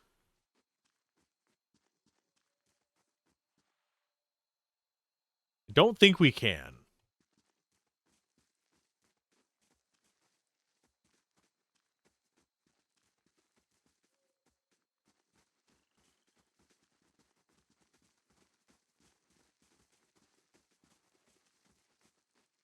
Nope. Something you want. Other than just a Glenfathan there? Yeah. Okay, so what do we want to build? Think we'll just clear out the library. We have the prisoner thing. We haven't been able to find anybody to capture with it, but I mean, it's there. Yeah, I think White Reach is, or White March, sorry, is the next thing we do after we stop by the tower, get our ass kicked a couple times. We'll do the White March. Because we've actually almost got our entire building here reconstructed. It is starting to look like a proper castle. Go figure.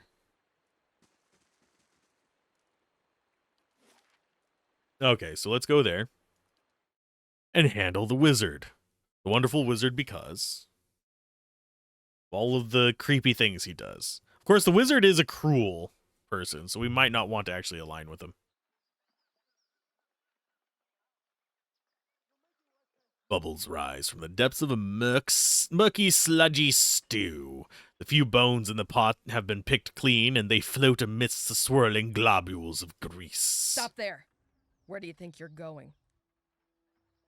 This area is under the control of the Torn Bannermen. Anyone else wanders in, they're not leaving again.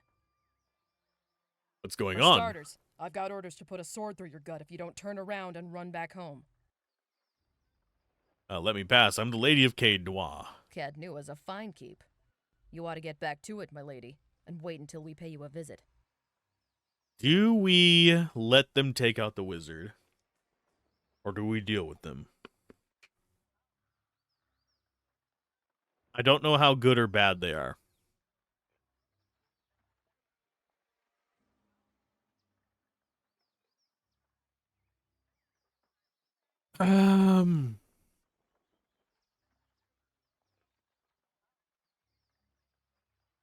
We'll see about that. Trouble over here. Great. I say we just take both of them out. What the hell was that? Okay, Berserker, you need to go down first. That was impressive.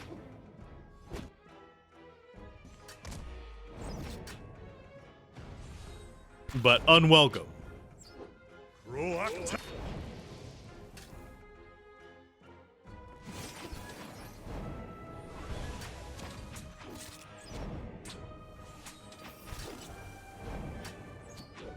Okay, why are we unable to hurt either of them?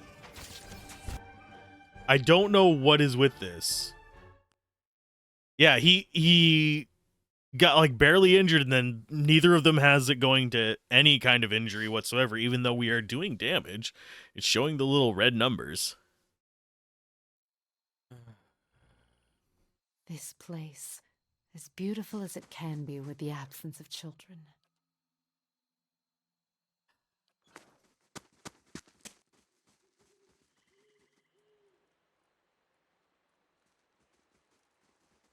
See, do we have the bug already?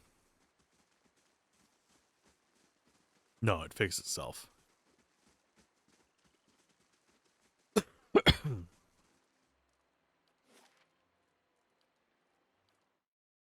So are we going to have to like burn a lot of really strong spells just to kill a couple of them?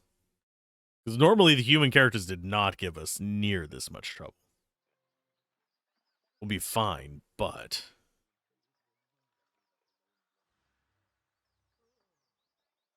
You go back that way. No, I don't want to click on the map thing. God's sake, why? Why does it do this? Can you stop? For just like 5 seconds being shitty. Stop there. This area is under the What's control of going starters. on? I've got I'm Cade Cade Nua as a Nua. fine- We'll see We've about got that. trouble over- End turn. And you go after him. You go after her.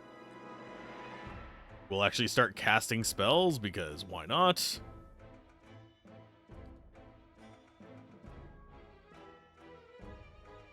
Let's go for Free Bless. Drop some chains on him. Think that's everybody good to start?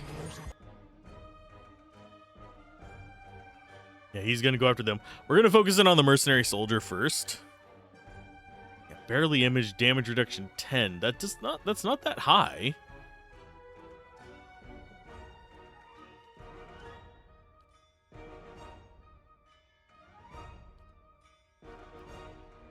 Sweep them.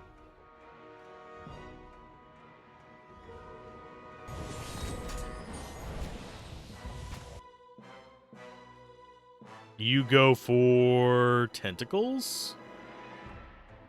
There. We'll go with that through them. Yeah, still barely injured. How much life do you have?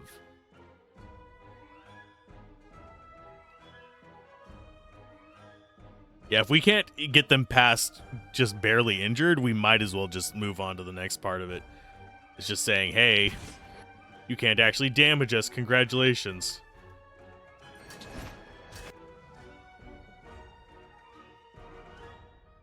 He's at 2.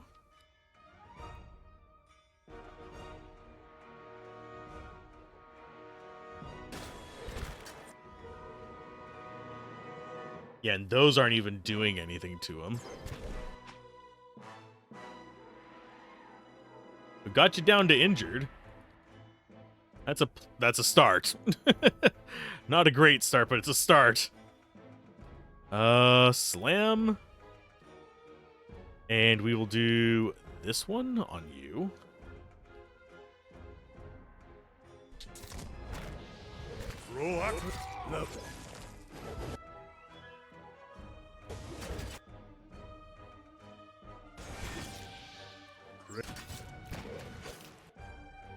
Okay, badly injured is a good go.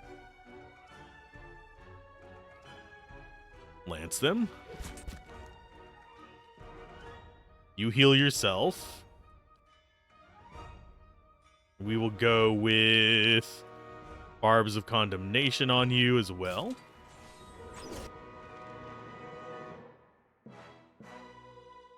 Oh. They just... How did the tentacles take him from completely full life to just dead? That... What? Quest updated. Siege of Craghold.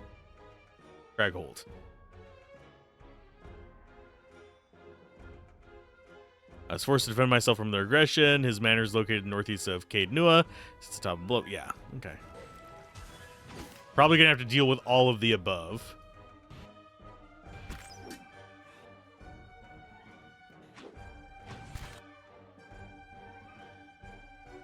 Can you trip them?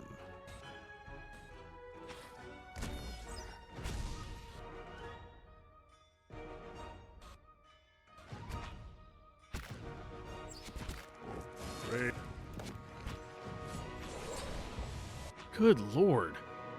Heal less, please. Bonk.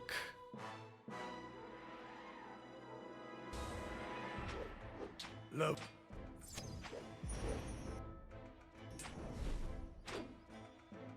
Is there a way for me to stop them from healing? I don't think so.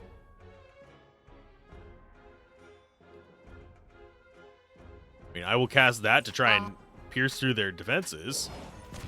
I don't think it's going to help that much.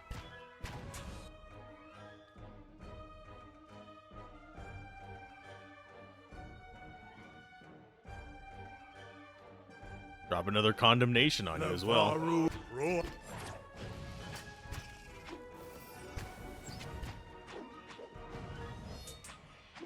Come on. Nope. Keep on them. What do you guys have? Just fine gear? An exceptional pike. That is craziness. They were strong.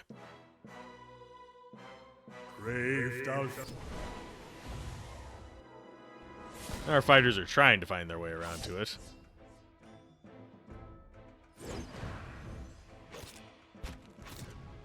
Can she get out of there?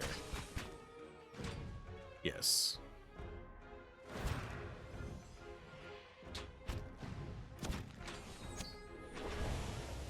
Yeah, that wasn't nearly as tough.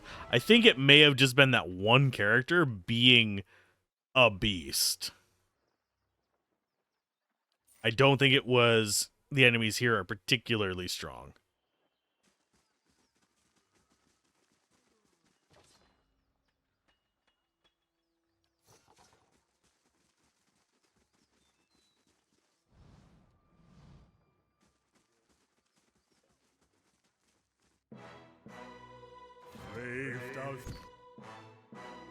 Okay, now this is going to be a problem. We are going to need much better. You go there. Drop out the wall. Drop out the wall.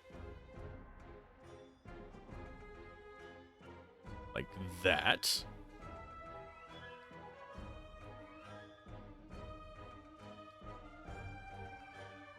Orb, yes. Chains on him. Just start smiting. No.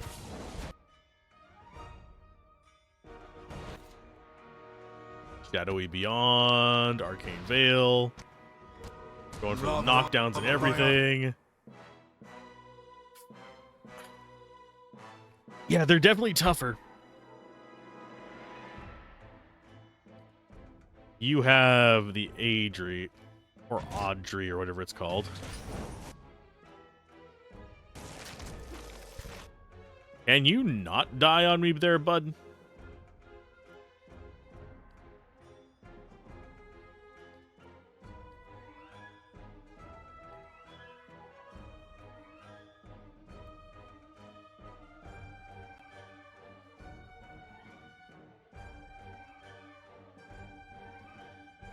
Yeah, I need him to not die.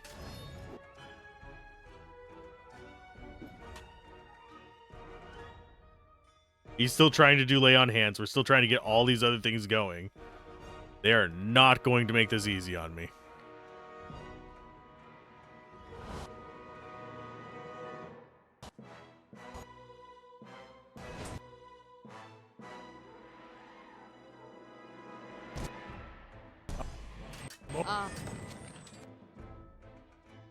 Yeah, I don't think I can handle this. That's just too many enemies at once. Especially ones that are, feels like they're orders of magnitude stronger than me. The archers are not. It just feels like I can't seem to damage their tanks at all. And they just overwhelm me with numbers. It's not even like strategy. They just have more bodies. Grave. A drunken Orlin?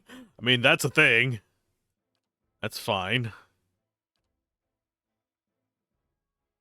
Through them. Oh, I think he's a monk.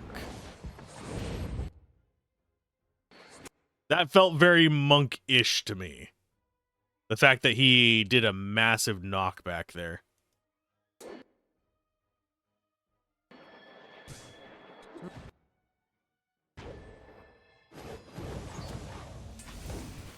Okay, so... Is he doing some kind of crazy retaliatory damage or something?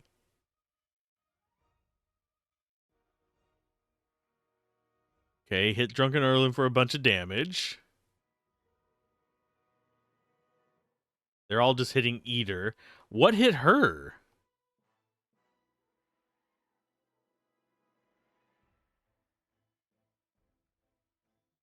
It's not in the combat logs of her taking any damage. So I don't... He has to have some kind of retaliation. It's just not marked.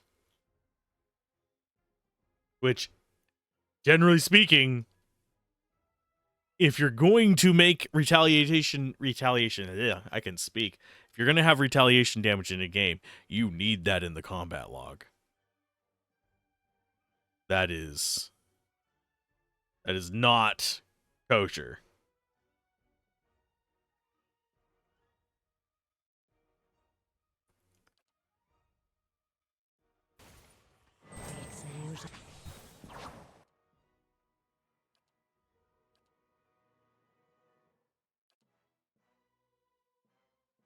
Do I have any way to deal with this?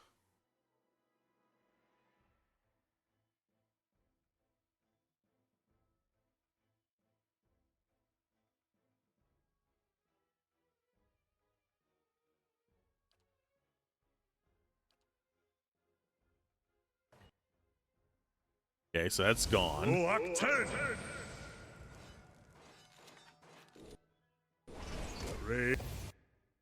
Oh God, just they never end. Jesus.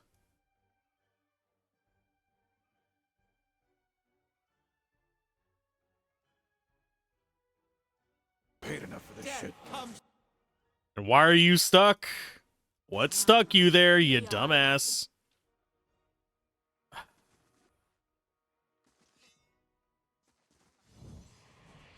Of course. What are you stuck by? Just I wish I knew what you were stuck by, but you know, that's too much to ask, I guess.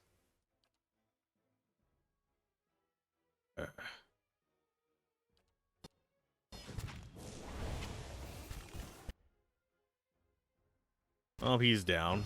Are they gonna come this way?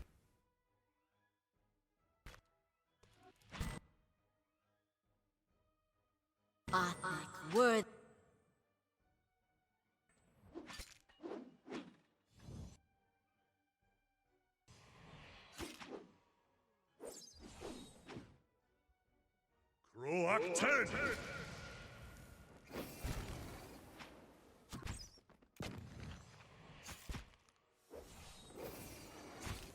Nothing's hitting him.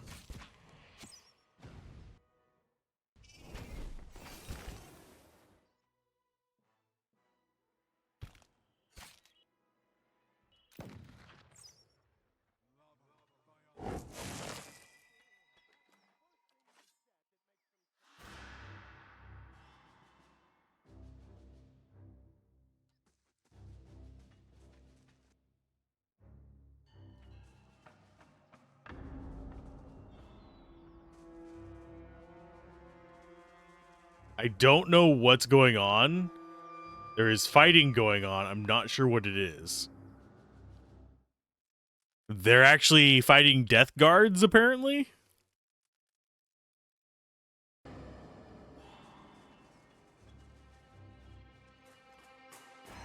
Got a slightly better pistol. Oh, we got Orland's key there.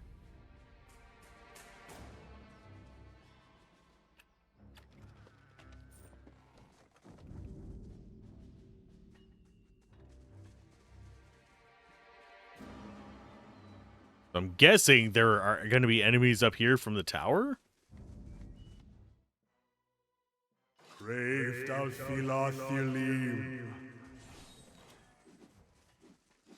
Come on, I just want one of you.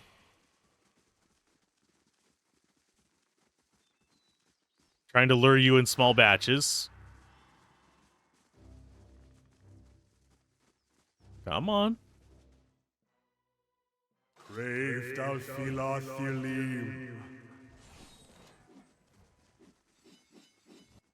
They don't want to be lured.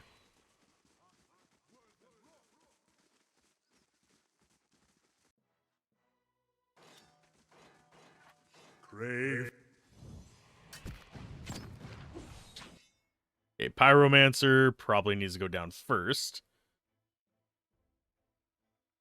Let's go ahead and get some friends. Summon them. You summon that. You summon that. You do tentacles. Were they wrong? Now we outnumber you. You're going to wreck his face, but that's fine.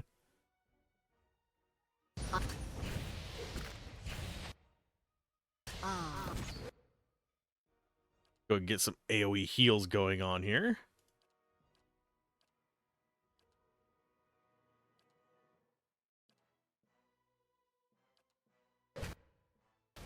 Death.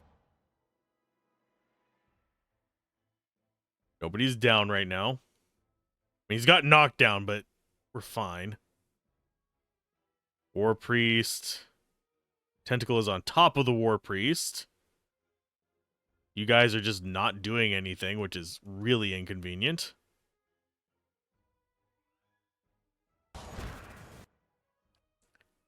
You go ahead and summon some wisps.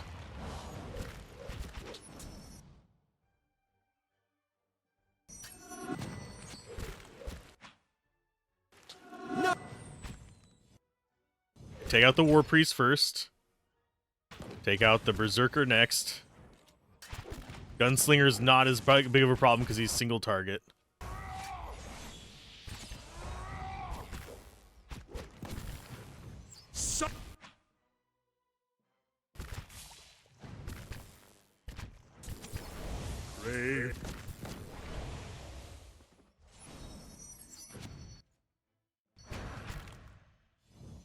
Where are you going?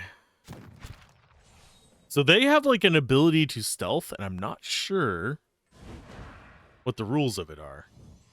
It seems to completely break the AI of my allies that are even like remotely near them.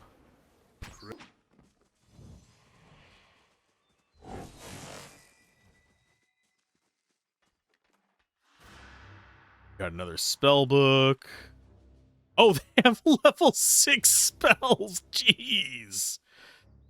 Oh, God. Yeah, learn stuff. Go ahead and learn that one.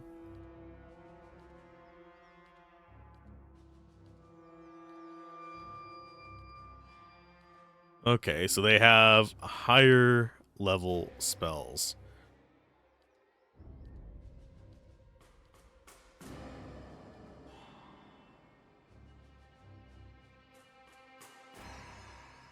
Can I learn those yet? Yes.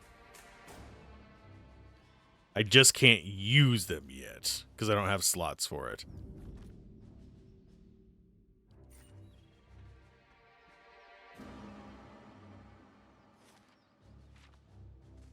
So they are significantly higher level than us. So I'm guessing level 12, maybe? So it's definitely going to be an uphill battle. But we handled that group.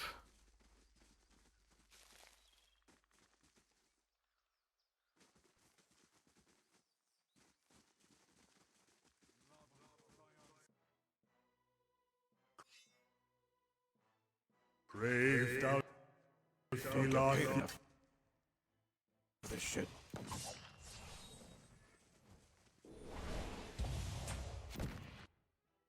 Okay, so now that they've started doing crap.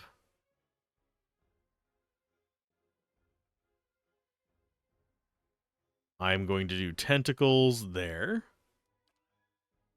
We don't have any more summons on us, which kind of sucks a little bit. Get chains on you. Start firing balls through them.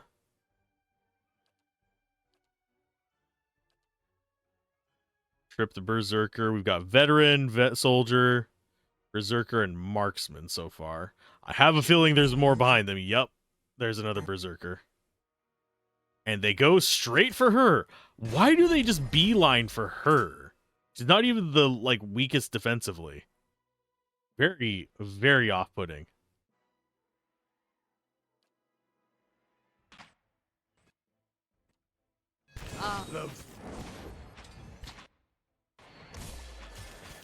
Okay, so there's some tentacles. You do AoE heal. I'll do some fire damage as well, which is nice.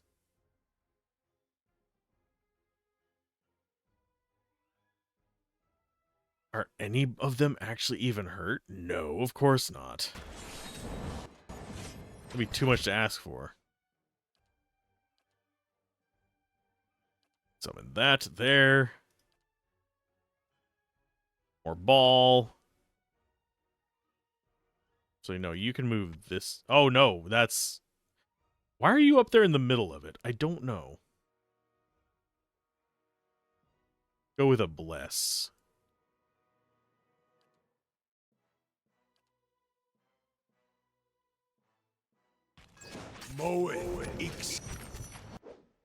There is definitely a heal going on in here, and I'm not sure where it's coming from.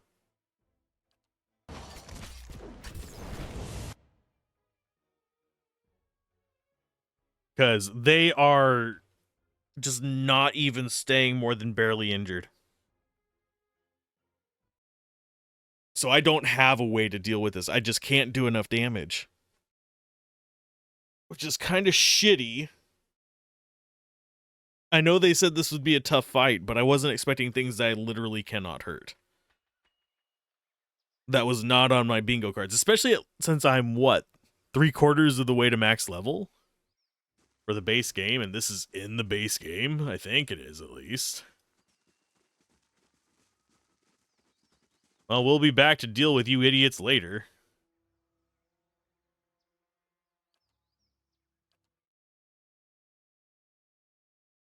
Your party is considered high level for the content of White March. If you'd like the critical path can be increased in difficulty to give you more of a challenge, the rewards you receive will be the same regardless of the option you choose. Standard. I want it to be the standard difficulty. I could up it to to match us, but I'd rather just have it be what it's intended. The White March rises up in the distance, stretching to the north and south as far as the eye can see. It beckons to you with peaks like broken fingers. The road thins to a tattered ribbon, and the shadow of the mountains falls across your path. You've barely begun your climb when the darkening sky pummels you with hailstones and turns the ground beneath you to ice. You press on.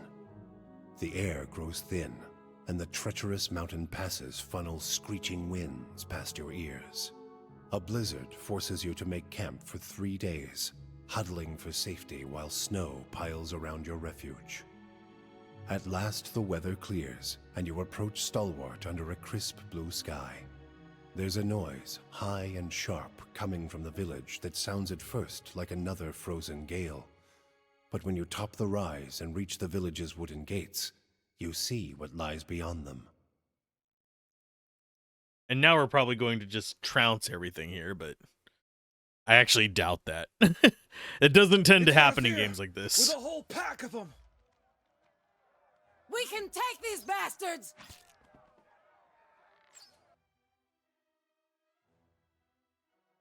I'm coming to help you.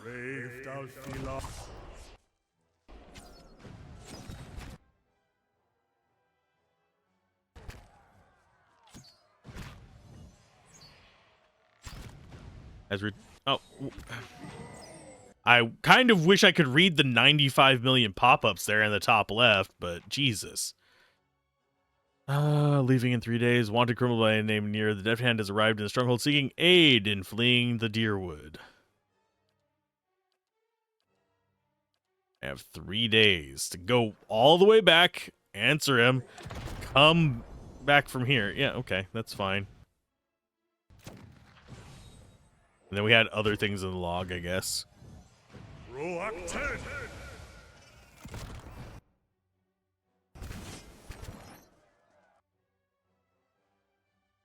Crave. Of course, he knocks him down. Yeah, not too tough of enemies. Reg, Ogre. Are we going to help the criminal by any chance? I don't know. The people there did not drop their gear.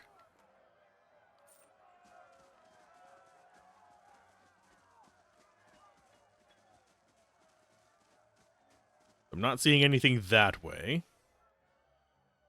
The Yudrin wagon. Look out! More of them by the fishery! Okay, I'm coming to help. They got dogs.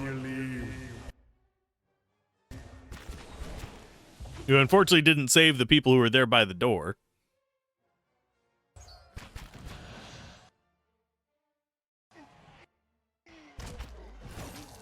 I mean, you could help us there, friend.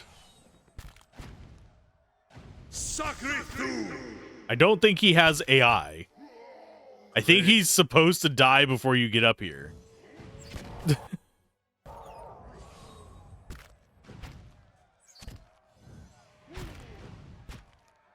Speaking of that, you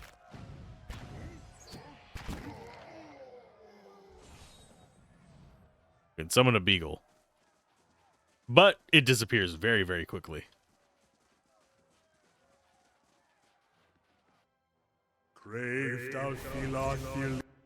Yeah, after we clear out this village, we're definitely going to go deal with whatever that criminal in our home base is.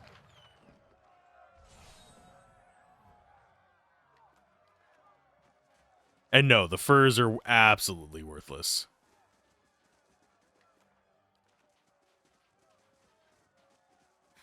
We need help! Reinforcements are here! And they're getting yeeted.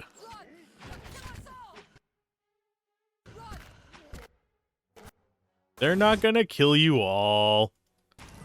They can't even get past me. What makes you think they can kill every last one of you?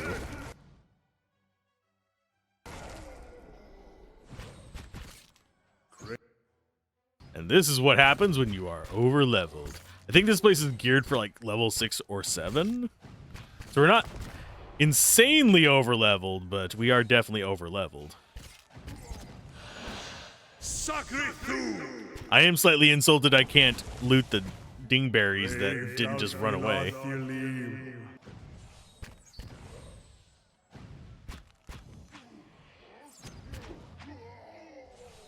Rah, rah, rah, rah. And I will steal your flowers. I'm glad that they're all waiting until I get nearby to actually die, though.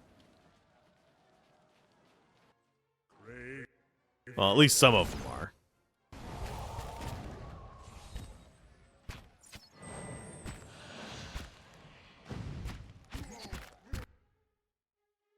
Yeah, I do. Yeah, you can see here that there must be some kind of level effect.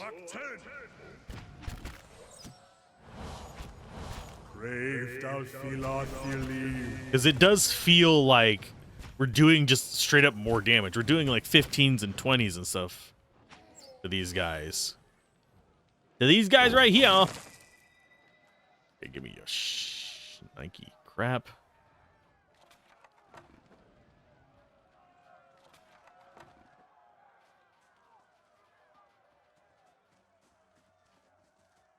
Fishery. The door appears to be barred from the inside and does not budge. Yeah, because we're relieving them of a siege. We can shop later, I guess.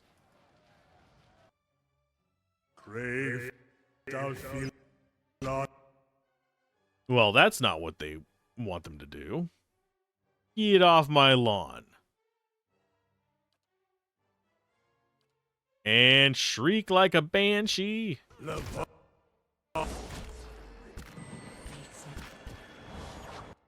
Well, congratulations on taking her down really fast.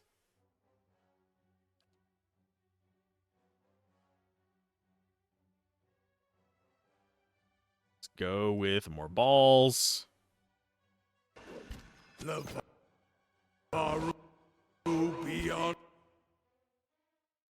Seek.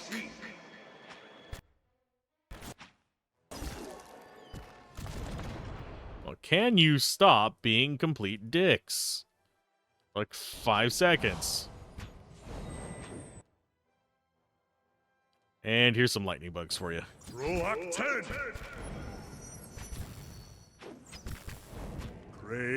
Got cocky and I paid for it by getting knocked down.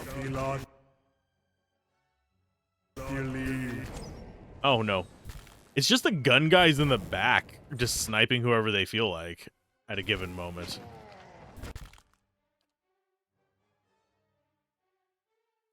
And their primary target is pretty much always going to be my main character, and I still haven't figured out why. Otherwise, I would do something to try and stop it.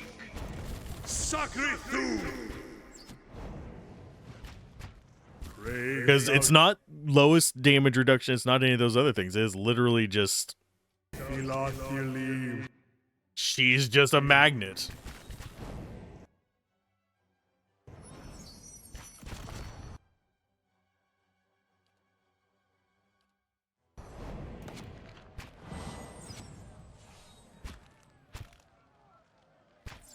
They'll sometimes magnetize onto Grieving Mother as well.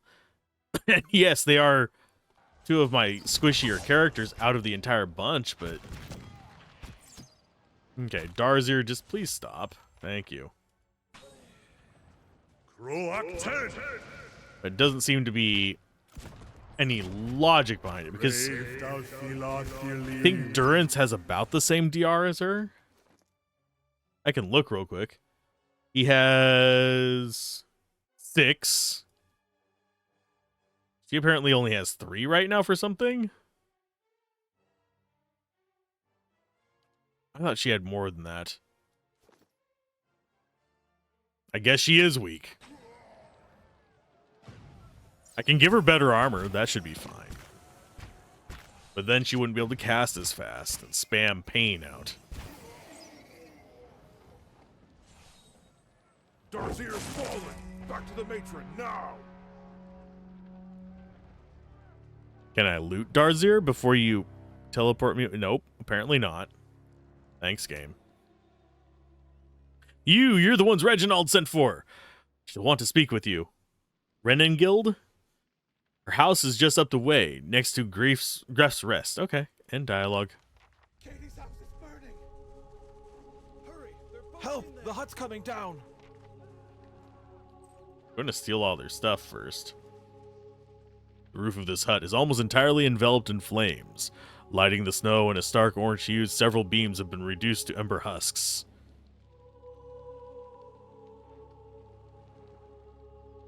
I will go with myself. Continue forward. Move onward through the haze and heat. The hut groans and shifts as blaze grows.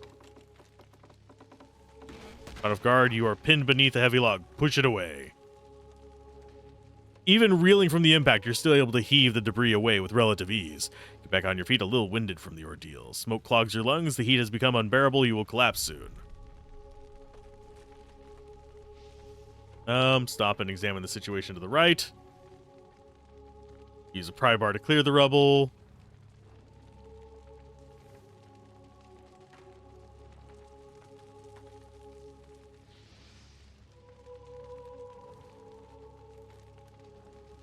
Take the ring. Carry the woman out. Turn away to help the man. They're gone. Both of them. Okay. Too bad about Katie. Okay.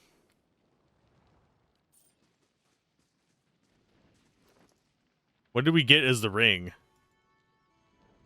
Burn damage reduction and defense against spells.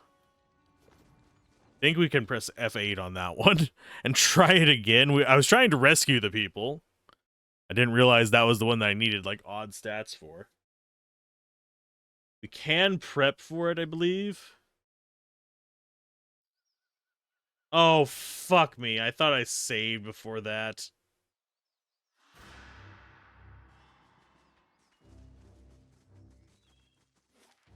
I hate you, game. I really do. Oh, God. It's my fault. I thought I had saved while we were fighting through all the dumbasses that were, like, super easy mode. Last thing the Deerwood needs is another foreign colony. We keep getting this frickin' I cannot describe to you how much the footstep bug bothers me. If you've ever heard of the term misophonia, it causes that in a deep-seated way to me. Last thing the Deerwood needs is another foreign colony. Okay, we'll accept that. Do we just do White March next time and I look up how to make that? Yeah, we've been at it for 5 hours. I can just start White March next time, and we can have a relatively just clean jump into it. So, I think I will call that a stream there. A little bit of a short one, but still fine. So keep gaming, have fun, peace out. This has been Alzorath, and I'll see you guys next time. I'm actually having fun with this, despite my nagging at the footsteps and stuff. So I will see you guys next time. Bye.